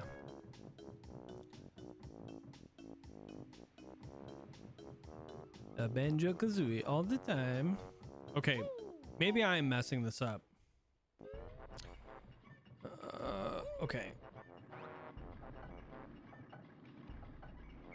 There's no way there's another switch. There's got to be a third switch somewhere. Kate, you might be a good person to ask. I could have sworn there was a third switch somewhere that stops the propellers from spinning, but I don't remember where it is.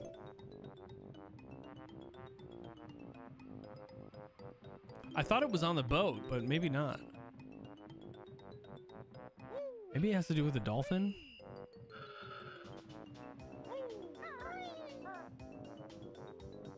Or maybe it's down here. I don't know. Let's see. Oh, boss. Got it. Yeah, yeah.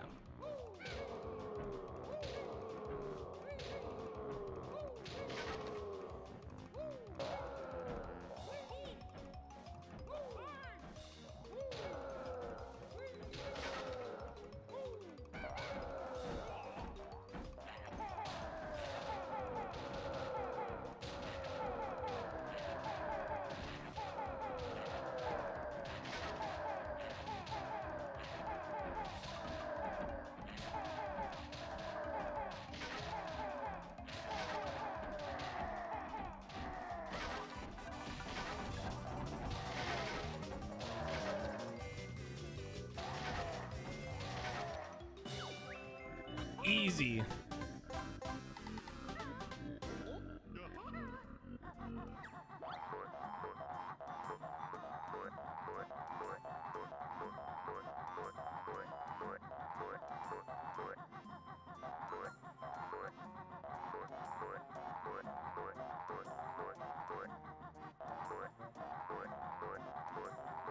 Okay.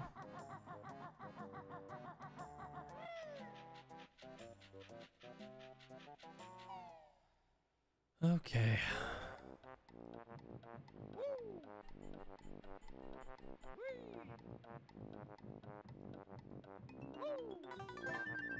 Damn it.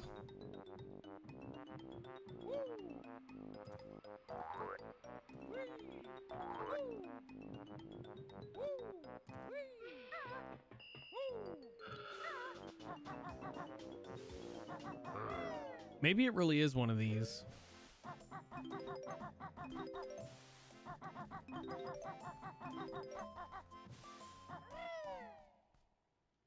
It could just be one of these windows. Oh shit.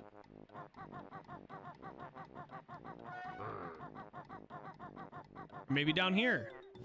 We didn't go down here. At least I don't think so. Oh, we did.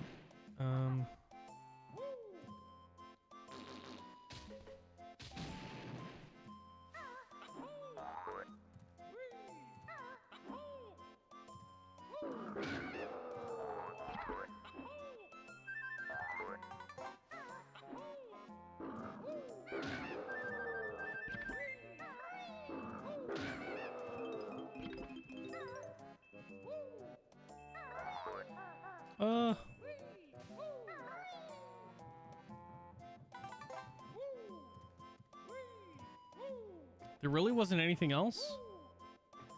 Shit. Okay.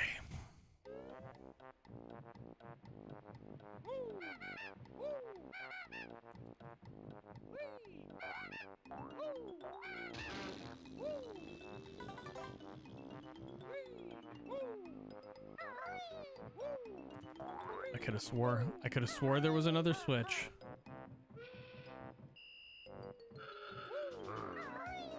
Maybe the dolphin's supposed to help me.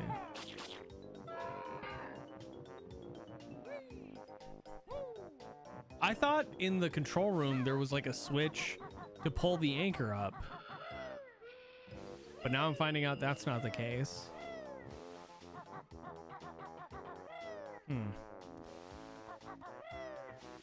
Maybe we have to do all the tolls too.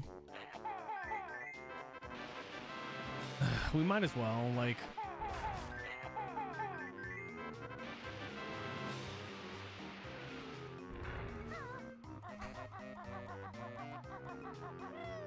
I'm gonna blow a fucking neuron trying to figure out what's going on.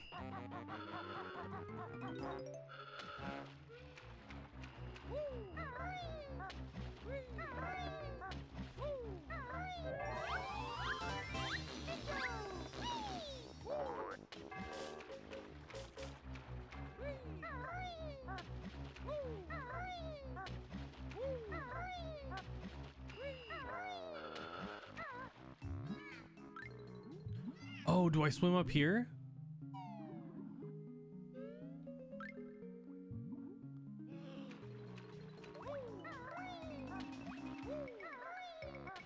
This might be the area.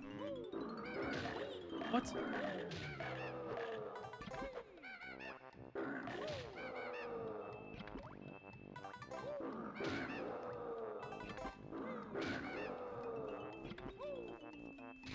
Oh, this is just an anchor. Okay. Just the anchor.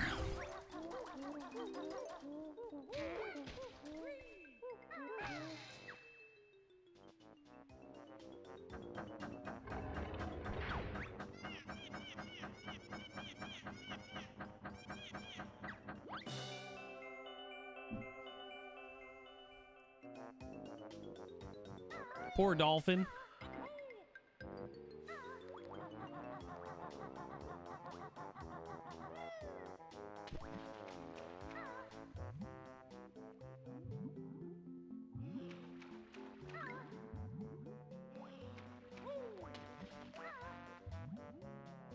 What the fuck?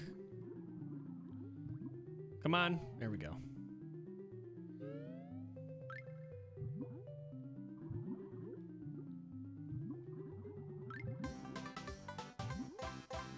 I'm gonna die. Dude, for real? Oh my god. Thank goodness.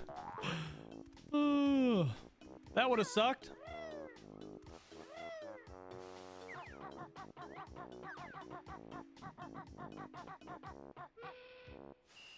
Okay, relax, game.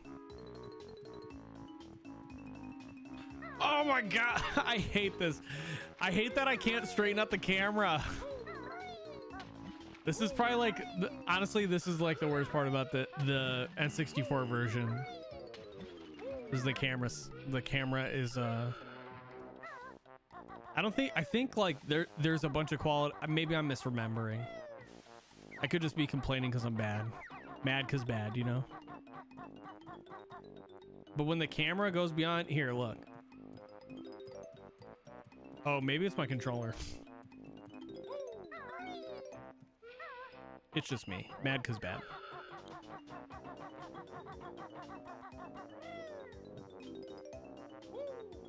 Okay. There we go. Jinjo.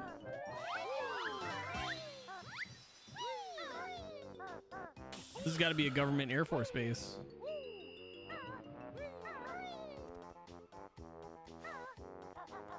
Gotta be.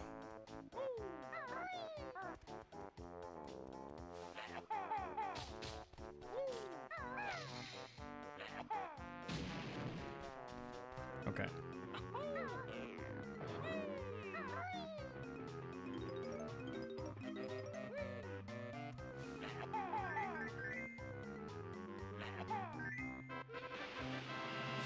Okay.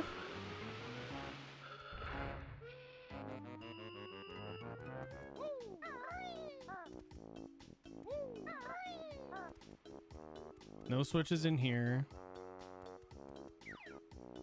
Ladder. Okay.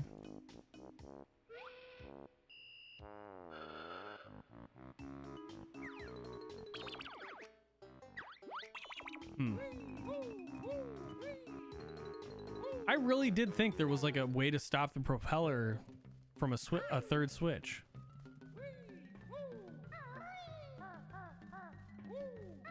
I guess you just have to time it.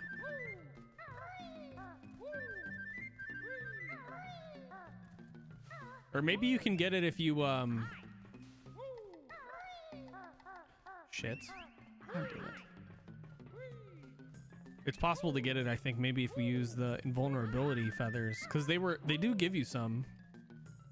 Usually whenever they give you a power up in this game, it's like in context of like a hint.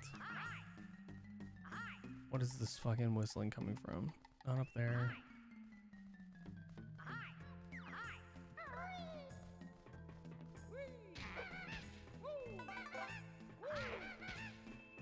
Junjo. Okay. Get me out of this crate.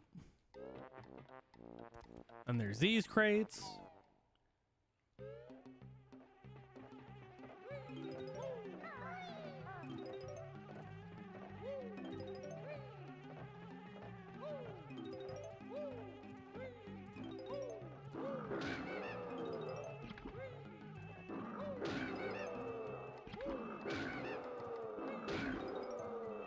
Cool. 75.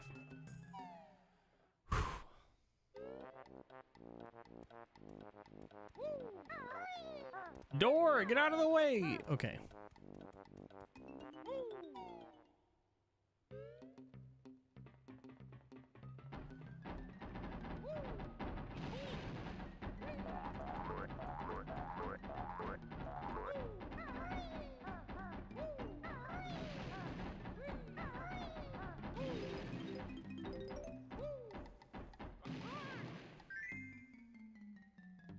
Cool.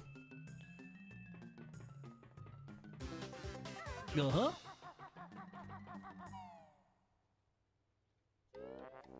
I think after this level, I'm gonna switch to a different game because I'm getting a little burnt out on Banjo-Kazooie. We'll switch to Turok, I think. Or oh shit, it's 2 o'clock. Maybe we should wrap up. I think that's a good idea because after streaming for 4 hours, it's like not only am I physically exhausted from yoga, but mentally after about 3.5 hours, I'm like checked out, and I want to make sure you guys are at least having a good time.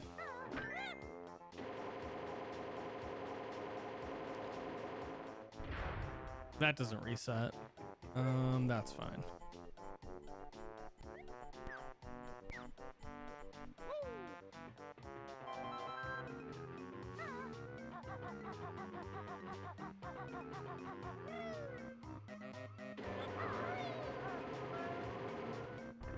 Golden feather.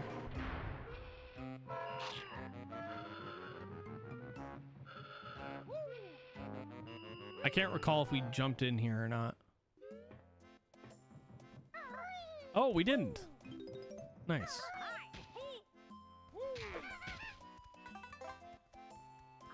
Income token. Oh shit.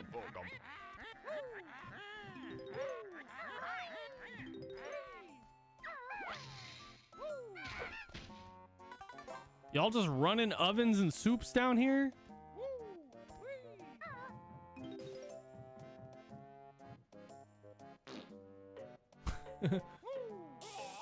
I'm gonna shit in your soup.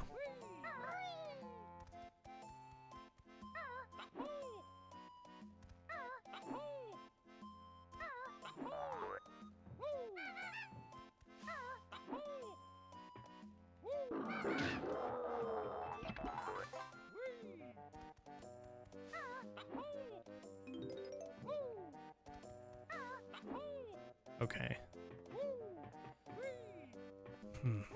Maybe that's the other thing about this level I'm a little bit confused on. There's a lot of like parts that are very similar and look the same to others.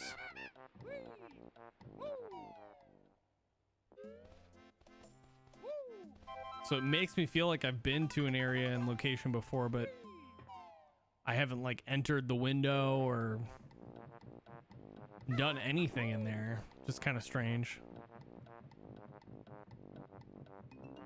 Okay, definitely went in there. This one doesn't open, right? Okay.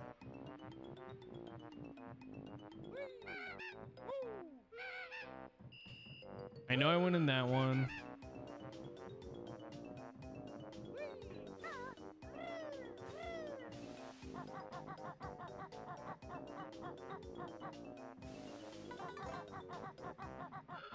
Did I go in here? Oh wait, no, I was just in here, right? Yeah. Not just, but earlier.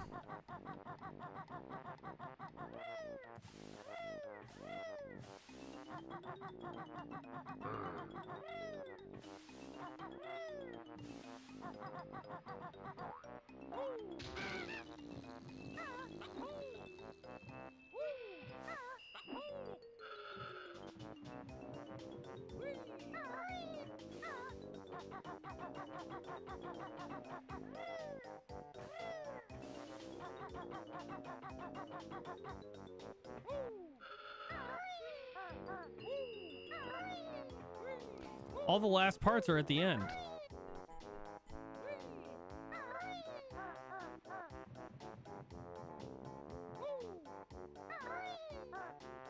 Is the dolphin over here?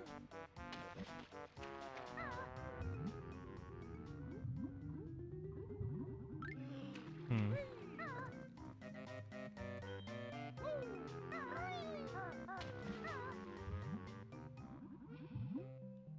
Let's get this last Jinjo here.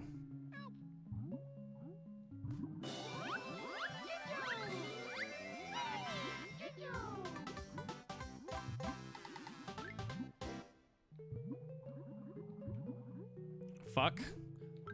Oh no.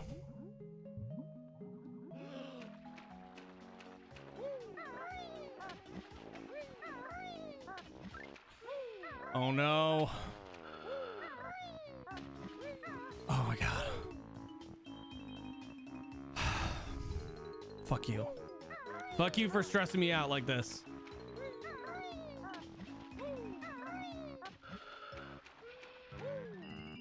Ooh. Okay. We're fine. Do we need any health? We're good.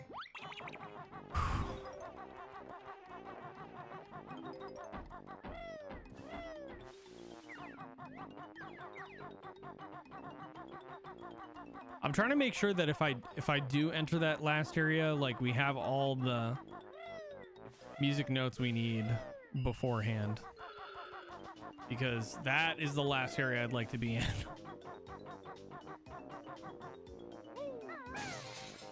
I think there's music notes in here too.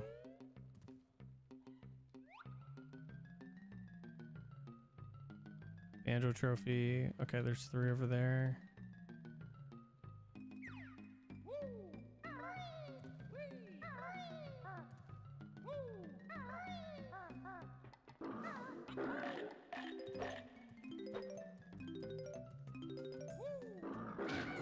I believe the last 8 are all done.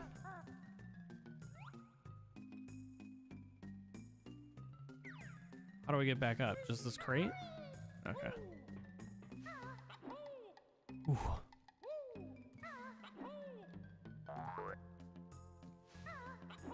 Yeah, it's this level. It's not that it's not a bad or it's a good level or a bad level. It's just that it's so easy to die. And because of that N64 note reset, like that's it, GG's. Like you gotta start from square one collecting everything. That sucks. How do I get back out of here? Do I have to jump out, like just swim out? Yeah, I think so. Okay. Why does it start you underwater? That's so dangerous.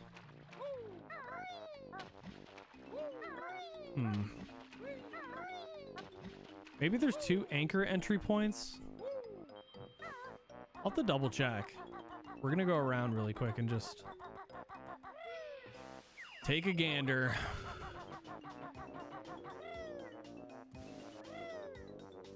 See, that platforming wasn't so bad. As long as the camera stays straight and doesn't deviate, because when the camera deviates, that's when your character position changes. That's like the hardest thing to compensate for in this game, I think. The strongest bird. the strongest bird.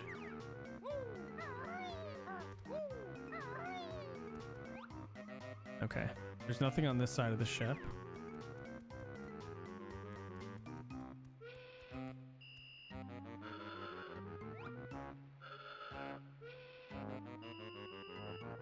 Huh.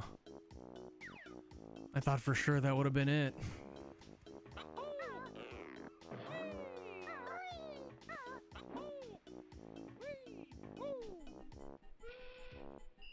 Maybe I have to hit the switch again.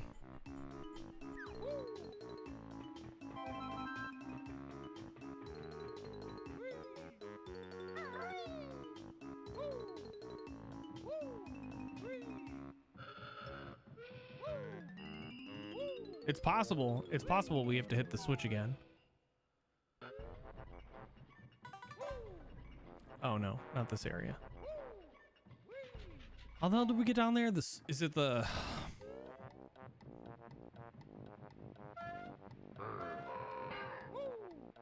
it's gotta be the center like area here. Not this one, right? There's no door here. Oh, on that stack, that's where it is. My bad. There it is. Okay, so this is the entrance. Okay, this is the most stressful part of the game right here, or this part of the level, I mean.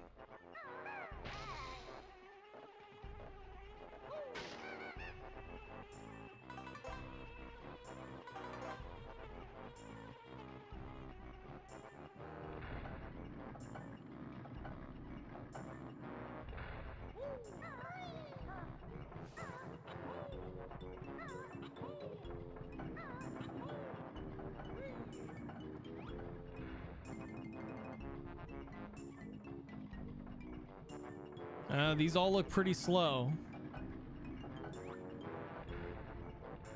Oh, that is a switch over there, isn't it?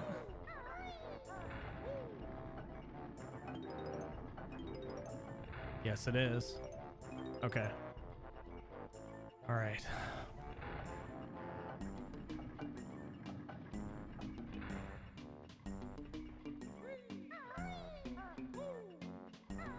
Nice.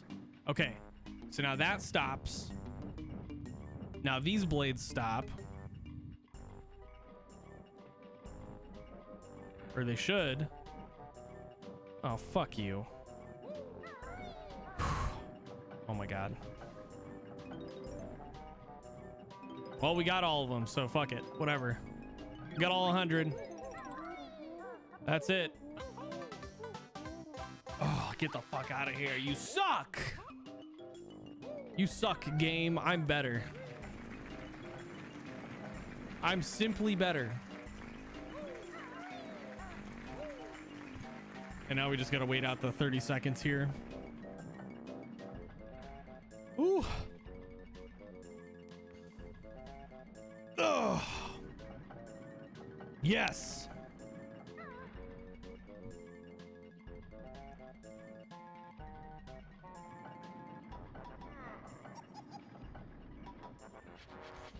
Guess what's in my cup?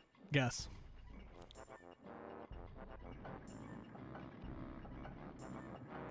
Guess what's in my cup?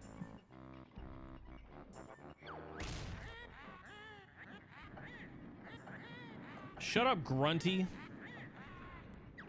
You're an idiot. You don't need to show me again. I know what happens.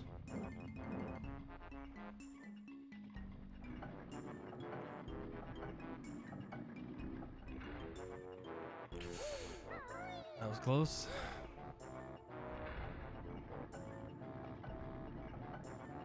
Wait, there's no timer this time. Did the game glitch?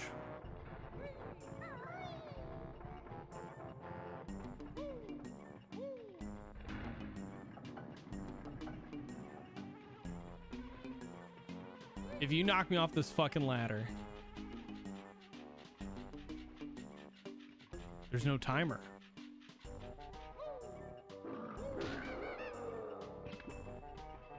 There's no timer. There's no timer right now. Unless the graphic didn't show. Fuck, we're going the wrong way.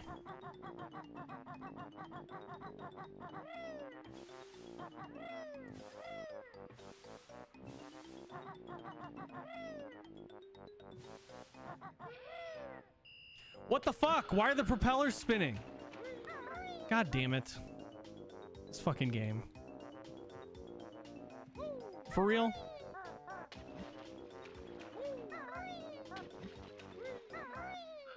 I hit the switch again. It played the animation. Eat my ass, game. My entire booty. Munch on that hole. Okay. Oh. All right.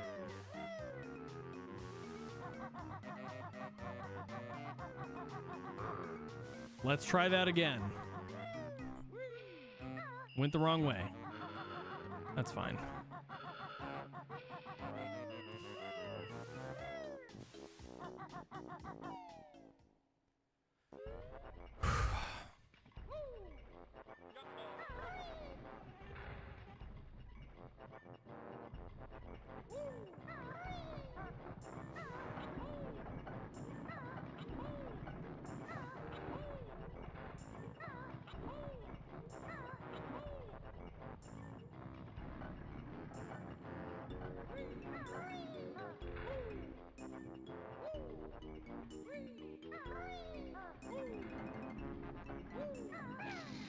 The switch is down. What the fuck? Oh, is it the other one now?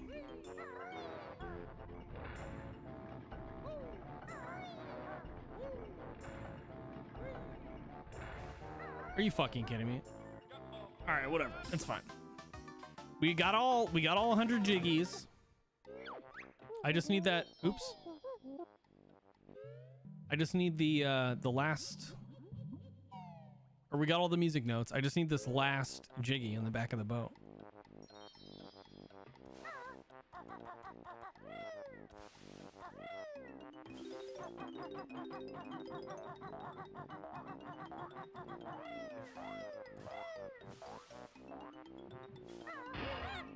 Okay.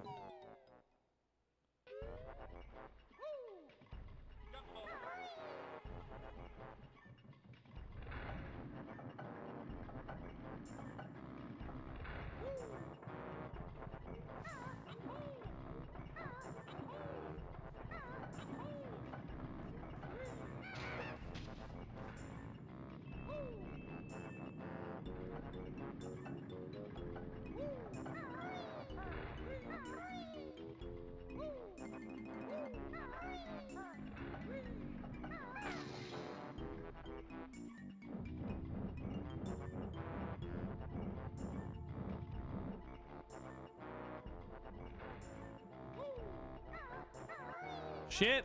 Oh, I'm dead.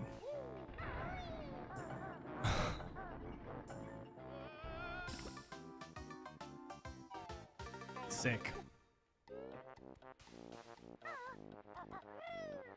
This last one is, why is it so difficult? The platforming on these sections is very hard. Dick! Oh my god. I hate this. I hate this so much.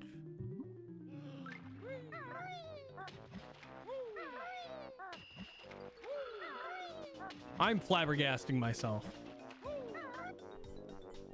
Okay.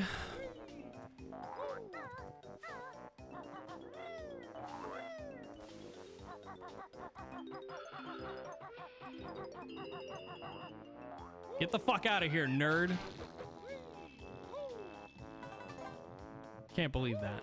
All right. So we gotta, so it's both switches. So what I saw last time was after the timer went out, it reset the buttons, both buttons collectively. I thought all three of those buttons were the same, but that is not the case.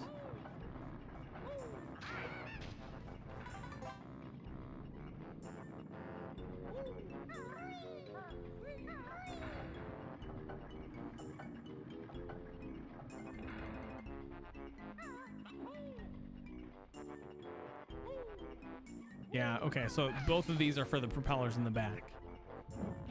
Got it. I wonder if that got changed in the Xbox version. Like if they made it so that you only had to hit the switch one time, or maybe they increased the timer.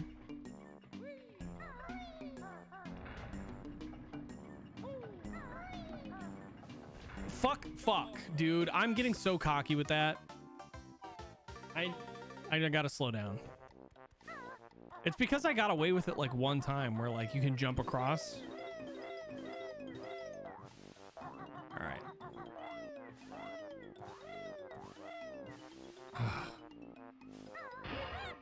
This one is giving me so much grief. It's like the game doesn't want me to stop playing.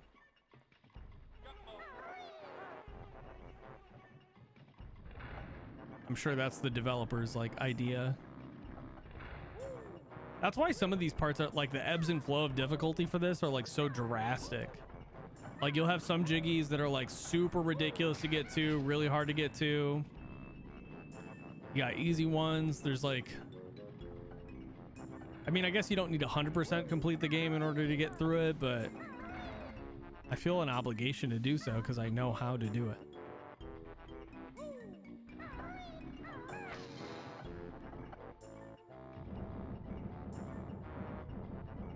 It'd be nice at least if the button stayed pressed and I only had to come back after one time to do it, but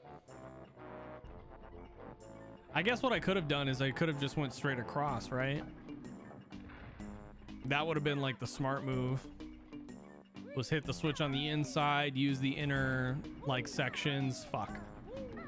See, that's what I'm talking about. I can do that sometimes.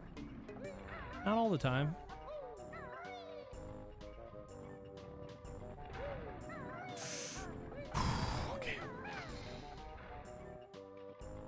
Okay. Now it's done. Fucking camera, dude. Fucking camera.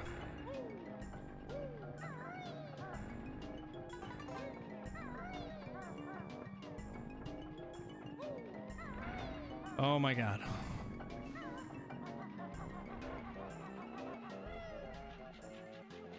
Quickly now. Quickly.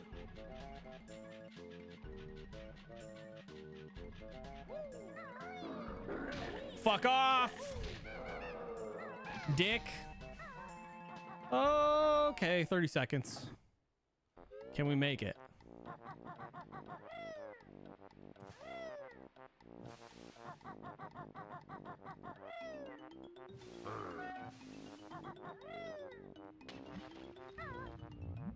Come on, bitch. Grab it. Oh my god. Game, don't fuck me up. Oh, thank you.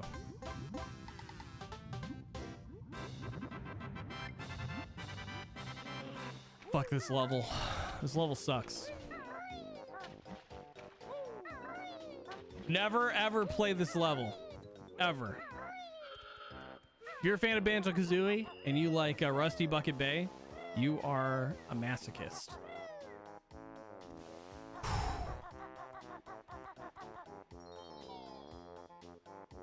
Screw this level. It is doo-doo caca. Do a caca.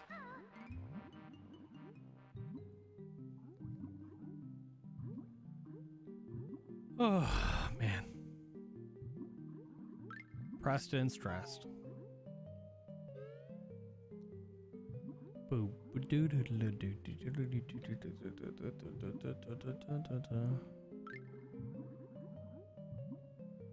Rusty Bucket Bay. Is that the last one? And then it's just this, whatever this level is? Click Clock Woods.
Okay.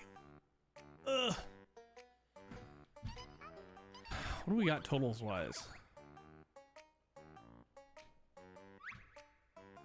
10 out of 10.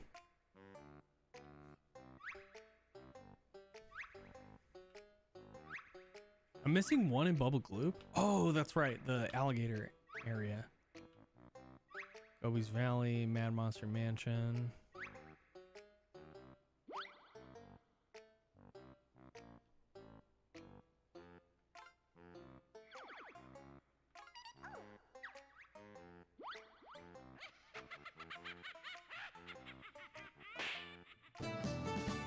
Awesome. Good stuff. All right. Well, thank you guys for hanging out.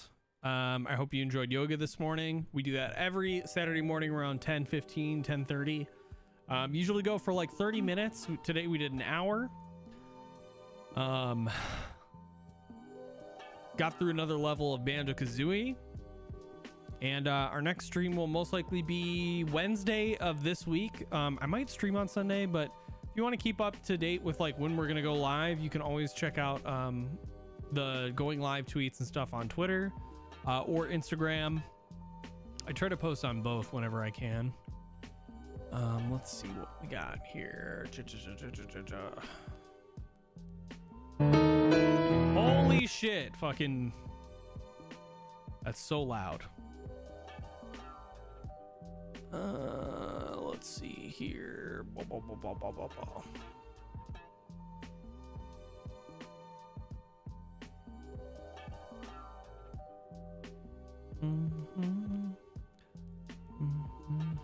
Oh fuck yeah, Blue Satire is streaming. Let's go. I'm gonna bring you guys over there. Blue Satire is awesome content creator, very real, authentic, good conversationalist. I think you'll enjoy your time over there. Thanks for hanging out, and I hope you guys have a wonderful rest of your Saturday. Thank you so much. Big kisses. Mwah! I'll catch you later.